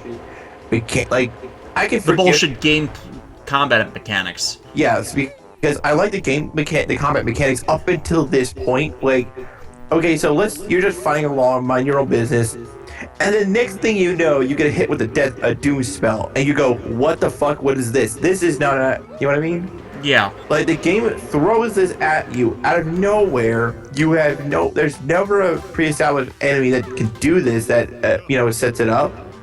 Like, if there was another enemy in the game that could do it, then fine, but it's only for this one particular guy. Well, technically, the Doom Clock thing happens with the Eidolons, but yeah. Well, okay, yeah, the Eidolons, but, like, when I say, but you get what I mean, right? Yes. Like, it's a bullshit premise to do it in real time like that when the Doom Clock has always been turn-based before, and you can do it with fucking turn-based. Yeah, That's part of the problems with the Fabulous Crystallis, too, that you leave in all of these turn-based things, but you're trying to turn to an action RPG. Right, like if the Doom spell was tweaked to better suit like this kind of thing. Like this action-oriented style, then that'd be fine, but Doom does not work in this way. There were so many times when I died playing the game where through the Doom spell, not because of my own skill level, but just because it was flung at me you know what I mean? Mm-hmm. And then at a certain point, like with the Barthandelus fights, it becomes less about like skill and more about like how much shit can I manage before like his status is just like end me. Yeah, like, I feel like the worst one was his second fight. You know the one where he, like, inflicts you with all kinds of status ailments? Yeah. The one that just makes it unnecessarily, like, long and difficult? Yep. I mean, now granted, if you, grind up a lot, it's not as bad, but even when you're, like, pretty, like, well off in the Crystarium, which I still think is a decent idea. The limitations there, yeah. Yeah. I mean, it gets to a point where there's no strategy involved. It's literally just whacking it until it dies. Yeah. They fixed that, you think, the second one, except they made the power-ups weaker, and not even attract to them, so was the fucking point. And like... Lightning returns, you don't even level up. Right. I mean... Lightning does not learn cure spells. Still haven't gotten over that. Like, that makes no fucking sense. If you could do it in one game, why can't you do it in this game?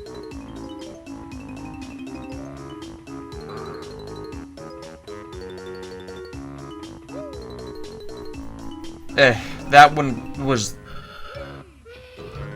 That series still...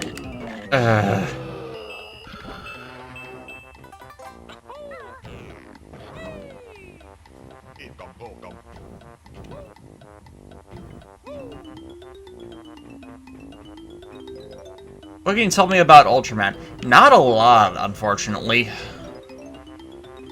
I mean, Linkar's thing about how he's not really a Marvel guy, despite knowing a lot about all this stuff? I'm not really a Super Raya guy. Mm-hmm. There's nothing really wrong with that, in my opinion. I just find, that Toei, on average, does better fight scenes and serialized storytelling, whereas Super Raya, since they do Ultraman more sporadically, in turn doesn't, it's kind of like it's out of time, in a way, in that it's stuck to itself, but as they tell the same basic gist over and over again, it's less, like, it never evolves with the times. Yes. So, and sometimes that's good, especially if there's then this wave of... It has its charm when it's in the right windows, but if you watch it too religiously, it becomes less appealing. Right, like, for example, like, if you saw a bunch of Ultraman series in the row, you will notice that they blend together so well, and not in a good way, but, like, they become homogenized in a way. Mm. Details may change, but the overall premise stays the same, and that's not a good thing. I mean, like, they all follow like that's not to say that Ultraman can't adapt. It's just they've done the same basic story so many times that even when they change details, it's the same damn thing. Yeah, like they gave them form change. They created a form change gimmick with Tiga. Okay, form change was still kind of a new thing back then, but what you really do with it? Not much. Black. Get up. Okay. That or you made it kind of ludicrous. I mean, and another thing that about Ultraman that you have to realize is that from the actual fight production value, it's pretty darn weaker. good. It's weaker, yeah. Like the suits do look good at some points, but other times you go, what? Like, and the part of the problem there is that they're on the sets, and the weakest, and also part of the problem with Sentai series at times is how convincing they can do the mech fights, and sometimes they can't really make it convincing the longer it goes on, as right. It needs to be used appropriately. You can't make them too short, Ninja. You can't do them for too long, as that makes up for a massive budget. Now, some series do it well, like often making them the Christmas event to make a longer battle is perfectly fine. Mm-hmm. It's just that since they don't keep the stages in the best condition, over time they've become less appealing as well. Right, like you start seeing the cracks and stuff form, and then it becomes like, at first you don't notice it, but then once you have it pointed out to you, you can't not notice it. What was I gonna say? But like honestly, like Ultraman, yeah. No, I'm probably gonna get some hate for this, but I honestly would not recommend checking out Ultraman because, and here's why. I don't feel like there are a ton of legitimately good entries to watch. Oh, sure. It's very nice to go back in time and see like some really earlier cheesy stuff. But for as much of an impact as it has over in Japan's culture, for me personally, there's never been something that everybody can universally say, this is some good shit right here. You know what I mean? Like, you know how even Super Sentai and Kamen Rider have those... Every show has bad entries. Yeah, every show has bad entries, but Ultraman, for me, never has anyone that sticks out, you know? I am being attacked by multiple giant killer boxes. I am the box ghost!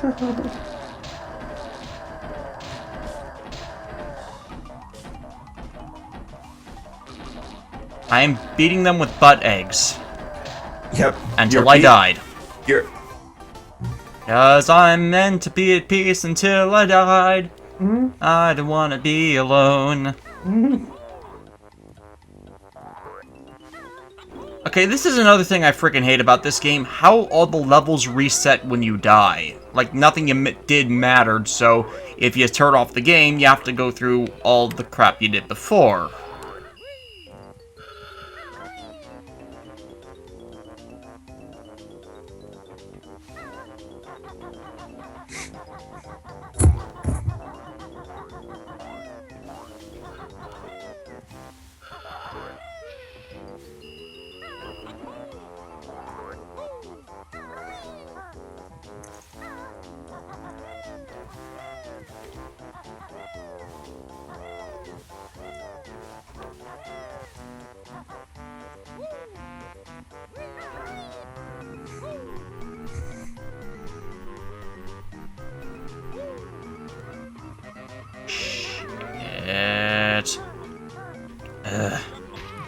Yeah, I don't like games that, like, when you What die... immediately comes to mind is the show that 4Kids did.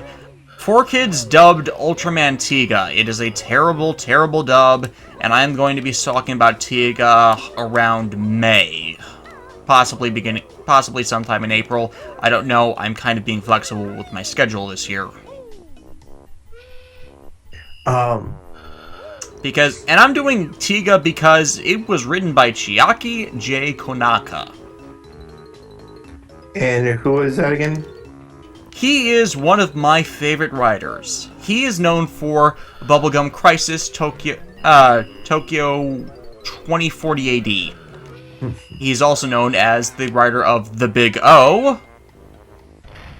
Oh. And Digimon Tamers. Oh yeah, that. Oh wait, didn't he also was he on worked on Elfin Lead, or was that somebody else? I think that was him too. I've never seen Elfin Lead though.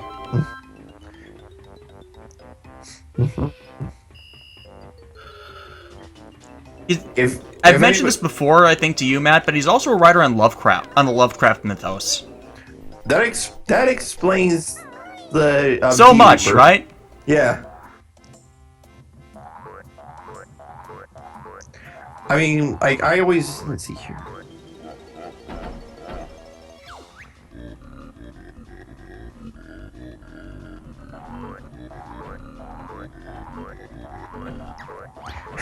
It's funny. Okay, so, in Fate Grand Order, like, there's skills and stuff that every server can use. Mm-hmm. And there's, like, an event going on right now where there's a where the boss of the mission is, you know, Lady John, and she's, like, you know, resistant to everything, right? So, so this guy goes in with, like, the 3 different coups, like, the Lancer coup, the one from Fate Prototype, and then his caster variant. They all have battle continuation, so he basically spammed that and Noble Phantasms and won. Huh. Battle continuation is after you die, you can still do stuff. Yeah, exactly. So like he had them like at a pretty high the battle continuation at a pretty high level. So no matter what John could do, they would not die. They are immortal. Another example of that great writer can do subpar work. Actually, no. Ultraman Tiga is considered the show that revitalized Ultraman in the 90s from kind of a dead property. So that's kind of why I'm curious in how he redid things to bring it new life. I have to admit, the opening song is like that special gland of glorious cheese that I love. The 4Kids one or the actual one? The actual one. Yeah. I honestly feel that the 4Kids editing on their opening for it is better because the song is cheesy, good. The opening is less than interesting. Yeah,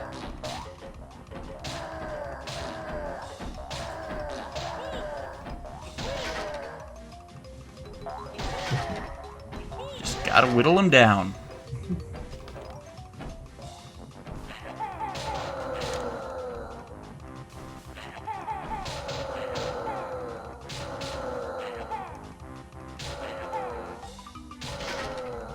This is the prototype of the later boss fights in the Banjo Kazooie, unfortunately.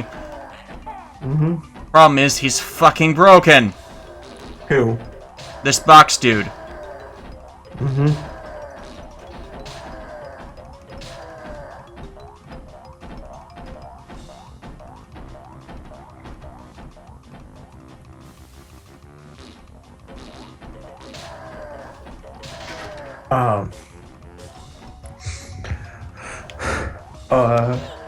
What was this? Yeah. Kamen Rider is always fun.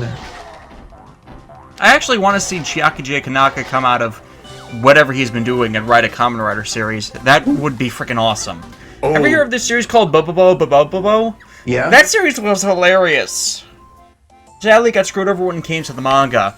Yeah, they only imported like 1 volume, and that was what it was originally made. And what was funny about it was that they got Kazuki Takahashi to draw 1 panel, literally just 1 panel, where out of Bobobo's head, a giant blonde afro, came Slifer the Sky Dragon. Oh yeah, I remember that.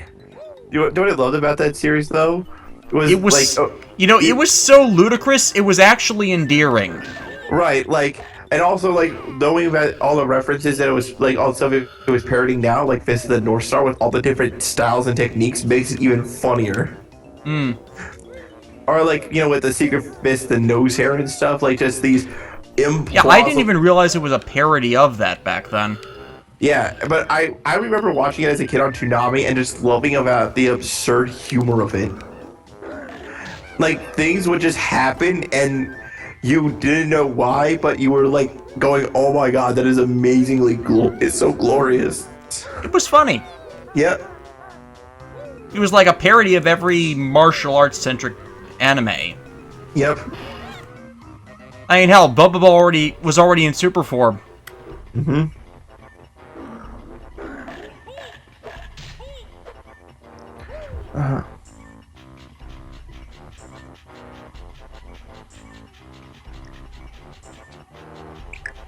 You know, I think I prefer the insane honeycomb things from the sequel versus the bees, because it's a deadly bee weapon. Bees, my god. No. No. No. No. What? No. No. I loved Ultra Antigua. It had guts. Oh. That wasn't what I was going no about. What? I am in a giant engine room.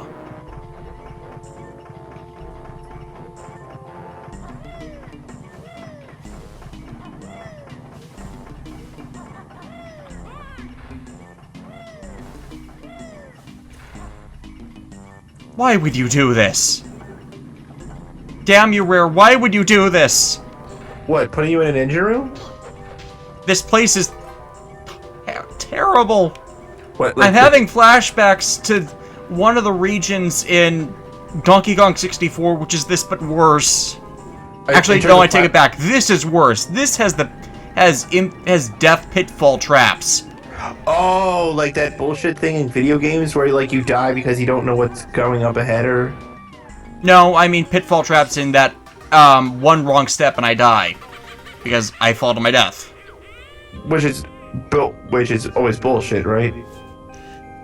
Yeah, I actually think I'm gonna call it here, guys, because it's 5 o'clock. We admittedly made up the half hour we lost, and I freaking hate this section of the game. So I think it'd be better to come back to it rested at some point. Yep, we've been going on for quite some time. Yeah. Thank you, Matt, for coming to join us. Thank you, everybody in the chat, for coming to actually watch. We will do this another time. Thank you. All right.